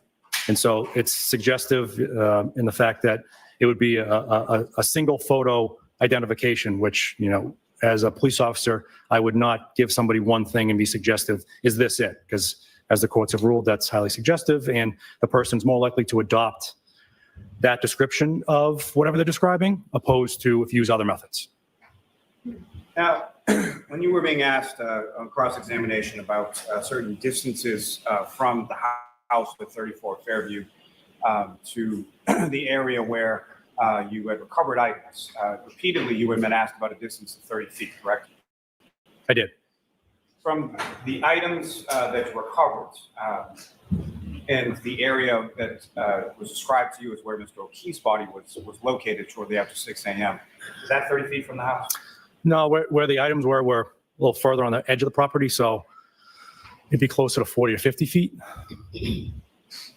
And as far as where Mr. O'Keefe was located with reference to the curb, with reference to the street, how close was that? From the curb, reports was about 10 feet from the curb. And so the evidence was a lot closer to the roadway, a lot closer to the curb than it was to the house, correct? Objection. Sustained as to form. As far as what, if anything, did you find significant between the location of the evidence in relation to and Mr. O'Keefe in relation to the roadway versus in relation to the house? The pieces of evidence were physically on the roadway, on the pavement or the curb. Just one question as it applies to the Sally Port video from the Canton Police Department. Are you aware of sort of how those videos were recorded as far as when they stopped, when they started? Not off the top of my head, no. But the ones we have in possession, no. As far as, and I'm sorry, let me ask the question probably a little more succinctly, but with reference to, are you familiar at all with the camera system at the Canton Police Station? Vaguely, yes. As far as, do you know whether or not it's motion activated? The Canton IT director stated that it was motion. So the objection sustained. Well, let me ask it with, are you aware that the cameras are motion activated? Objection. As to form, it's sustained. What, if anything, are you aware as to how the cameras record? Objection. I'm going to allow it. Move approach. Okay? You are muted. Now, Lieutenant, when it came to the Sally Port video, at some point you did review them to some extent. Yes. Now, with the course of your review, what, if anything, did you note in reference to time? Was it sort of one long consistent, or did it jump? It jumped. And based on that, what, if any, conclusions did you draw as to how that video recorded? It appeared to be motion activated. As these jumps occurred, it appeared to be triggered by motion.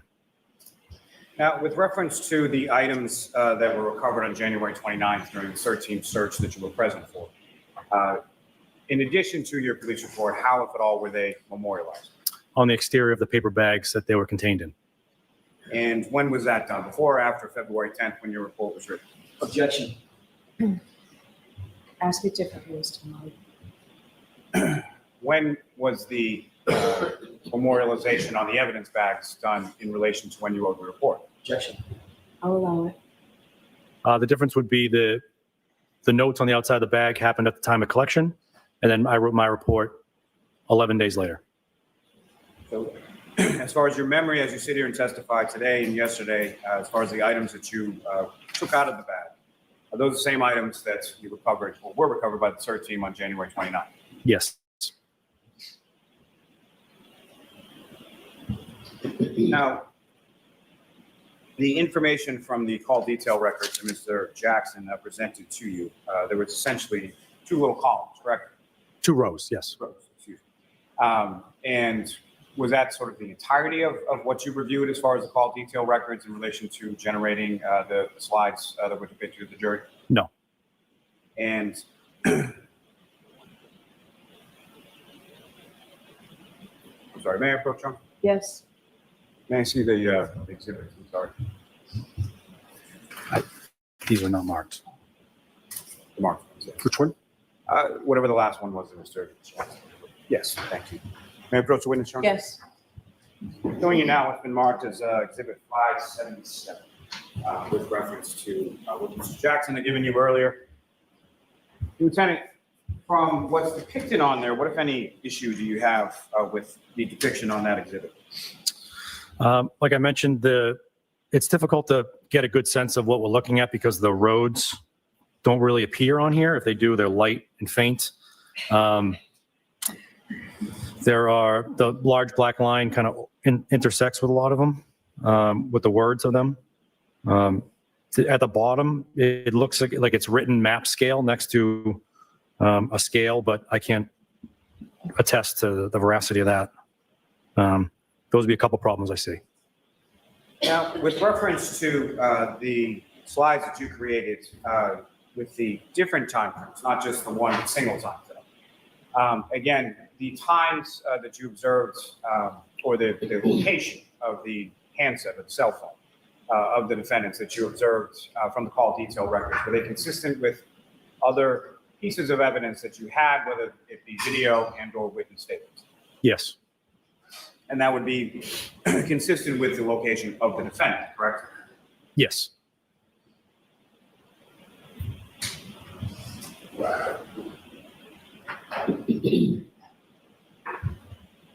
Now, you were asked some questions about speed and distance traveled. And you indicated that you did not agree with the premise of Mr. Jackson's question, correct? Yes. Can you explain to the jury what it was about the premise or what it was that you did not agree with? So while I agree it would be impossible for the phone to travel at that distance, I disagree with the premise that the procedure that was being captured here and the distances may not be at the same time. So there may be the distance could have preceded the procedure, and the end distance could have been after the procedure. There are other ways to capture that information. Again, all I'm doing, and I'm at the mercy of the records, is illustrating them. I then take the next step in order to corroborate that information, ideally through video and other location-based information. Now, in relation to speed, is that something that you've done in other cases with call detail records? Yes. And you mentioned that you weren't able to do it here or didn't do it here. Can you explain why not? By speed, do you mean route of travel or? So if I have a more robust set of records, so again, we're at the mercy of Verizon here. We only got a limited number of records from the ranging data. With other cases, if the phone is much more chatty with the antenna, if there's more lines of communication, I've seen lines of communication as frequent as every couple of seconds or less than a couple of seconds. As I map those out, I can make more of a determination of maybe the route of travel of the cell phone. So as I put the first arc, I'll then place the second arc on a map and say to myself, how could a handset get from the first arc to the second arc? And I'll have a number of possibilities. I will then lay out the third arc. Okay, how could a phone get from the second arc to the third arc, and repeat that process, narrowing down the different possibilities. And oftentimes I'm able to determine the route of travel, send investigators down to that route, and we find corroborating information. And again, why was it that you weren't able to do that with this information that you received from Verizon in this case? We received a limited number of entries in this record. And what, if any, relationship does that have to sort of the area or the geographic location as far as the town of Canton is concerned and the number of antennas they have? Well, as respective to the number of records, it's a larger area the cell phone could potentially be. So in no way in your testimony, in your slides or anything else, are you suggesting that the device or the handset or the defendant's cell phone was traveling at that speed, correct? Correct. So could you explain to the jury again exactly what those arcs mean and what you are explaining with reference to? Those records have a start distance and an end distance. I take those distances, place them on a map, starting where the antenna is also in that record states it is. Draw a distance from that antenna, draw an arc at that distance with the radius being the distance that's on the record, and have an arc that's in excess of 120 degrees. You also asked some questions about whether causing some sort of interference or something in relation to the recording with regard to antennas or which antenna a device might connect to. You indicated that was not your experience with these types of records. Can you expound upon that? The greatest predictor of what antenna a cell phone is going to use is distance, because like I said, the further the handset is away from an antenna, the more degraded the signal is going to get. So that's the best predictor. But like I mentioned earlier, there are things that can disrupt a cell phone signal, which would cause a handset not to connect to the closest antenna.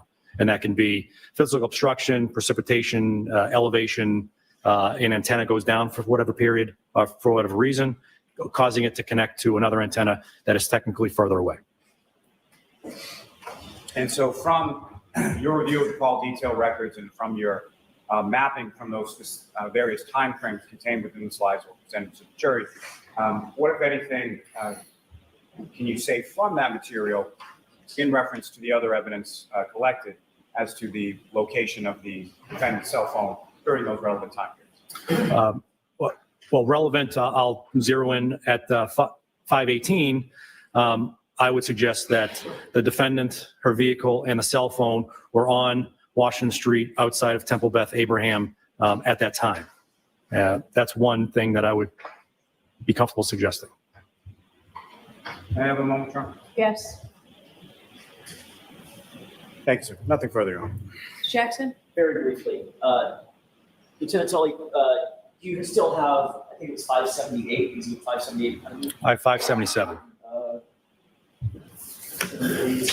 Is, Yeah, 578 is not marked yet. what's up? Where's the RTT record? Is that 577? I have RTT records that are not marked in front of me. May I approach? Yes.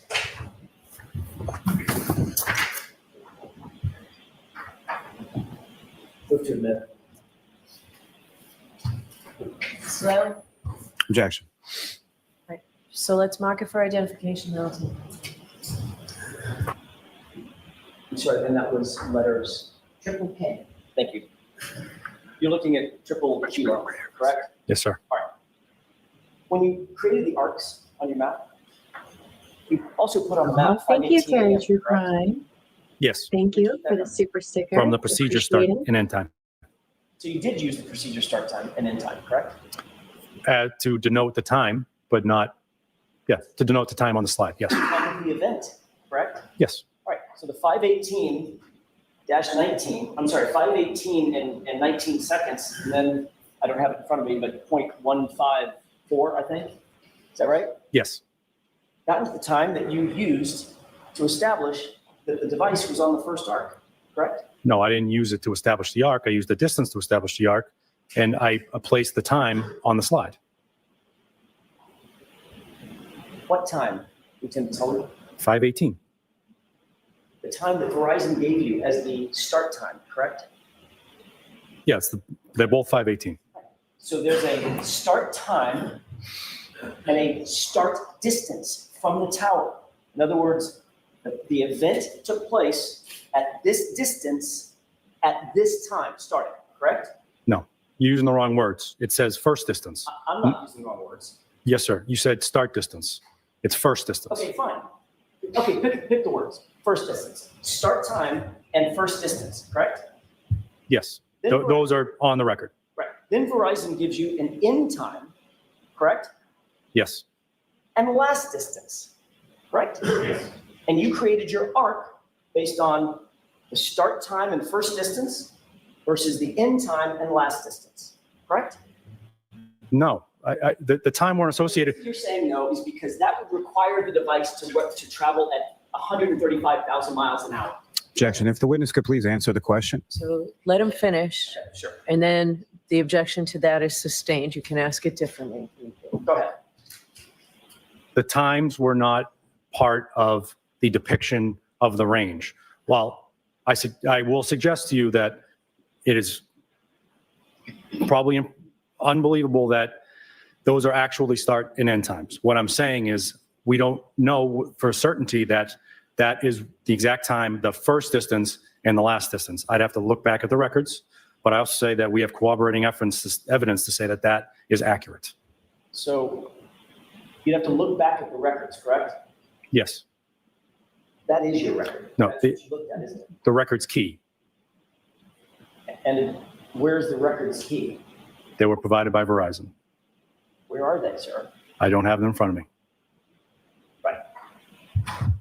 That's all.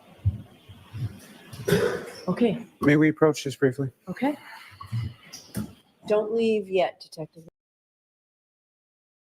All right, don't go anywhere, guys. Don't go anywhere, because in 5 minutes, we are going to start the ARCCA testimony from trial 1. I just want to give everyone a quick bathroom break, snack break. Go get your, oops, sorry. My computer's being weird. Go get your snacks, go get a bathroom break while I get the ARCCA guys from trial 1 set up. That's going to be about 2 hours total, guys. If you're new here, thank you for watching. Please like this video, subscribe, hit the notification bell. Join us. We're here every morning covering Karen Reed. There's no court today because apparently it's too hot, which I mean, I understand it's an old building, but like, do they even do trials in the summer there? Like, I don't understand how it's not prepared for them, but okay. Nothing about Canton surprises me anymore. In a momento. Okay. I think that's queuing up. Just a minute there. Yes, Alma. Yes, that was the reason there's no court today. And now I'm wondering, will we have court? I don't know the weather in Massachusetts right now, but apparently that's what they said. So who knows? Who knows what's going on? Before we do continue with the trial, I do want to make a PSA. And it's only going to be real quick, I promise, guys. So if you have not heard this story yet, all right, police in Washington, the state, are looking for that POS man that you see on the screen right now, who was supposed to give his daughters, all under the age of 10, back to their mother in a custody dispute.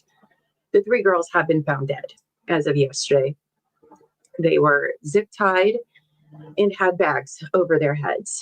Don't think about it for too long, because if you do, you're going to get real angry and real upset. But anyway, they are looking for this man. Apparently his truck, I think, was left behind. But if you guys can share his face all over your social media, people in Washington, please be on the lookout for him. I would consider him very dangerous, considering the fact of what he did to those beautiful little girls. Maybe he's already taking care of business for us. I don't know. But they are still looking for that man. Travis Decker is his name. Washington, Llama, Washington State, not Washington, D.C. I know we have some people in different countries, but our state of Washington on the West Coast. So please share his face all over social media. And, hopefully they find him. Either way, I don't care how they find him, to be quite honest. But the mother definitely deserves some answers. So with that, not to bum everyone out, but I just feel really compelled to I have people here watching, and I just felt really compelled to show his face all day long, because this is absolutely disgusting and horrific. So, okay, guys, we are going to start with, who's this? Dr. Wolfe. Ooh, Dr. Wolfe. And if you guys can share on social media that we're about to watch the ARCCA, guys, let them know that we're about to see what they have to say.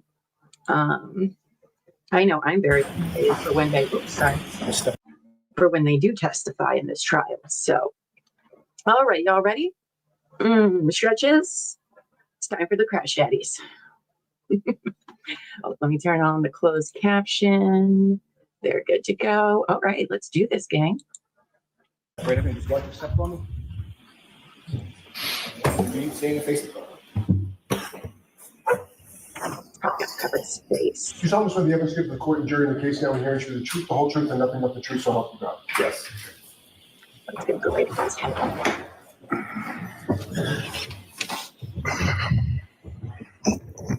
All right, Mr. Jackson, whenever you're ready. Thank you, Your Honor. Doctor, could you state your full name and spell your last name for us, please? Daniel Michael Wolfe, last name spelled W-O-L-F-E. Dr. Wolfe, what do you do for a living? I am the director of accident reconstruction at a company known as ARCCA, A-R-C-C-A. And what is ARCCA exactly? So ARCCA is a forensic engineering consulting firm. We have a variety of disciplines that include human factors, biomechanics, crashworthiness, accident reconstruction, just to name a few.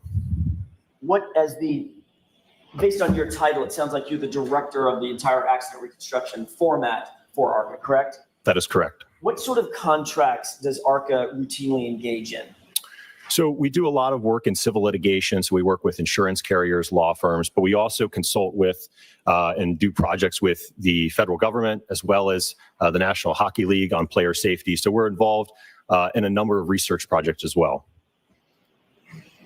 Is there other clientele that seeks out ARCCA for accident reconstruction or biomechanics or human factors issues? In terms of beyond the parties that I just listed? You mentioned the U.S. Department of Defense. Yes, the military, yes, the Army. Tell me a little bit about the work that you've done for the Department of Defense. Well, that was before my time, but I'm aware of projects that dealt with working on vehicles that were over in the Middle East, where they basically designed energy absorbing seats because there was injuries when the vehicles were going over IEDs. Is ARCCA known both nationally and internationally? Is it recognized as a leader in accident reconstruction issues? Yes. As the Director of Accident Reconstruction at ARCCA, do you specialize in both accident reconstruction and the human factors that are associated with such reconstruction where necessary? Yes. Can you give me a synopsis of the professional discipline of what is accident reconstruction? I think a simple definition in my mind would be the application of physics, engineering science, and mathematics to collision events. I always like to think of it as if you open up a puzzle box and you dump the pieces out and you've got a bunch of pieces and you're trying to piece together the evidence to see how everything fits to get a clear picture. And what is the application of human factors to that process? So to give you an example of human factors in the field of accident reconstruction, so I do a lot of nighttime visibility and conspicuity work. So to give you an example of that, let's say a driver's driving down the road at night, there's a pedestrian that's crossing the road. So we want to have an understanding based upon that pedestrian's clothing, the headlights of the vehicle, any potential artificial lighting in the area. When does a driver recognize that individual on the roadway? And then we can also look at literature to have an understanding of how do drivers respond based upon the hazard they're presented with. So there's different response times depending on the hazard. So it's going to be different for a pedestrian crossing the roadway or a driver responding to a vehicle suddenly stopping in front of them. Dr. Wolfe, as an accident reconstructionist, do you investigate and reconstruct both passenger vehicle issues, commercial vehicle issues, motor vehicle, pedestrian issues, all of the above? Yes, I see all types of accidents. And how long have you been doing this work with ARCCA? A little over 7 years now. What education, training, and background qualifies you to perform the duties that you just described for the jury? Back in 2012, I received a Bachelor of Science in Engineering from James Madison University, along with a minor in mathematics. Some of my courses while at JMU included courses in physics, statics, dynamics, kinematics, material science, along with your other engineering sciences. Subsequent to my undergraduate degree, I then went on to the University of Delaware to pursue my PhD in electrical and computer engineering with a concentration in electromagnetics and photonics. What additional training or experience do you have as it relates to accident reconstruction in addition to the formal education and the PhD? Certainly. So in addition to my undergraduate degree and my PhD, I've continued to take courses through Northwestern University in crash reconstruction. Some of those courses have included human factors, lighting. I've taken courses on electronic vehicle data, photogrammetry, three-dimensional laser scanning. So I've continued to take courses subsequent to graduating. Do you also hold any accreditations in terms of accident reconstruction? Yes, I'm accredited by an organization known as ACTAR, which is the Accreditation Commission for Traffic Accident Reconstruction. Are you trained in photogrammetry? Yes, sir. Is that to determine vehicle crash incidents or the circumstances surrounding them based on map scenes, evidence from photographs, things of that nature? Absolutely. So photogrammetry is the science of extracting information, if you will, out of photographs. So things dimensionally about an object spatially without ever actually physically seeing the object or inspecting it. So you don't have to be at the scene to effectively and scientifically reconstruct it to your satisfaction? No, not at all. And quite frankly, to be honest with you, in my world in civil litigation, oftentimes by the time a case comes across my desk, it's, the accident happened 5 years ago. Some I've even had 10 or 15 years ago. So getting access to the vehicle at that point, it's going to be a long shot. Doctor, are you a member of any professional societies? Yes. Describe those, please. So I'm a member of the Society of Automotive Engineers, SAE. I'm also a member of the National Association for Professional Accident Reconstructionists, the Optical Society of America, and also the Illuminating Engineering Society. How many cases would you say in your experience in your career have you reconstructed or attempted to reconstruct, either you or your team members? I don't actively track that. If I had to estimate at this point in my career, it'd probably be well over 1,000. And how many of those 1,000, I know you'd have a number specific, but how many of those 1,000 would you say involved pedestrians as well?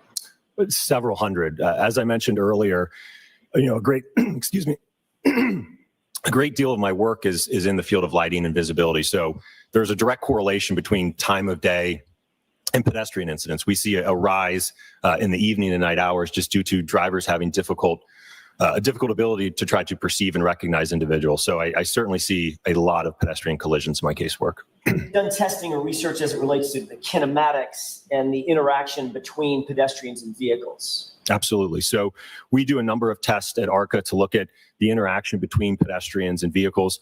One of the ones I know I did most recently where we were evaluating a vehicle essentially rolling over a pedestrian. So we wanted to understand the vehicle dynamics as well as the interaction between the pedestrian and the road surface. So we conducted testing at ARCCA to evaluate that. Does ARCCA have any other disciplines other than just accident reconstruction? Absolutely. So as I mentioned earlier, we have crash worthiness. So again, that's where you're going to be looking at the safety of a vehicle. How does it perform in a crash? We have human factors, failure analysis, premise liability, and biomechanics. As an accident reconstructionist, doctor, do you or have you studied or tested the forces that are at play between objects interacting, a human being interacting with a vehicle, for instance? Yeah, absolutely. Part of what you do. Yes, sir. Describe that. So we use hybrid instrumented dummies at ARCCA for our testing. So if we want to have an understanding that an occupant in a vehicle, the forces that they might experience, or for any matter, again, if it's an instance where you have something that ends up falling on someone's head and you want to have an understanding of the forces involved in that, we perform testing with hybrid dummies. Have you ever authored any peer-reviewed papers in the field of physics? Yes, sir. Describe those for me. So I have a number of papers in the field of lighting and optics. I have a recent publication that deals with Toyota and Lexus vehicle control history records as well. Is that called Toyota Vehicle Control History, Sudden Braking History Recording Characteristics? Yes, sir. All right. Was that specific to dealing with vehicles and their interaction with other vehicles and or pedestrians? It involved looking at the various triggers that system is capable of recording. And specifically, it was looking at what triggers a sudden braking event. So we were able to determine that those triggers, the sudden braking event is triggered when a driver, or I should say the vehicle, Jackson, reaches. may we approach? Sure. No, you're. Yes, you Thank can you. move on. You've been qualified in other courts to testify as an expert in the area of accident reconstruction. Is that right? Yes, sir. You were not hired by the defense in this case, correct? That is correct. At the time you did your expert review, Dr. Wolfe, and your consultation, you and I had never met. That's correct. You did not know who I was. I did not. You'd never met Ms. Little. No. Mr. Unetti. No. Matter of fact, you'd never heard of this case. That's correct. You were hired by another agency not connected in any way to the defense. Is that right? Correct. And not connected in any way to the Commonwealth. Is that right? Correct. So your analysis and your conclusions and your opinions are completely independent of the defense and the Commonwealth in this case. Is that right? Objection. Sustained. Mr. Jackson, you can ask it differently.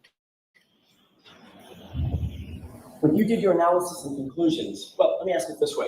You finalized a report, you and your team, correct? Correct. That report is contained in a multi-page document that was submitted following your analysis and your opinions and conclusions, right?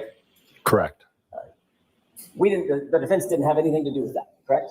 Correct. You'd never met us, didn't know who we were when you did this. Correct. You'd never met Mr. Lally, didn't know who he was when you did this. Correct. So your analysis, opinions, testing, and conclusions were requested by a completely separate agency. That is correct. All right. Goes without saying, but I'm gonna ask it anyway. You haven't been paid by the defense? You have not paid us anything, no. And you don't work for us. That's correct. As a matter of fact, I've never asked you specific questions about your testing before today. That is correct. Your work product, the report that you provided, was provided both to the defense as well as the Commonwealth. Is that right? That's my understanding, yes. And you were equally available to both sides? In terms of them reaching out? Correct. Yes. And I called you ultimately after receiving your report, asked if you'd join us and testify, correct? That is correct. Were you and your team asked to undertake a review for purposes of accident reconstruction of the case that's now pending before the court? Yes, sir. Was your team asked to do this by the agency that ultimately retained you, not us? That's correct. Who at ARCCA was assigned to the team who would ultimately undertake this job of accident reconstruction? It was myself, Dr. Andrew Rentchler, and Scott Klein. What was Dr. Rentchler's role in this case as it's distinguished from your role in the case? Certainly. So Dr. Rentchler is a biomechanical engineer, and ultimately he assessed whether or not there was a mechanism for the injuries of Mr. John O'Keefe. And what was your focus? If he's talking about the injuries to Mr. O'Keefe, what was your focus in your reconstruction and your analysis? I would simply say it was looking more at the damage to the vehicle. Okay, so in terms of your team and the responsibilities of each of the team members, you were more focused on the damage to the SUV. Dr. Rentchler was more focused on the injuries suffered by Mr. O'Keefe, correct? I think that's a fair characterization, although with the caveat that we worked together as a team. So we weren't isolated kind of in those areas, not speaking to each other. We certainly worked together on the analysis. Understood. Were you provided or did you review certain materials in furtherance of your consultation in this matter? Yes. What were you provided? We were provided photographs of the incident location. We were provided photographs of the Lexus. There were a couple of incident reports that we received.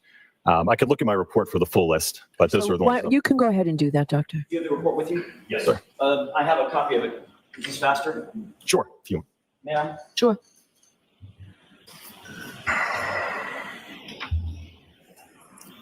How many categories of materials were you provided? provided, it would be approximately 10. Could you list those off for the jury? CC. It would be the Norfolk SPDU homicide death report, the Commonwealth of Massachusetts Department of State Police crime scene report, OCME dispatch removal report, photographs of the incident location, videos of the incident location, photographs of the 2021 Lexus LX 570, photographs of recovered evidence, crash data retrieval report from the 2021 Lexus 570, report of autopsy, and autopsy photographs. Based on these data that you were provided, were you able to satisfactorily, to your mind, satisfactorily engage in the consultation that you were hired to do? Yes. And come up with some opinions and conclusions based on scientific certainty? Yes. Did you review scene photographs of the alleged incident? Yes, sir. What information were you able to glean or gather from your review of the photographs, from the scene specifically? So from those photographs, I was able to identify there was fragments of transparent red, clear plastic. There also appeared to be pieces of chrome and black plastic. I also observed what appeared to be glass fragments along with a black drinking straw. Did you also review some videos? Yes. That was out at the scene, maybe a leaf blower? Correct. It appeared to be daytime, yes. Okay. What did you note about the photography at the scene of the items that were being photographed? Well, I think one thing that comes to mind is it was a little bit difficult to follow the evidence, so to speak. So typically, when I go out and do an inspection, especially of a fresh incident, let's say I've got a debris field or I've got tire marks, what I like to do is kind of step into the scene, if you will, where you take global perspective shots and then you step into a specific piece of evidence so that you can, at a later point in time, identify where that evidence is. I noted that in a lot of these photographs, I didn't see a whole lot of that stepping in. It was essentially just zoomed right into where that evidence is, but not really having a great understanding of where was it relative to all of the other evidence. Or when it got there? Correct. Based on your review of all the materials that you described for the court, did you get an understanding of what the Commonwealth's theory of the case is, specifically Mr. O'Keefe was struck by the Lexus SUV? Objection. Sustained. Did you come to understand that the allegations before the court were that Mr. O'Keefe was struck by the vehicle? Objection. Sustained. Ask it differently, Mr. Jackson. Did you perform an accident reconstruction specifically focused on determining whether or not damage to the Lexus was consistent with hitting Mr. O'Keefe? Yeah. Also focused on whether or not the injuries to Mr. O'Keefe were the result of being hit by a vehicle? Yes. Okay. During your analysis, did you note the damage to the vehicle? Yes, sir. Describe that, please. So the primary damage was to the right taillight. It appeared to be fractured with the majority of the lens cover, so that clear and red plastic covering missing from it. In addition to that, if you're looking at the back of the vehicle, to the left of that, in the area above there's also another tail lamp assembly on the lift gate. So above that assembly, there was a small dent along with some paint chips. On the bumper, more so on the wraparound section as it kind of curves around to the right side of the vehicle. There appeared to be some superficial scratches as well in that area. Was there any other damage or deformation that you were able to glean from your review, the photogrammetry, damage to the Lexus, the bumpers, the panels, the quarter panel, the sheet metal, anything like that? No, the rest was remarkably intact. Is it common in vehicle pedestrian collisions that there is some sort of bumper displacement and or sheet metal deformation that's concomitant to that? Absolutely. Assuming a pedestrian is positioned in a normal upright position, you certainly would expect to see damage to the bumper. In a lot of cases, what happens is, the bumper is just clipped on. So again, the force of that impact will oftentimes cause the bumper to kind of become unmounted or unclipped. You certainly could see deformation to body paneling, such as the lift gate or the quarter panel as well. Is that especially true at higher speeds, meaning above 15 miles per hour or so? Oh, absolutely, yes. Was there any apparent damage to the Lexus that appeared consistent with any kind of pedestrian interaction that you saw? No, it was really confined to just the taillight, a very isolated portion of the vehicle. During your review and your investigation, did you note information concerning items that were supposedly found on the bumper? Yes. What was that? I believe it was noted there was 2 apparent glass fragments located on the top bumper cover. What's the significance of the presence of those items or the lack of materiality of those items in your view? Well, again, I think it's going back to the scene evidence. Again, we knew that there was glass fragments, what appeared to be from a drinking glass at the scene of the alleged incident. Is there any glass consistent with the glass that was supposedly found on the bumper, in the taillight housing, the taillight mechanism, anything from the car, the Lexus, that would account for that glass? Okay, I think I understand. So the taillight itself is not comprised of any glass. It is all plastic. So that damage, or I should say that glass on the top bumper cover could not have come from the right taillight. Now, based on your review of the information that was provided to you, did you undertake any testing of that vehicle? I'm sorry, any testing concerning the damage to the vehicle? Yes, sir. All right, can you describe what that testing was? So we performed, again, this is with Dr. Rentchler and I working together on this again. We performed projectile testing to the tail lamp with a drinking glass as well as a hybrid head form. Let's take those one at a time. How would you describe the drinking glass test? Certainly. So again, from our review of the evidence, we knew that we had an isolated portion of damage to Lexus confined to the taillight. So we know that we're dealing with potentially a small object that could have created that. Looking at, again, the evidence in terms of the scene photographs, we know that we have a damaged drinking glass at the scene in the vicinity of the fragments of the taillight. So the theory that Dr. Rentchler and I put forward is potentially an individual threw this drinking glass at the back of the Lexus, causing the taillight to fracture. I'm going to interrupt you right there. You and Dr. Rentchler formed that theory and wanted to test that theory, correct? Yes. You were not told that theory by the defense because you've never met us. Correct. You were not told that theory by the Commonwealth. You've never met them, correct? Correct. Your theory was the product of simply having some facts extant in the data. Got a broken drinking glass, a broken taillight. Let's put them together and figure out if the drinking glass could be responsible for the taillight and vice versa. Absolutely, yes. And that was your determination of, well, we were given instructions to reconstruct this. Let's look at every single angle, correct? Absolutely. And I will note, as part of the engagement with the entity that retained us, we were asked not to do any outside research or investigation of the case. It was to be based solely on the evidence that we were provided. Okay. As a matter of fact, and importantly, while you were doing your testing, had you ever even heard of the Karen Reed case? No. So getting back to that testing, and I interrupted your flow. It's my first time watching, you were so I don't looking know. at whether or not the glass could have produced the damage to the rear taillight that you saw, correct? Correct. And what did you do in furtherance of making a determination about whether or not that was possible? Certainly. So myself and one of our lab technicians at ARCCA, we designed and developed a pressurized air cannon. So it was capable of firing a projectile such as a drinking glass at the taillight. So it essentially, Okay. you can think of it kind of as a giant cannon, but it had a barrel, and then there was a valve that would open rapidly, and directly behind that was a pressurized vessel. Look how And excited he depending is on about the cannon. pressure, the PSI of that vessel, would determine essentially the speed at which that glass would be projected into the taillight. The guy the So you coolest. literally built a cannon? Yeah, it's pretty awesome. Pretty cool job. Tell me what the results of your testing was with this pneumatic cannon that would fire the drinking glass.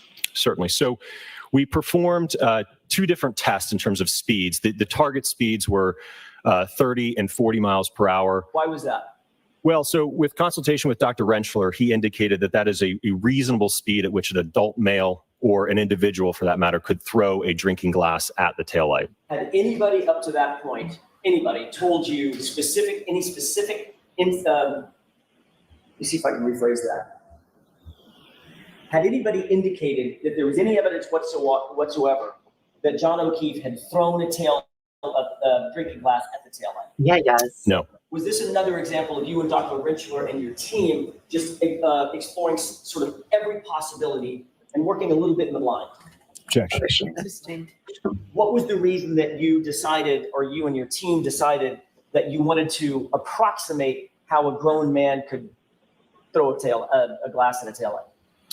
Well, I think we wanted to have an understanding is when a projectile such as a drinking glass interacted with the taillight, would we get damage on the test taillight that was consistent with that of the subject taillight? Understood. So based on your theory, were you able to approximate the damage on the taillight? Yes. Describe that for us. So as I mentioned, we ran 2 tests. The target speeds were at 30 and 40 miles per hour. And there was a little bit of variability in terms of what our target was and what we actually achieved. So the achieved speeds were at 31 miles per hour and 37 miles per hour. So there's just depending on how the glass leaves the barrel and some of the rotation can affect some of the speed, or ultimately the end result speed to that. So what I will say though is that with the 37 mile per hour projectile into the taillight, we noted and observed that there was damage that was consistent with that of the subject tail lamp, and that the test tail lamp had the majority of the outer lens fractured and missing, broken into pieces, as well as some underlying damage to some of the internal components as well. Do we get to see video? I hope so. Are you saying, well, let me ask a different question. You were able to replicate the damage to the taillight using a pneumatic cannon firing a glass at 37 miles an hour directly at the taillight, correct? Correct. All right. And that would also shatter the glass too, correct? Correct. Did you do any testing about whether or not that damage to the taillight could be produced by a person simply holding a glass and being hit by the car driving in reverse? We didn't do any testing of that, and primarily because, again, if we're looking at the arm and its total length, right? We only have a narrow damage pattern, which on the taillight, if you think about where where it meets the lift gate into where it starts to wrap around to the side of the vehicle, that's only about 6.5 inches in width. All right. When you fired the glass into the taillight was static. In other words, it was not going to move. It was immovable at that, correct? Correct. All right. So the glass is hurling through the air at 37 miles an hour and hits a static object that's resisting. And that smash is what produced ultimately the taillight damage that you were able to replicate. Is that right? Yes. If a person were holding in his hand the glass, and the taillight were to hit that hand, the hand would not remain static, correct? Objection. Sustained. Ask it differently, Mr. Jackson. If the taillight were to make contact with a person holding the glass, would that replicate what you did in terms of you're firing a glass into the taillight? In other words, are they apples and apples? No, I don't think it would be the same. Okay. Why is that? Well, as I mentioned earlier, again, the damage to the back of the Lexus, again, is confined to just that roughly, again, when we're talking about the taillight itself, that 6.5-inch section in width. Right. So it's inconsistent with the total length of the arm, and certainly from discussion with Dr. Rentchler, inconsistent with the injuries to the arm. So given everything in your investigation was revealed concerning this testing, are you saying that the taillight was damaged by John O'Keefe holding a drinking glass that was hit by an SUV? Objection. Sustained. In all the information that you were provided, you were not provided anything that suggested that John O'Keefe threw a glass at the taillight. Right? Objection. Sustained. Your approach. Yeah, it's just, yes. What information, if any, were you provided that suggested that John O'Keefe threw a glass at the taillight? No information. What information, if any, were you provided that suggested that John O'Keefe had a pneumatic cannon with him that night? I'm not aware of any information regarding that. All right. You also did some testing concerning a drop test. Is that right? Correct. Tell us about that drop testing. Certainly. So, again, through discussion with Dr. Rentchler, it was my understanding that Mr. O'Keefe had a skull fracture on the back of his head. So we wanted to do an evaluation of the interaction between the back of a head. In this case, we used again, talking about that instrumented dummy again, we used the instrumented hybrid head form to perform a drop test to evaluate the forces of an interaction between a taillight from the Lexus and the human head. What height did you choose to perform this drop test? 7.5 feet. Why'd you choose that height? Well, if you calculate it through physics and the acceleration due to gravity, that would equate to an impact speed of 15 miles per hour at that height. And what was the significance of 15 miles per hour? Well, that was essentially kind of a starting point for us, if you will. So I will tell you that in reverse, 15 miles an hour is fast. I don't know if you've ever looked at your speedometer when you're pulling into your driveway, reversing into a parking stall. Most people probably don't go more than 5 miles an hour or so. So 15 miles an hour in reverse is fast, especially when we're talking about, it's my understanding it was nighttime. There was winter conditions, potentially wet or icy roads. So again, that speed is going to be what I would say on the high end for going in reverse. So also in addition to with respect to kind of just the nature of that speed, it's my understanding through discussion with Dr. Rentchler that at 15 miles an hour, you start to see significant injuries to the human body when it makes contact with a vehicle. And I think one last point is that we needed to pick a speed where, again, this is kind of just us brainstorming, where we would have damage to the taillight, right? It would fracture it, but it wouldn't completely obliterate it. So we knew if we chose a speed, for instance, of 40 miles an hour, we know we're going to completely essentially explode the taillight. But if we do, 1 mile an hour, we may not do anything to it, right? So we kind of had to pick a middle ground to again, cause damage to the taillight.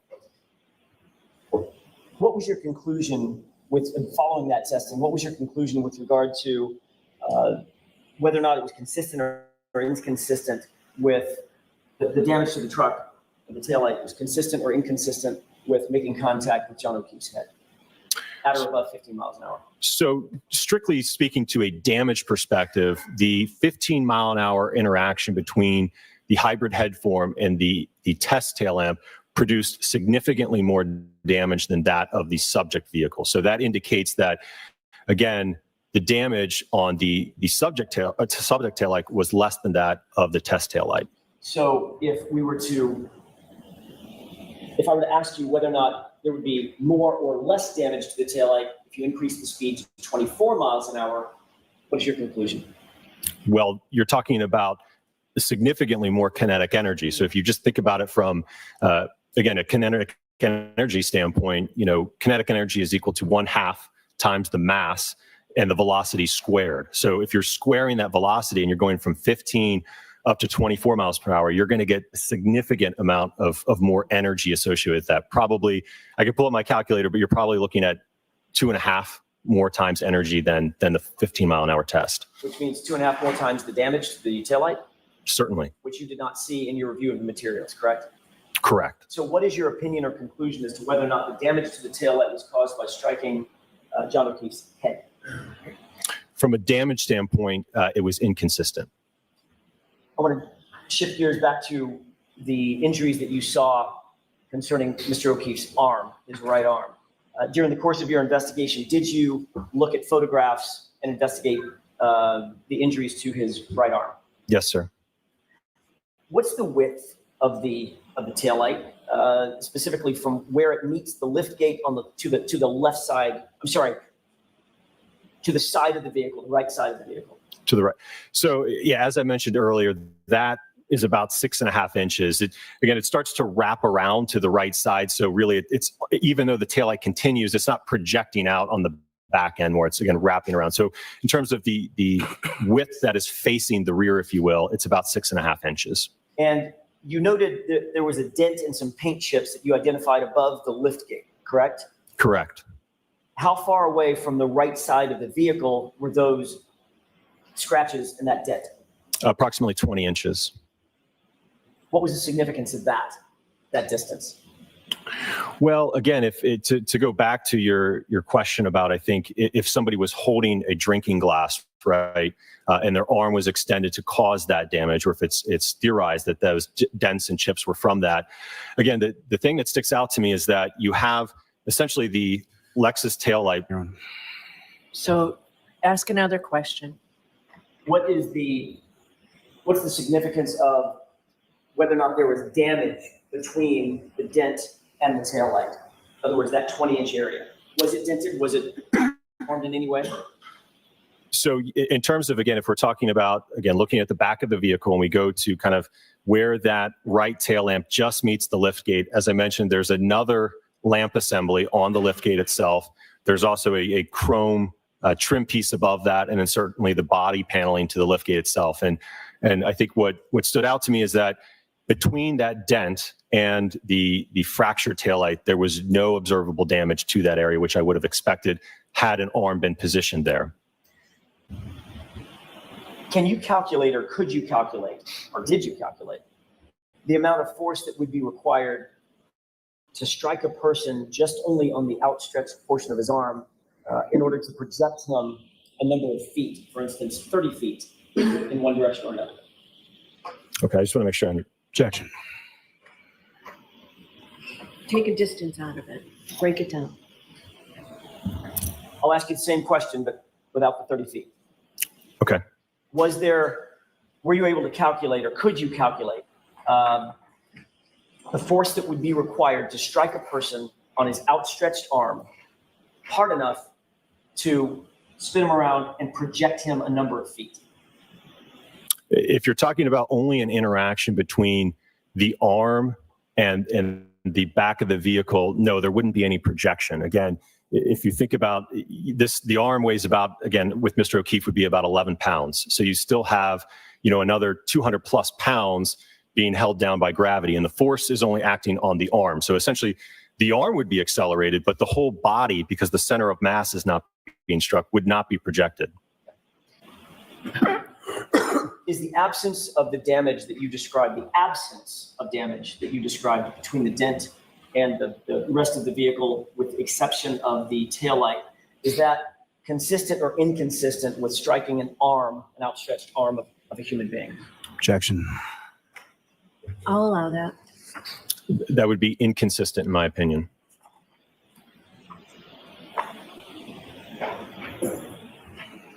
They have just a moment, Your Honor. Yes. And what is your opinion, Doctor, as to the amount of damage that you would expect to see at 15 miles per hour or above on the taillight if, in fact, that vehicle were moving in reverse and were to strike something on a human body, for instance, an elbow or an arm? Objection. I'll allow that. I'm sorry, can you repeat the question? Probably not. Sorry. I'm trying. Physics, that's why. From your testing, what would you expect to be, Sweet. what would you expect to see in terms of the damage to the right rear taillight? If in fact that taillight were to make contact with a part of a human body, for instance, an elbow or an arm, at 15 miles an hour or above, what would the level of damage be as compared to the damage that you actually saw? Well, if we compare it to, again, looking at the drop test that we did with the hybrid head, which weighs about 10 pounds. So again, if we're talking about now a human arm that's comparable in that same weight, we certainly would expect to see a comparable level of force and damage. So as I mentioned, if the arm is outstretched across the right tail lamp and into the liftgate section, I would certainly expect to see deformation to that body paneling, even potentially the tail light on the liftgate itself and that chrome piece as well. Based on the entirety of your investigation, your entire team's investigation, all the testing that you did, all the biomechanical testing and the engineering and the physics testing that you did, in your expert opinion, was that taillight damaged by striking John O'Keefe on the head? Objection. Sustained. In your opinion, was the taillight damaged by either striking Mr. O'Keefe on the head or the arm? Objection. Sustained. Can we approach? Yes. You are muted. May I, Your Honor? Yes. Last question, Doctor. In your expert opinion, based on all your testing, is the damage to the taillight that you saw consistent with striking a human head? No. In your expert opinion, is the damage to the taillight consistent with striking a human arm? No. Thank you. That's all I have. All right, jurors, we will take our morning recess. Oh my gosh, what does Lally even Good say? morning. Now, you in conjunction with, I'm sorry, Dr. Rentchler, is that correct? Dr. Rentchler, yes. So you in conjunction with Dr. Keep your voice up, Mr. Lally. Yes. You in conjunction with Dr. Rentchler and Dr. Klein wrote a report in regard to your analysis here, correct? Correct. And doctor, that report was issued on February 12th, 2024, is that correct? Correct. And in the first paragraph of that report, the last two sentences, you or whoever the author of that particular portion indicates, this analysis is based on information currently available to ARCCA and is only to be issued in its entirety. However, ARCCA reserves the right to supplement or revise this report if additional information becomes available. Is that correct? Correct. And that's pretty standard as far as your industry is concerned. You can only work with the information that you're provided. Is that correct? Certainly. Now, in this instance, you were provided 10 things, and then there were 4 additional things that either you or the other doctors had reviewed as far as literature or things of that nature. Is that fair to say? Correct. And the 10 things that you were talking about were reports, an initial crime scene report, medical examiner dispatch removal report. Is that correct? Correct. Photographs of the incident location. Is that correct? Correct. And how many sets of photographs of the incident location were you provided with? In terms of the number of photographs? The number of photographs, or were there different sets of photographs? Yes. And how many sets? I don't recall off the top of my head. I know that there was a series that were taken during the daytime as well as ones taken what appeared to be in the early morning hours. And you were also provided video from the early morning hours. Is that correct? From what I recall, I think it was daytime, but yes. And photographs of the vehicle, photographs of recovered evidence. Is that correct? Correct. CDR report from the 2021 Lexus LX570, correct? Correct. Autopsy report, autopsy photographs. Is that correct? Correct. And then some other things those would be the 10 things that you were provided with. And then there were 4 other things that you reviewed or part of your team reviewed. Is that correct? Correct. Now, in regard to, there's a section in your report called Review of Materials, and it talks about photographs and glass fragments and plastic fragments and things of that nature, correct? Correct. You also talk about a black drinking straw that was recovered on scene. Is that correct? Correct. However, there's no mention in the report about Mr. O'Keefe's shoe or Mr. O'Keefe's hat. Are you aware of those items as well? Yes. And are you aware that Mr. O'Keefe's shoe was actually found dug out from the snow, sort of flush with the curbing in front of the area where his body was found? Yes. Now, over the course of your work as a crash reconstructionist, and again, I don't mean this in any way, shape, or form, but I'm just curious. Typically, you're reconstructing or you're looking at someone else's reconstruction in relation to something that occurred in the past, correct? Not always, no. Well, my question is, sir, how many times have you actually been on like a live scene where the vehicles are still in place of final rest, whether a body is in place of final rest? Have you ever been to a scene where those sort of conditions existed? Certainly. We have a rapid response team that essentially we've been on site on the day of or the week of the incident. Yes. Now, how often is that? Not nearly as often as, like I said earlier, we primarily do litigation work. So again, by the time we're retained, obviously the scene has been is no longer present. Scene's been cleared, items have been removed as far as evidence or other things. That's mostly what you deal with, correct? Sure. And as far as the hat that we were talking about before, are you aware that that was recovered as well? Same day as the drinking straw on February 3rd in the area where the body of Mr. O'Keefe was discovered? In the area of the front yard, yes. Now, you have some familiarity through working as a crash reconstructionist with pedestrian collisions, correct? Correct. Is it common or uncommon for in the course of a pedestrian collision, for a shoe or glasses or a hat or something to fall off of that pedestrian in the collision sequence near where the area of impact occurs? Well, I think that depends on the interaction between the two. If it's more of a side swipe type interaction, if we're just talking about an arm, for instance, contacting the vehicle, no, I would not expect the shoe to come off. If it's something where the entire body is interacting with the vehicle, then yes, there's a greater likelihood that something like a shoe will come off, yes. So that is consistent in general terms with a pedestrian collision of a shoe coming off, correct?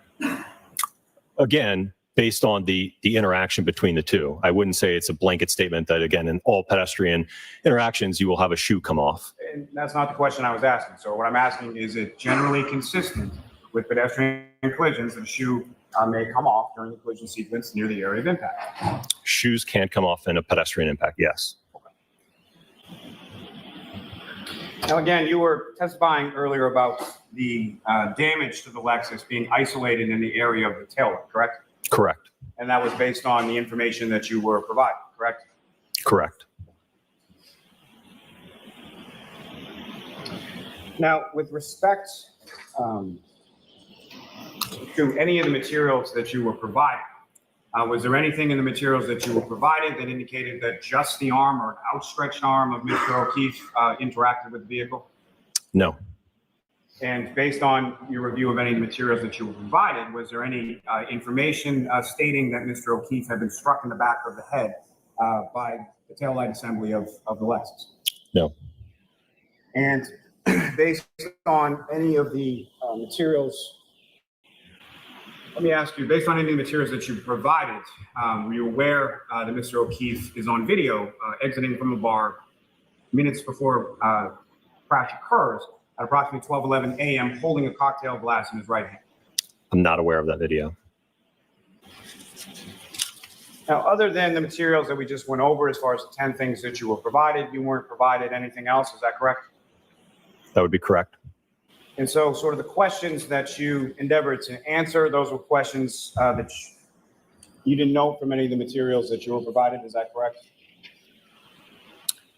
If I understand your question correctly, there was nothing in the material that indicated the questions we were to answer, if that's what your question was.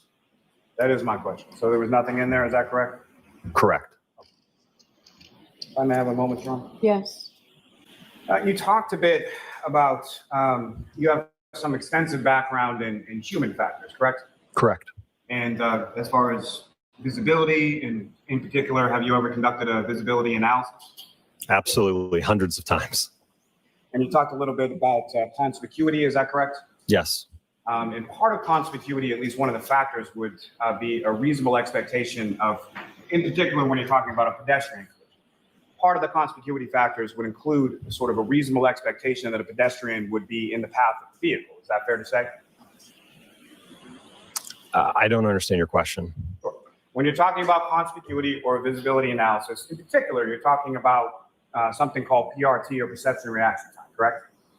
Well, that occurs after recognition. So first, a driver has to recognize that there's a pedestrian there before they can actually respond to it. So once they've recognized the pedestrian, then you start the perception response time where, again, the driver has identified what the hazard is. They're making a decision about what to do. They might be moving their foot from the accelerator pedal to the brake pedal. So again, kind of that's the action or the time frame in which the driver is undergoing action to potentially mitigate the collision. And perception reaction time, that's a pretty commonly used industry sort of standard as far as crash reconstruction goes, correct? Well, I would say that it's used in the field of accident reconstruction, but as I mentioned earlier in my testimony, there isn't a blanket number in terms of perception response time. As I mentioned, it's based upon the hazard that the driver is presented with. Again, if you've got a pedestrian crossing the roadway, that's going to be one particular perception response time based upon studies and naturalistic data versus a driver suddenly stopping in front of you, right? It's not the same perception response time in every scenario. No, understood. And there's different variables that may affect that as far as someone's age, as far as the lighting that's available, other things. Is that correct? Sure. And one of those things might be the reasonable expectation of a pedestrian being present in the roadway as you're driving along, correct? Expectancy can play a role, yes. In expectancy, what we're talking about is sort of the disparity or the difference between driving along a country road where there's no houses for miles and miles versus an urban area where there's crosswalks every 15 feet, correct? Sure. Now, in that expectation of privacy, how high would that be if we're talking about a pedestrian that actually exited from the vehicle that then strikes you? I don't understand your question. Let me ask you this. If the operator of the vehicle has a passenger who then exits the vehicle and goes towards the back, would there be a high reasonable expectation that the pedestrian would be located in that area? I don't know if I would classify it as high. What would you classify it as? I honestly don't know that I have a classification to it. Now, you never looked at the defendant's vehicle in this case, correct? Correct. Are you aware that the defendant's vehicle is still in police custody and available for inspection? I'm not aware of that. Did you ever ask to look at the defendant's vehicle? No. Now, a typical pedestrian strike, for the most part, involves a pedestrian in front of a vehicle as it's coming down a street. Is that fair to say? That can be one type of interaction, yes. Thank you for Is that sharing, more Matthew. prominently seen as far as your field than a rear collision? I would say that's fair. And there are various types of sort of interactions that the pedestrian can have with the vehicle in order to cause and sort of sustain injury. Is that fair to say? What I would say is that there's certainly, in terms of how the pedestrian interacts with the vehicle, in terms of whether they're being wrapped onto the vehicle or projected forward, certainly there's different types of interactions, yes. So there's like a wrap and forward projection type of collision sequence. Is that correct? Those are two common, yes. There's also something called a fender vault. Is that correct? Correct. And sort of how or where that pedestrian is positioned with relation to the vehicle is somehow or somewhat determinative of the injury sustained. Is that correct? It can be, yes. Obviously, you're going to see different injuries if someone fender vaults and goes over the top of the vehicle versus someone who is projected forward from the collision sequence with the front of the vehicle. Just to clarify, again, in this matter, I was not assessing injuries. That was Dr. Rentchler. I don't have an opinion. What I'm saying is based on your experience, so that you understand that there's a difference in the injuries that you might expect based on the type of interaction that a pedestrian has with a vehicle. Yes. And then if someone is wrapping forward projected and then the vehicle overruns that person, there'd be a whole other host of injuries that you'd expect to see based on being overrun by the vehicle, correct? There could be, yes. Now, the testing that you did with respect, these are essentially experiments that you're doing, correct? That's fair, yes. And am I correct in saying that in scientific experiments or in the world of scientific experiments, there are certain things called variables that you're trying to account for? Is that correct? I would say that's fair, yes. And essentially what you're trying to do is control as many of those variables as you can in order to best replicate whatever the conditions were at the time that what you're testing to see actually occurred. Is that correct? Correct. Now, what, if anything, did you do to control variables in relation to temperature? So one of the things we did with all of the tail lamp assemblies that we tested is that we preconditioned them to approximately 28 degrees, so that they had reached a steady state temperature before we subjected them to the impact testing. Oh, that's And smart. where in your report does it say that? I don't believe that's explicitly stated. Is it implicitly stated anywhere in your report? Again, I'm telling you, that's part of what we did for the testing. I understand that's what your testimony is, but you wrote a report, correct? Right, and I don't know that I detailed every single part of the test. Again, we summarized it. Understood. So what did you do to control any variable as far as wind? Well, when you're talking about a projectile such as a glass, again, that's being projected at 37 miles per hour, again, there would be probably minimal effects in terms of the wind. Even if there was a blizzard going on? Again, what we're going after here is ultimately conducting a test such that the drinking glass arrived at the location of the taillight. So if you're trying to say that, okay, he threw it this way and the wind blew it towards the taillight, sure, that could be a possibility. And sir, I'm not trying to say anything. I'm just asking, are you aware that there was a blizzard and that there were wind gusts up to 37 miles per hour during the time that this collision occurred? No. And that's not accounted for in your test. That's not true. Were you That- aware of that, Not sir? that windy. I'm aware that there was inclement weather at the time, yes. Now, with respect to what type of glass did you use? So we used a rocks drinking glass. So that's a glass that has a thicker base and a shallower sidewall. And so what I'm asking, sir, was it cocktail glass, was it pint glass? What kind of drinking glass are we talking? A rocks drinking glass. And how tall is that rocks drinking glass that you use?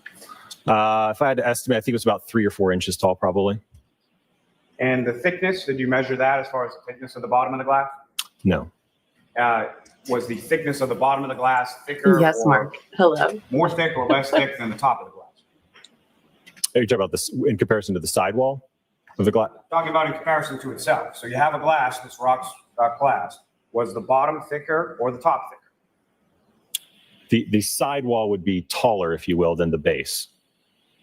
And so when you're projecting this thing out of the device that you created, the whatever it was, are you facing sort of the top of the glass where you would be sipping out of, or the bottom of the glass at the tail? So in the testing, the interaction between the That's what they taillight say, and the but we'll talk glasses about was it after. primarily between the base and the taillight. Now, with reference to, I asked you a little bit about the video, and you weren't aware of Mr. O'Keefe exiting Okay. from the Waterfall Bar at 12:11 in the morning, about 15, 20 minutes before he Makes was struck sense. by a vehicle. You're not aware of that? I'm not aware of that. Now, with reference to that particular establishment, was there anything stopping you or the other doctors that you were working with from going to that establishment, finding out what kind of glasses they had, getting an actual cocktail glass from that establishment? I had no idea that video existed. Did you even know that Mr. O'Keefe was at a bar before he was struck by the vehicle? I believe that in one of the incident reports we reviewed that there was, I think, a narrative about that they had been at a bar drinking, yes. Now, how is it that you determined where on the taillight assembly to aim? So we looked at the fracture pattern and what it appeared to be that it was emanating from basically where the clear portion meets the red cover. We kind of saw that the fracture pattern emanated from that. So that's where we targeted it. Now, when you did this testing as far as the sort of breakage or the pieces that came off the taillight, is it fair to say that they were of sort of different shapes and sizes, the broken pieces? Sure. Consistent with the broken pieces that were found on the scene near Mr. Please O'Keefe's tell body? me. Yes, I would say that's fair. Now, I know you may not be the person for this, but just as far as your reviewed some of the autopsy report, medical findings in regard to Mr. O'Keefe, correct? Correct. And the injuries to Mr. O'Keefe were primarily on the right side of his body, correct? Correct. So there were injuries to his right arm and forearm, elbow area, correct? Correct. There was bruising to his right hand. Do you recall that? Yes. There was an abrasion to the outside or the posterior of his right leg near his knee. Do you recall that? I don't know that I recall that off the top of my head. And do you recall sort of the skull fracture or the laceration that immediately outside of the skull fracture was on sort of the right back of his head? Yes. Now, from the reports that you reviewed, were you aware that when Mr. O'Keefe's body was discovered by the defendant and two of Mr. O'Keefe's friends, that the defendant was the only one who could see him in the conditions? Objection. Sustained. As far as the lighting was concerned in that area where Mr. O'Keefe's body was found, are you aware there was no overhead street ambient lighting or anything like that? Objection. I'll allow that. I'm not aware of that. And you didn't do any visibility analysis or anything in relation to this case, correct? That wasn't a part of my scope in this case. Well, as far as part of your scope, did you define that you indicated earlier that there were questions that you didn't find in the materials that you actually conducted experiments to prove or disprove, correct? Well, again, the entity that retained us in this asked us to evaluate whether or not the damage to the vehicle and the injuries to Mr. O'Keefe were consistent with the interaction or in interaction between the two. Yeah, we'll So definitely you talk were at about least that. somewhat Positive. restricted in the scope of what you could do based on the parameters given to you by the agency that hired you. Is that fair to say? Sure. Now, as far as any statements by the defendant to investigating troopers either that afternoon or that morning when Mr. O'Keefe's body was discovered, were you familiar with any of those? Objection. I'll allow that. I'm not familiar with. Sure. That's how I love seeing So, our Doctor, with international regard viewers. Thank to you the for being defendant's here. statements at any point were you did you review materials or were you made aware that the defendant said to multiple people on scene, I hit him, I hit him, I hit him, I hit him? I'm not aware of that. Now, within the reports that you and the other doctors submitted, there's an indication that if either Mr. O'Keefe's arm or head had interacted with the taillight, there'd be some expectation that either blood or DNA would be contained on that taillight. Is that correct? I believe, yes, that was stated in the report. And at any point were you made aware that Mr. O'Keefe's DNA actually was recovered from that taillight assembly from the defendant's vehicle? No, I was not. Now, as far as forensic reports, what, if anything, were you provided in reference to that, other than the initial crime scene report? Are you talking about specific to the scene or forensic reports to the body? Forensic reports specific to the evidence that was recovered from the scene and from the defendant's vehicle. Only what would be listed in the report. Now, you indicated one of the materials that you were provided and reviewed was the EDR, event data, recorded data. The crash data retrieval report, yes. Now, were you shown anything as far as a crash reconstruction report from a trooper from the state police? No. And the EDR data that you observed, did that contain any sort of usable data? There was no events recovered on the black box. And with respect to there being no events recovered on the EDR or the black box in a pedestrian collision, is that unusual? It is not. And why not?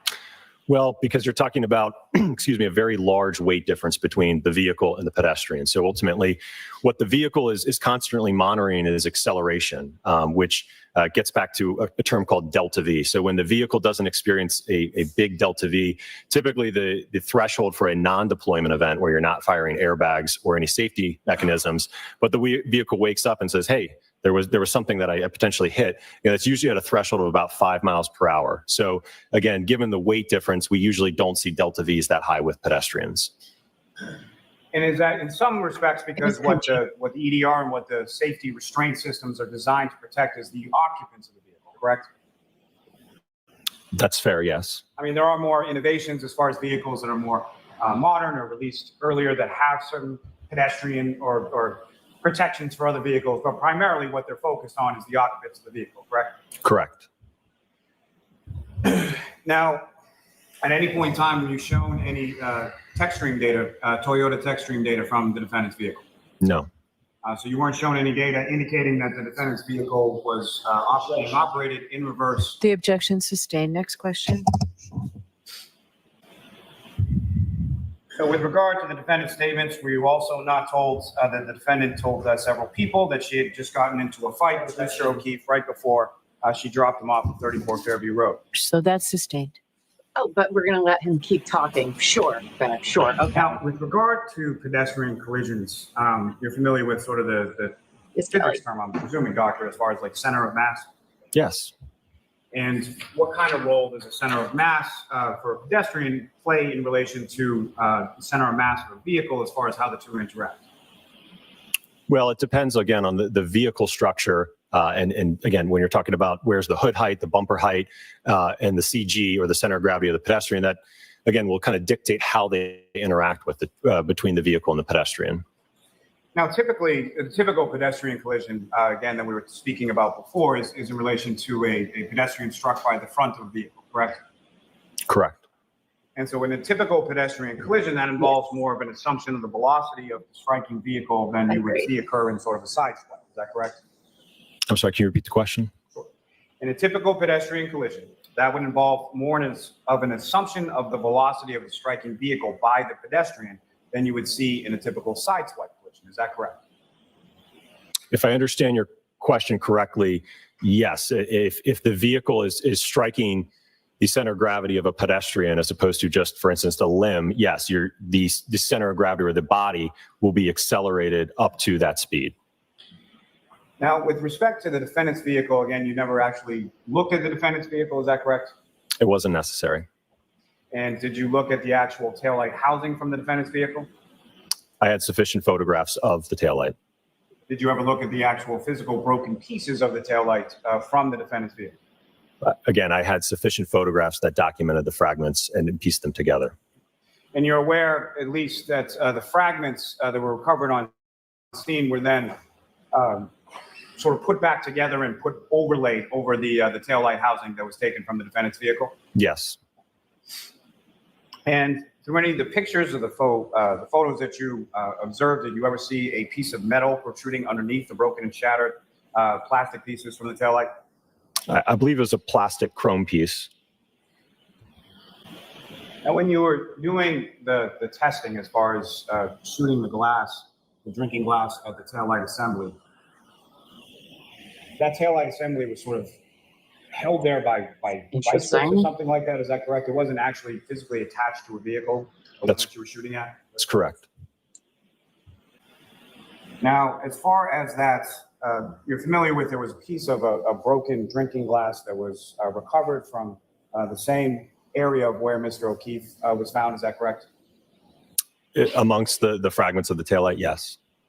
And are you familiar with Mr. O'Keefe's DNA being present on those pieces of the exterior of a broken drinking glass located near his body?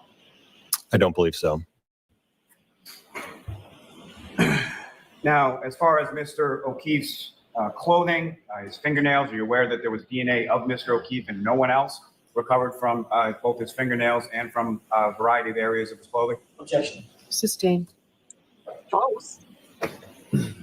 There's other unidentified male DNA. Now, from the crime scene reports that you reviewed, are you aware that there was human hair that was located on the right rear quarter panel near the dent that you were talking about? Objection. I'll allow that. Yes. Are you familiar or are you aware that subsequent mitochondrial DNA testing found that the mitochondrial DNA profile for that hair was consistent to a probability of 99.895% with the mitochondrial DNA profile of Mr. O'Keefe? I'm not aware of that. Now, were you also aware that the broken drinking glass with Mr. O'Keefe's DNA on it was found to be consistent with the broken drinking glass pieces that were found in the street? Objection. I'll allow that. Can you repeat the question? Sure. Were you aware that the pieces from the exterior of the broken drinking glass found near Mr. O'Keefe's body with his DNA on it were then found to be consistent with pieces of broken drinking glass that were located in the street of 34 Fairview Road? Yes. Were you also aware that pieces of glass that you were talking about from the defendant's bumper were found to be consistent with pieces of glass recovered from the street in front of 34 Fairview Road? Yes. Were you aware that there were microscopic pieces of red and clear plastic, about 1/16 of an inch by 1/16 of an inch, that were recovered from Mr. O'Keefe's clothing that were then found to be consistent with the taillight? No, I don't believe so. Now, as far as, again, you weren't provided with any sort of reconstruction report from a Trooper Paul from the state police? No, I was not. So you're not aware that he took measurements from the ground to where certain items were on the vehicle? Objection, Your Honor. The objection sustained. He didn't see the report. Your Honor, can we approach? Sure. Now, Doctor, in the course of your analysis or review of materials here, were you ever provided with a video of the defendant backing out of a garage and making contact with Mr. O'Keefe's vehicle in his driveway at about 5:07 in the morning on January 29th? No. Now, as far as from your review and your Thanks, testing Brian. and everything that you did in this case, if a collision occurred at a lower speed, say 1, 2, anywhere from 0 to 5 miles an hour, would that create the damage to the taillight that you observed in this particular case? At that speed, no. So there were about 10 items that you were provided that you reviewed, is that correct? Correct. And a number of different items that I just asked you about that you weren't provided with or you weren't aware of, correct? Correct. And again, in your report, in the very first paragraph, you indicate, however, ARCCA reserves the right to supplement or revise this report if additional information becomes available, correct? Correct. I have nothing further on. All right, Mr. Jackson. Thank you, Your Honor. Very briefly, Dr. Wolfe, you were asked on cross-examination a couple of questions about hair, DNA on the outside of the taillight lens, the taillight housing, and glass material. Do you recall that? Yes. Does any of that change your Yeah, opinion really sorry. about your opinions and conclusions in this case? Objection. I'll allow that. Absolutely not. What is your conclusion as to whether or not the damage to the vehicle and the injuries to the human being are consistent or inconsistent with the vehicle in our accident? Objection. Sustained. All right, Dr. Wolfe, you are all set, sir. Thank you. Ooh, look at that. All right. So done with Dr. Wolfe. Let me get the next guy up. I forget his name. While I'm getting that ready, somebody had mentioned that. Oh, just a second here. That's not the right person. Somebody mentioned that the defense has said, well, Karen specifically said they would more or less be done by Tuesday, the defense, which it seems kind of weird to me, because they still have the ARCCA guys to call up for sure and a few others, but like Brennan is going to go hard on these ARCCA guys. And I mean, he went after Dr. Russell, who was on the stand for 2 days. I think he's going to go really hard, but who knows? This case has certainly been one of the most wild ones I've ever seen. So, Dr. Rentchler, that's whose name I'm putting in now. For those of you that are new here, I did not watch the first trial. So on the days we don't have court because it's too hot, apparently, we watch stuff from the old trial to compare. And I'm finding it absolutely fascinating to hear testimony of people who are not coming into this trial and what the prosecution showed before and what they're not showing now. Raises some very interesting points. Okay, let me just pause that. And I got this up for us. Ta-da! And yes, we are streaming this from the trial channel on YouTube. Go over, subscribe, give them a like. They are miracle workers. They go through trials and take out all the sidebars and nonsense and really condense it down. So go over there, go find them. They do plenty of other trials as well, from what I see. So let's do that. All right, let's get in with Dr. Rentchler from ARCCA. Step right up and step for me. Remain standing and face the clerk. Please also swear the evidence to be recorded and jury in the case now hearing to the truth, the whole truth, and nothing but the truth, so help you God. I do. Thank you.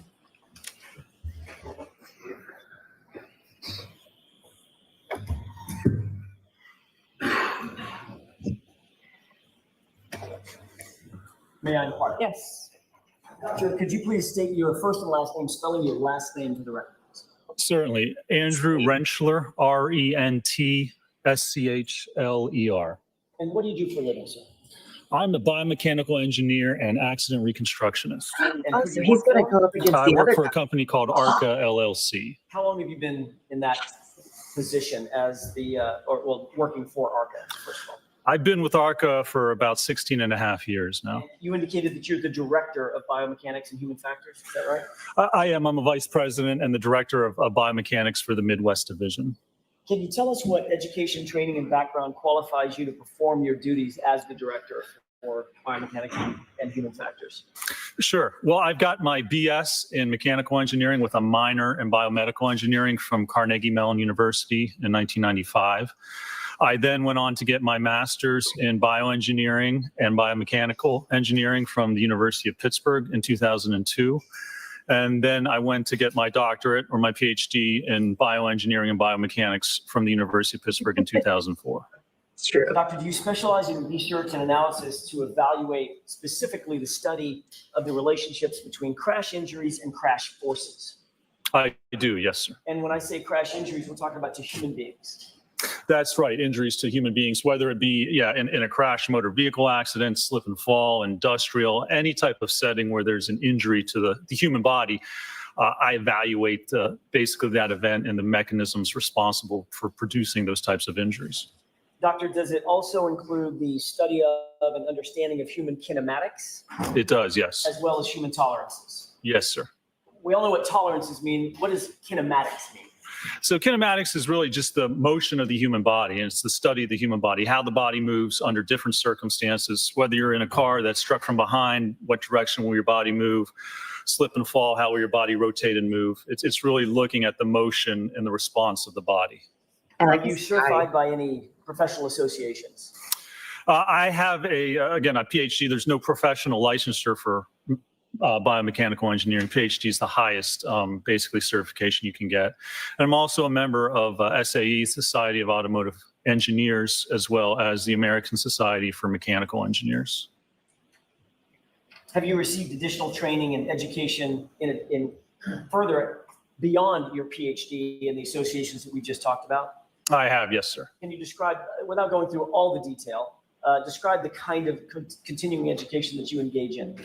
Well, I attend seminars and professional classes with respect to biomechanics as well as action reconstruction, but looking at new technology and research with respect to injuries.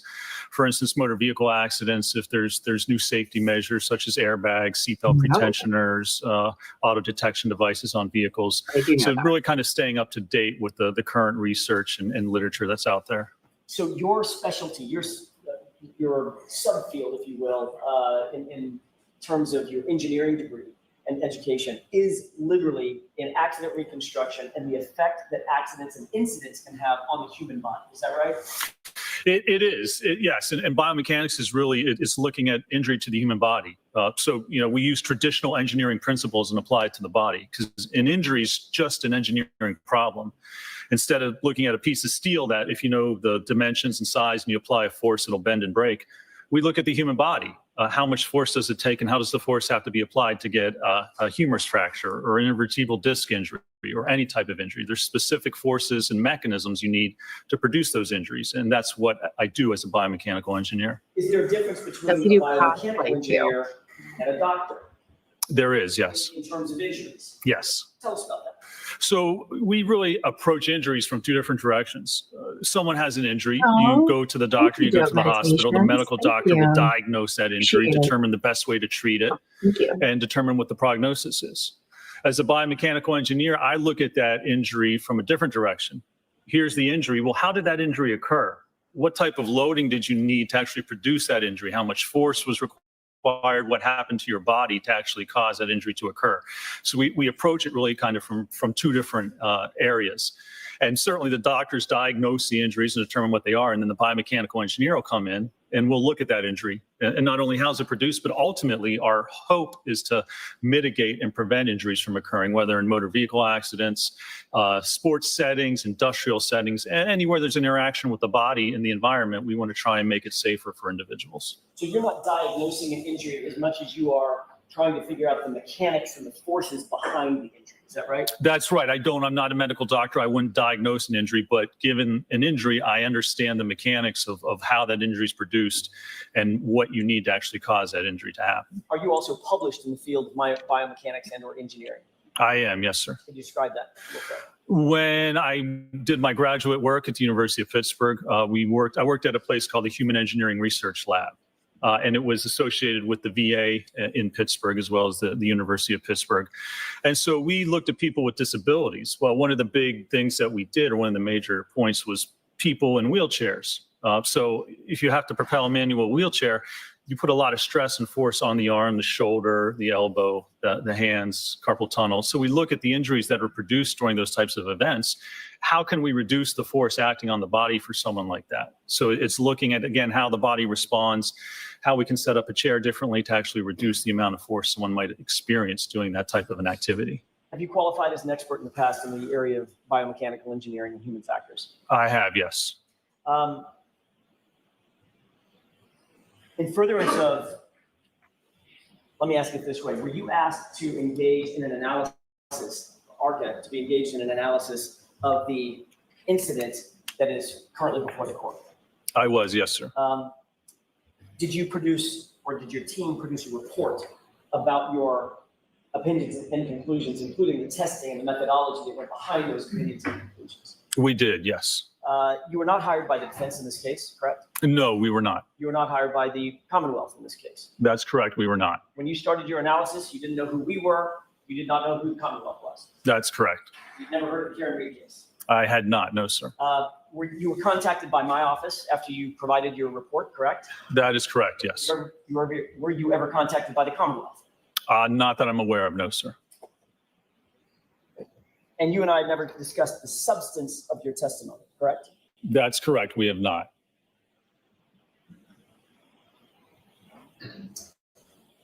Would you consider that your analyses, your conclusions and opinions in this case are completely independent of any party in this room? Objection. Sustained. You've not been paid by the defense, is that right? I have not, no, sir. And you do not answer to us in any way? I do not. That's correct. You indicated that you and your team were asked to undertake a review of the circumstances. What exactly did you review in coming to your opinions and conclusions and performing the tests that you performed? Well, we looked at, there was police reports with respect to the incident, medical records for Mr. O'Keefe, as well as the autopsy report, photographs of the evidence in this case involving the Lexus, the tail light, the incident scene where the evidence was found, as well as some other documentation. And you also worked with Dr. Wolfe, who just left the courtroom, correct? I did, yes. Did you two have sort of a distinct role in, although working as a team, a distinct role in making determinations and conclusions about the incident? That we did. There was a distinction. Certainly some of our work overlap, but there was a distinction with what each of us actually did and performed with respect to this case. Following your review and your investigation and analysis, did you make any determination as to whether any of the injuries suffered by Mr. O'Keefe in this case were consistent with producing the damage that was seen on the SUV? I did, yes, sir. And what did you base your opinion on?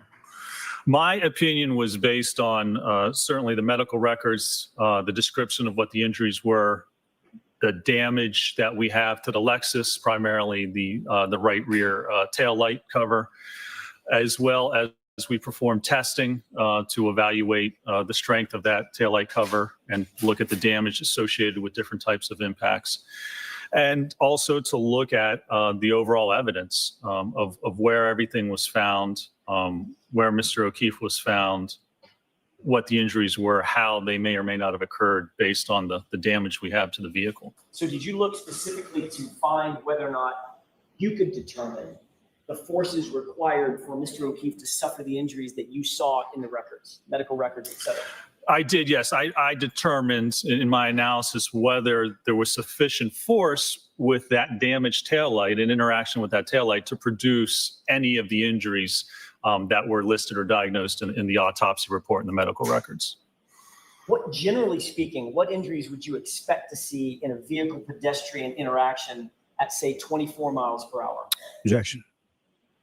I'll allow that. Just generally, Doctor, if you would, please. Yes, Your Honor. 24 miles an hour, once you get up to that speed, you start to see fractures. You see significant ligament and tendon damage. I mean, usually about 15 mile an hour impact is where you start to see damage to, for instance, the leg and the knee. At that speed, you're going to produce, if you impact the vehicle, you're going to produce upwards of 1,000 pounds of force on the body, depending on what part of your body impacts the vehicle. So certainly at 25 miles an hour, you start to see significant injuries occur. Is that true for any part of the body that is struck, whether it's center mass or an extremity? 1,000 pounds of force because of the speed of the vehicle? Well, force is equal, Newton's second law, force is equal to mass times acceleration. So the acceleration is going to be the same. It depends on the mass of whatever body part's being hit. So from the testing that we did at 15 miles an hour, we used a head form, which weighs about 11 pounds. And that produced almost 1,000 pounds of force, a little under that for the head. So anything that weighs 11 pounds is going to produce almost 1,000 pounds of force. The heavier the object, if you get hit center mass, that's going to be even greater force because that's more mass than just 11 pounds. So the acceleration is the same for each body part. It just depends on the weight of the body part and how heavy it is to determine the force that's actually exerted on the body. Did you review, in furtherance of your conclusions and opinions, did you review records that indicated injuries to both a head as well as an arm, a right extremity, right arm? I did, yes, sir. Taking those one at a time, is the injury to the head that you saw consistent with having been struck by a vehicle at 24 miles per hour? It is not, no, sir. Can you explain why that is? There's a couple of reasons. First of all, and the main reason is that to get the injury, it was a fracture at the occipital region of the head, which is basically on the back bottom part of the head. So in order to have that part of the head contacted by the taillight, you would somehow have to have a configuration or be standing in a manner that the rest of your body doesn't get hit because there's no other significant injuries to the body. If there's enough force to cause a skull fracture, then there's going to be certainly enough force to cause injury to the rest of the body. So first of all, you have to determine how could you configure somebody could actually be standing to have only the head impacted, the back of the head. And even if that was the case, if somebody positioned themselves in such a manner to have that occur, you're still going to see other injuries related to that. For instance, with the cervical spine, over 1,000 pounds of force acting on the head, you're going to get significant cervical injuries, fractures, disc injuries, tendon and ligament injuries. So the fact that we only have that head injury and only damage to the occipital portion of the skull is inconsistent in this case with being struck by that tail light. And then there's also the evidence that we saw when we did the testing. At 15 miles an hour, where we dropped the head form, so that would be akin or like a vehicle backing up at 15 miles an hour hitting the head.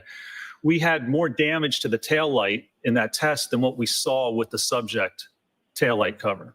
So if you're going 24 or 25 miles an hour, even faster, you're going to see even greater damage, greater fracturing of that rear tail light. And we just don't have that in this case. So both the physical evidence as well as looking at the biomechanical aspects of it are inconsistent with that head injury occurring due to impact with the rear of the Lexus. Shifting to the arm, are the same forces at play if instead of the head making contact with the taillight, it's an outstretched arm, for instance, at the elbow area of a human being, a person 73 inches tall weighing 215 pounds? Objection. The objection sustained. Ask it differently. Sure. Shifting to the arm, are the same forces at play if instead of making contact with the head, you make contact with an arm, an outstretched arm? They are. I just explained the force is mass times acceleration. So if the arm weighs the same as the head, you're still going to get that same force, almost 1,000 pounds. Does the arm weigh the same as the head? It does, actually, almost identical, because your arm, just one of your arms, including the hand, forearm, and upper arm, is about 5% of your total body weight. So for someone who weighs 216 pounds, that comes out to about 10.8 pounds. So your arm, basically your whole arm, is about the same, weighs the same as your head. So is your analysis the same then if the arm, close to an 11-pound arm, made contact with the taillight traveling at 24 miles an hour, at 15 miles an hour, would you expect even more damage to the taillight at a higher speed? Objection. Allow it. Watch the leading. Sure. Yes, you would. If it's higher than 15 miles an hour and you have an arm actually striking that taillight, you're going to get even more significant fracturing, more damage to that taillight at a higher speed than what we saw. So was the taillight damage consistent or inconsistent with striking an arm? It was, our findings was it's inconsistent for a number of reasons, but it's inconsistent with striking the arm. Yes, sir. Okay. I want to shift back to the head injury that you saw. Was the head injury that you saw consistent with falling backward in a standing position onto a rigid surface? That's certainly one of the possible scenarios that would create the injury mechanism. You fall backwards, strike your head on concrete.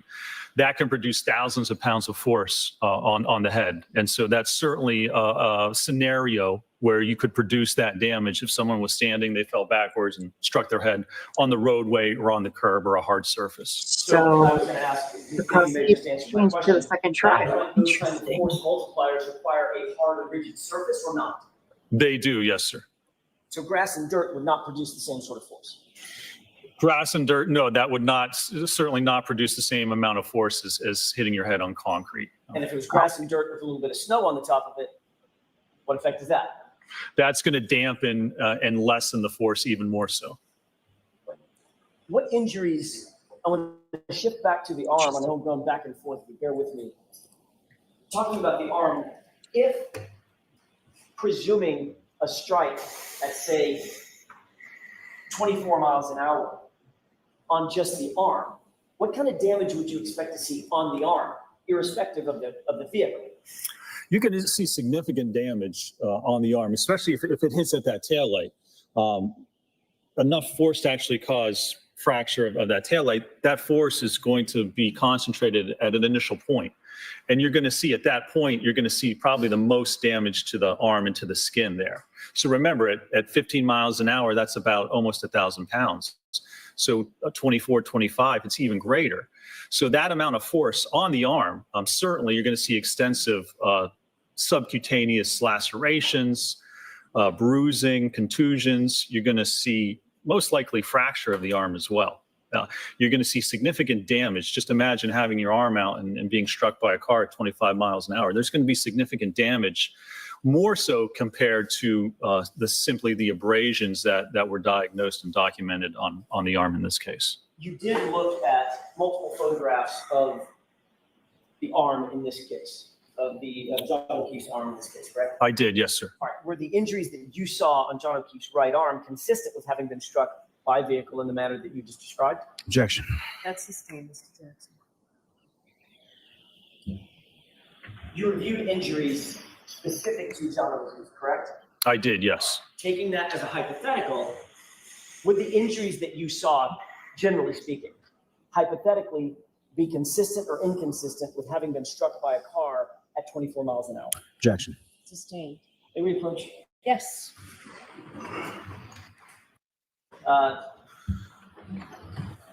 If you were to presume, for purposes of my question, that an arm was struck by a vehicle, taillight traveling at 24 miles an hour or thereabouts, would you expect to see patterned abrasions with no bruising?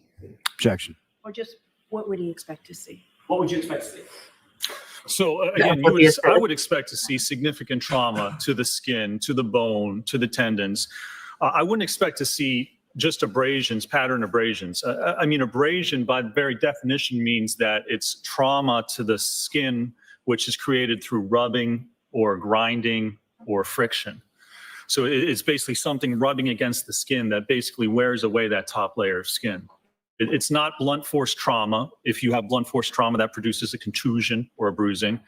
It's not a laceration type injury where you have a cutting injury that actually produces a cut or a significant laceration. It's really just rubbing along the skin. So that would be inconsistent. If you have an arm that's actually struck at 25 miles an hour, you're going to have significantly greater damage, especially if there's a taillight that shatters. So you have the taillight coming in, it's hitting the arm, and it's moving forward into the arm. So That's if real that actually tired, though. caused fracturing of the taillight, then parts of that taillight are going to be pushed Totally. into the arm and likely embedded into the arm as the vehicle continues forward and pushes the arm out of the way. I didn't see any of that. Basically just superficial abrasions, which all appear to have a similar amount of force. There's not a difference. That's the other thing. If you had a taillight shatter and explode on an arm, you would have some areas where you would have very, very deep contusions or lacerations, others lighter areas. But when you look at the abrasions that were noted in this case, they all appear to be of the same force, Yes. generally the same direction and the same severity, which would be inconsistent, in my opinion, with being struck at 25 miles an hour. Generally speaking, do you look for consistency in size of an object striking a body and the injury that the body suffers from being struck by the object? Absolutely. Yeah. I mean, size is a big part of it, certainly. Yes. So did you do any measurements of the size of the taillight, the width of the taillight that was shattered? Yes. And what was that width, if you can recall? I think the width we looked at was maybe 6 inches or so. In review of your, in coming to your opinions and conclusions, did you look at the arm of John O'Keefe just sort of laid out, straight out? I did, yes, sir. Did you see where the injury started and stopped, or began and ended, however you want to put it, in terms of size? Yes, I mean it started from the upper arm and then extended down into the forearm, which was greater than 12 inches of length, where you see those injuries and those abrasions occur. Did you come to any conclusions or opinions concerning the size differential between the taillight and the injuries that you see? Objection. Oh, we Sustained. watched Colin. What a Generally guy. speaking, would you expect if there was an injuring event that the size of the injury would be consistent with the thing that produced the injury? Yes, generally speaking, you would certainly expect that. And again, you would normally and usually be able to see an initial point of contact, because that's where the most force is going to occur, where it causes that taillight to break. So you would have an area of severe damage, and then it would extend out likely to the edges of where it would contact the rest of the taillight.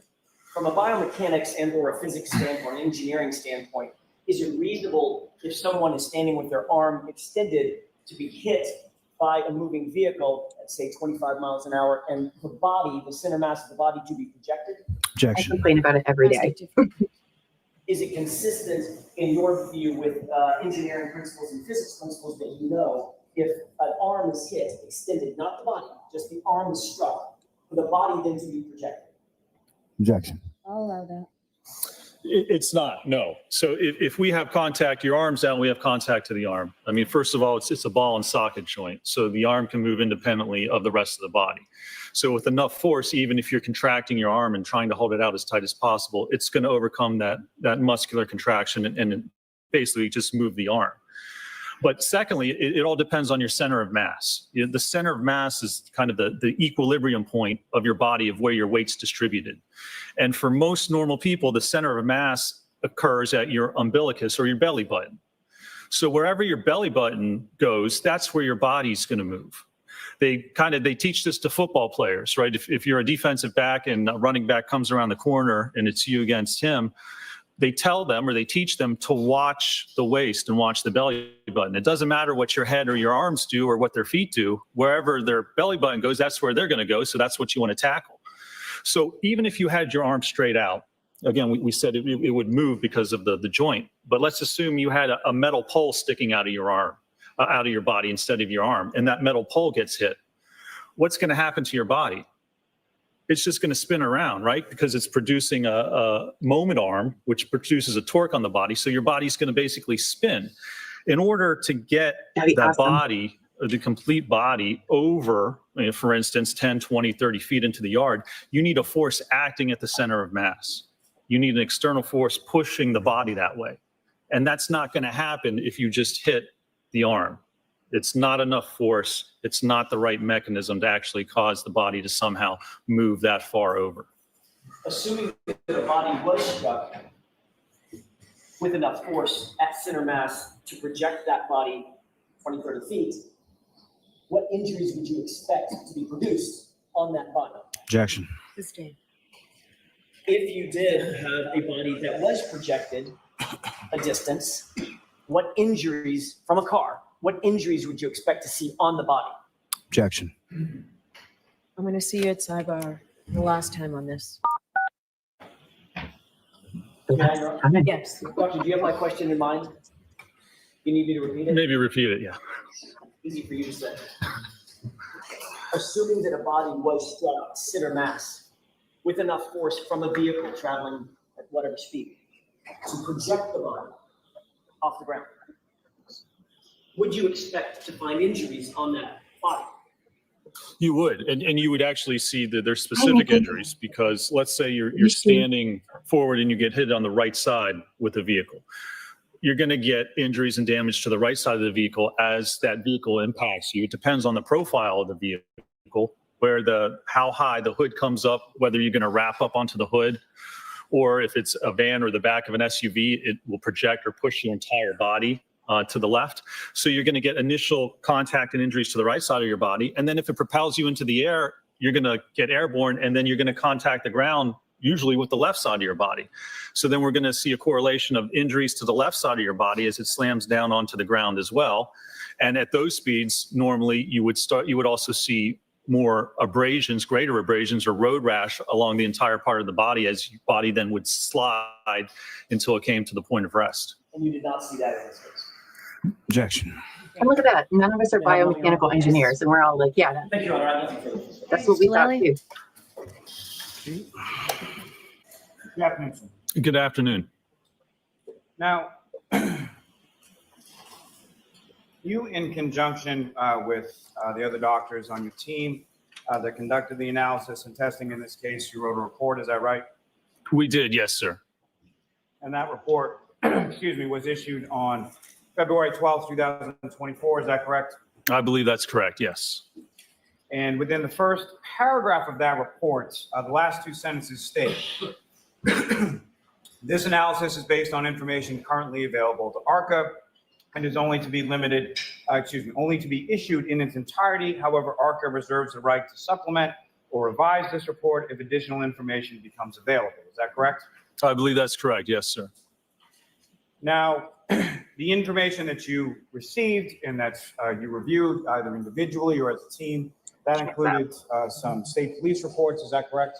Yes, sir. Some Canton Police Department reports, correct? Yes, Some scene photos, is that correct? that's correct, yes. Medical examiner dispatch removal report, is that right? I believe so, yes, sir. Some videos from the location of 34 Fairview Road, is that right? Yes, sir. Some photographs of the defendant's vehicle, the 2021 Lexus LX 570, is that correct? Yes, sir. Photographs of evidence that was recovered from the scene, is that correct? That's correct, yes. CDR report from the defendant's Lexus. Yes, sir. And then essentially there were some other materials, whether they be literature or other things that you and your team of other doctors reviewed over the course of formulating your opinions in this case, correct? That's correct, yes, sir. Now, in regard to evidentiary materials that indicates within the report that were reviewed, you talk about the lens cap to the taillight assembly photographs of that nature, and then there's mention of a black straw that was found on scene, correct? Yes, sir. There's no mention in the report of either Mr. O'Keefe's shoe or his hat, correct? Objection. May we approach? Yes. Doctor, are you familiar with a term called compression abrasions? I love hanging out with you guys. Compression abrasions? Yes. And am I correct when I say compression abrasions are essentially when direct pressure from a blunt object together with slight rubbing movements produce skin and epidermal crushing? Is that what your understanding of the term is? Yes, sir. And you're familiar with patterned abrasions? I am, yes. And pattern abrasions are injuries that show a distinct pattern that may reflect the shape of the impacting blunt objects that you may see with reference to injuries that are left by that blunt object. Is that correct? That's correct, yes, sir. Now, as far as in general terms, from what you reviewed, at any point in time, did you look at a state police reconstruction report? I don't believe that I did, no, sir. You weren't provided with that, is that correct? That's correct, I don't believe so. You weren't provided with any sort of forensic reports, DNA or anything like that, is that correct? I don't believe so, no, sir. You never actually looked at the physical car, is that correct? I did not. That's correct. And you're aware that the physical car, being the defendant's car, is still in law enforcement custody and available for inspection if you had wanted to? Are you We'll aware be of that? here. I think I'm aware of that. Hope Yes. to Sir. see you tomorrow, babe. You never made that request, is that correct? That was not necessary in this case to inspect the vehicle. Whether it's necessary or not, you didn't make that request, correct? I don't remember if we made that request or not. We obviously didn't look at the vehicle, but it wasn't necessary in this case. Did you Thanks ever for look at being the actual taillight pieces or the taillight housing, is that correct? Not the actual. We looked at photographs of the evidence. Yes. Now, the injuries that you observed or reviewed in materials in regard to Mr. O'Keefe were primarily on the right side of his body, is that correct? Well, sir, on the right arm and the posterior aspect of the right arm, yes. And then the skull fracture was a little bit to the right, the occipital fracture. I believe. Also bruising on his right hand, is that correct? There was bruising on the back of his right hand, On the yes. dorsal aspect? Yes, correct. And there was also bruising on sort of the posterior of his right knee, is that correct? There was a small bruise, I believe, yes, sir. With respect to within your report, you talk about the numerous linear abrasions on the posterior of Mr. O'Keefe's right arm and forearm, correct? Yes, sir. And in relation to those injuries, there's a sentence in which you or whoever authored this part of the report, I'm assuming it's you, indicate that furthermore, any such injuries would be highly improbable if Mr. O'Keefe was wearing a jacket, correct? Yes, sir. Are you aware that Mr. O'Keefe was not wearing a jacket other than a long sleeve sort of hooded shirt? I believe that came to light afterwards. Again, it doesn't affect my actual opinions in this case, but it was a sentence added in there. Yes, sir. And so also within your report, same paragraph, you indicate blood and DNA transfer would also be highly probable under such circumstances, none of which were reportedly found on the tail lamp assembly or any of the fractured pieces, correct? Correct. Are you aware that DNA consistent with that of Mr. O'Keefe was actually found on the tail light housing from the defendant's vehicle? I am aware after we wrote or issued the report that it became known to us that I believe DNA was tested and some DNA was found, I believe a small amount. I don't believe any blood evidence was located or found on any pieces, but there was indication of DNA on the taillight housing. There was also DNA matching Mr. O'Keefe that was found on the exterior of the piece of drinking glass that was found right near his body.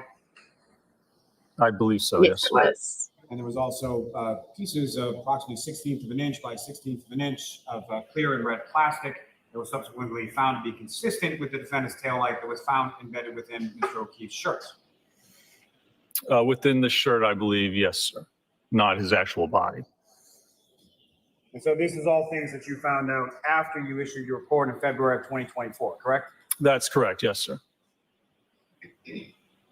Now, when you were talking about the injuries to the back of the head of Mr. O'Keefe, consistent with coming in contact with a hard surface, correct? Yes, sir.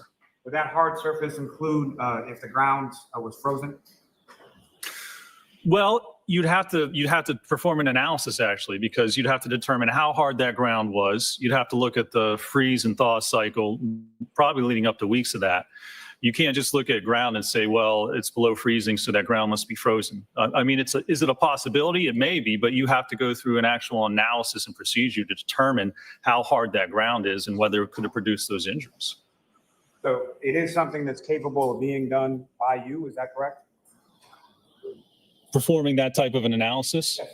You could go through and do it, sure, yeah. And you didn't do it, correct? No, I did not do it, no. Because, yeah, there's no need in this case. We don't know what happened in this case. There's no indication of, certainly, it's not consistent with getting hit by the car and ending up where he did, even if the ground is somehow hard enough to cause that type of an injury. Again, there's no movement and no force to get his body over there. And then the damage with the car is inconsistent with him being struck by it. So whether the ground could cause it or not, the roadway could cause it, the curb could cause it, a back could cause it. There's numerous different possibilities, and we don't really have enough evidence in this case to determine what one specific event actually caused that injury. you didn't have enough evidence based on what you were provided. Isn't that fair to say? I didn't have enough evidence based on what I was provided, and even looking at the additional evidence that I became aware of after the fact, there's still no evidence. I mean, you can't deny the science and the physics as to what would have happened if he was struck by the vehicle. So anything past that, you have to somehow overcome that hurdle, which is very difficult to do. When was it that you looked at this additional material, and who provided it to you? We were informed after a report was issued that DNA was found. And that was really the primary issue. I believe that some DNA was found on the housing, which, again, there's numerous explanations or ways that DNA can get on a light housing. Let me ask you this, sir. With regard to the materials that you were provided with, was there anything in there that stated that Mr. O'Keefe's skull fracture on the back of his head was caused by contact with the taillight? No, I don't believe there was anything in those materials that stated Is there that. anything in those materials that indicated or that anyone stated at any point in time that Mr. O'Keefe's arm was outstretched at the time that he was struck by the vehicle? No, sir, there wasn't. Was there anything in there indicating that his arm was tucked in at the time that he was struck by the vehicle? You know, there's no indication in any of that evidence of what he may or may not have been doing, how he may or may not have been positioned. I mean, that's the whole issue. There's no evidence to indicate what may have allegedly occurred in this case. Now, a typical pedestrian collision that you see through the course of your work involves a pedestrian being struck by the front of a vehicle. Is that fair to say? I see all types of different people getting run over backwards, cars spinning, hitting sideways, frontal impacts certainly occur, yes, but we see pedestrians getting struck by all parts of the vehicle. I'm sure you see all kinds. What I'm asking you is predominantly when you see a pedestrian collision, the typical pedestrian collision would be a pedestrian crossing a road in front of a vehicle as it's approaching. Is that correct? That's certainly not uncommon, yes, sir.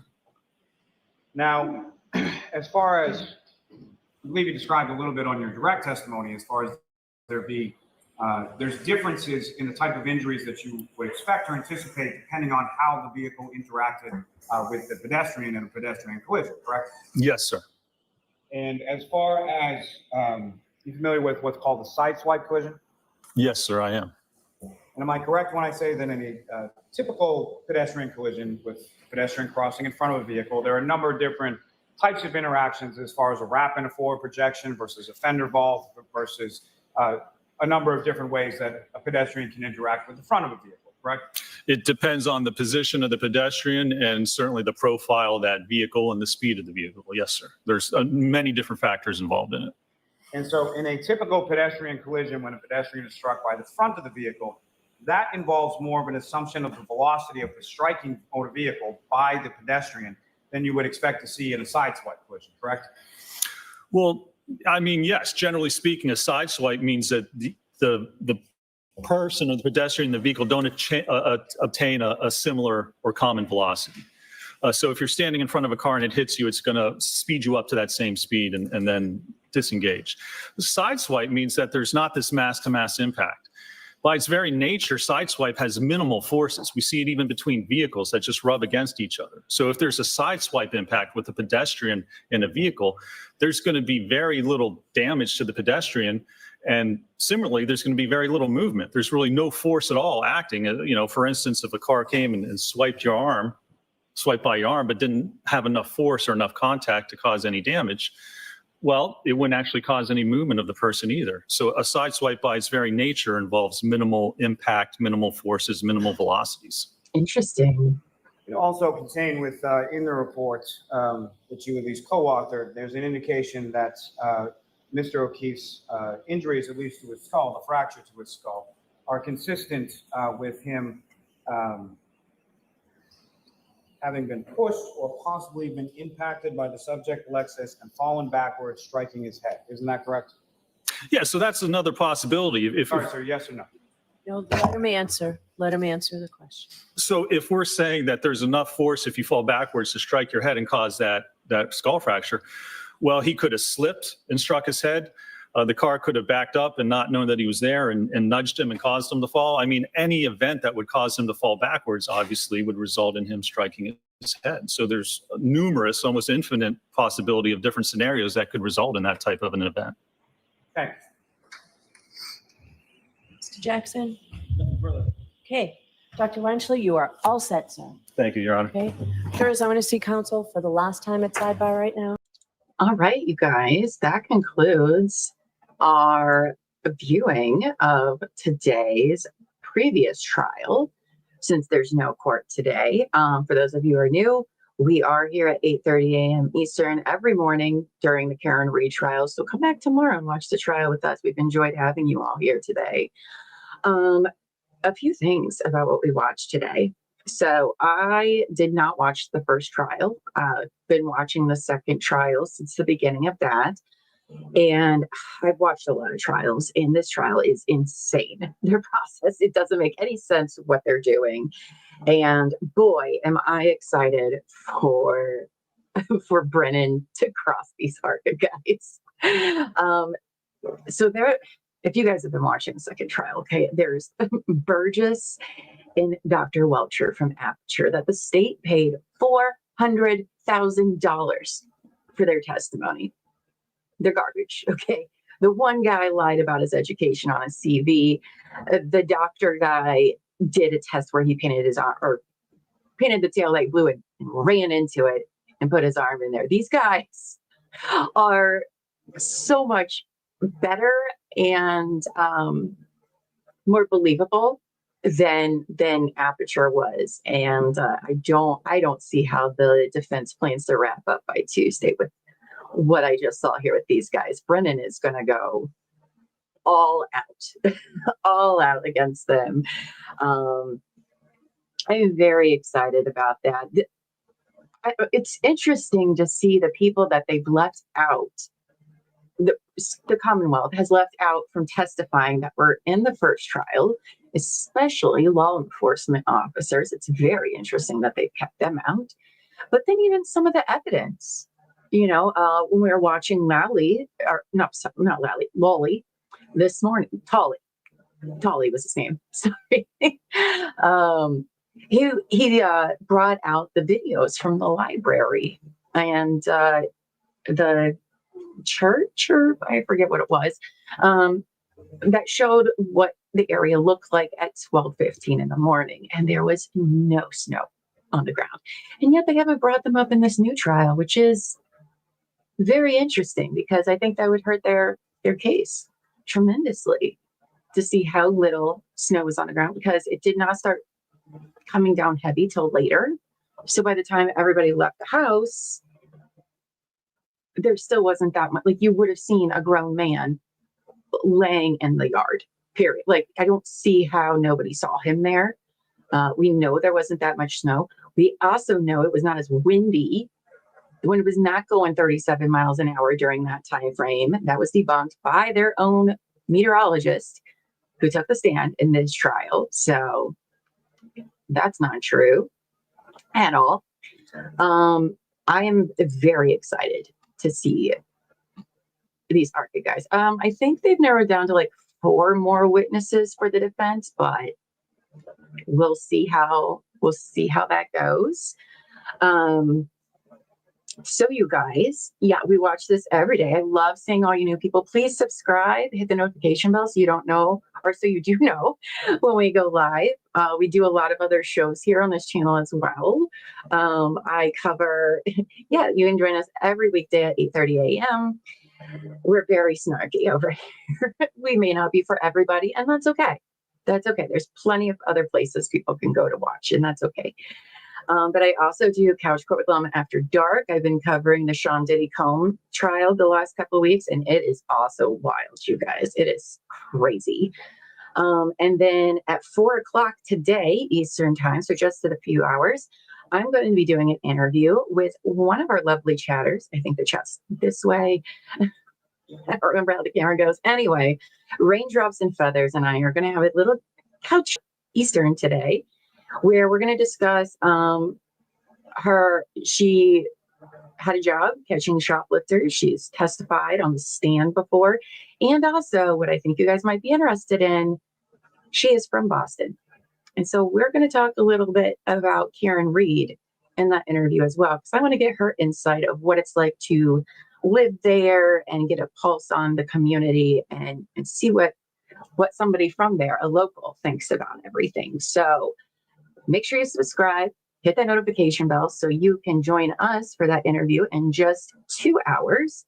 And then tonight, after I film the Diddy update, me and Terry True Crime will be back on this channel tonight at 8 p.m.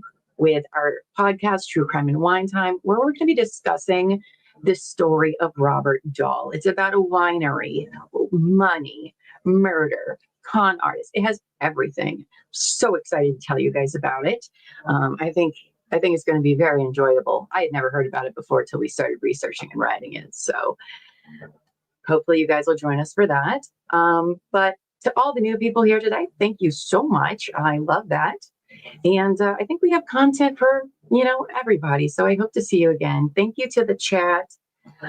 You guys had great commentary. I can't wait to watch more of the trial with you guys.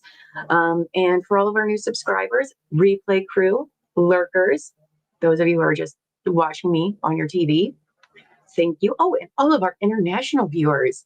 Love seeing you guys from different countries. We had what? We had Great Britain. We had Germany, Holland. I mean, that is so cool. Weird when I think about it, but very awesome. And I love seeing people from other countries watching our court, because I don't know of any other countries' courts that stream. I would be very interested in watching a foreign trial. That could be interesting. But anyway, I've got to get out of here, take a little rest before my interview. So I apologize I can't stay and chat, but that's okay. We'll be back here at 4. So come see us. Me, Raindrops and Feathers, will be back here in 2 hours. And I will see you all later. Thank you so much. And until next time, go forth and be amazing. Bye, everybody.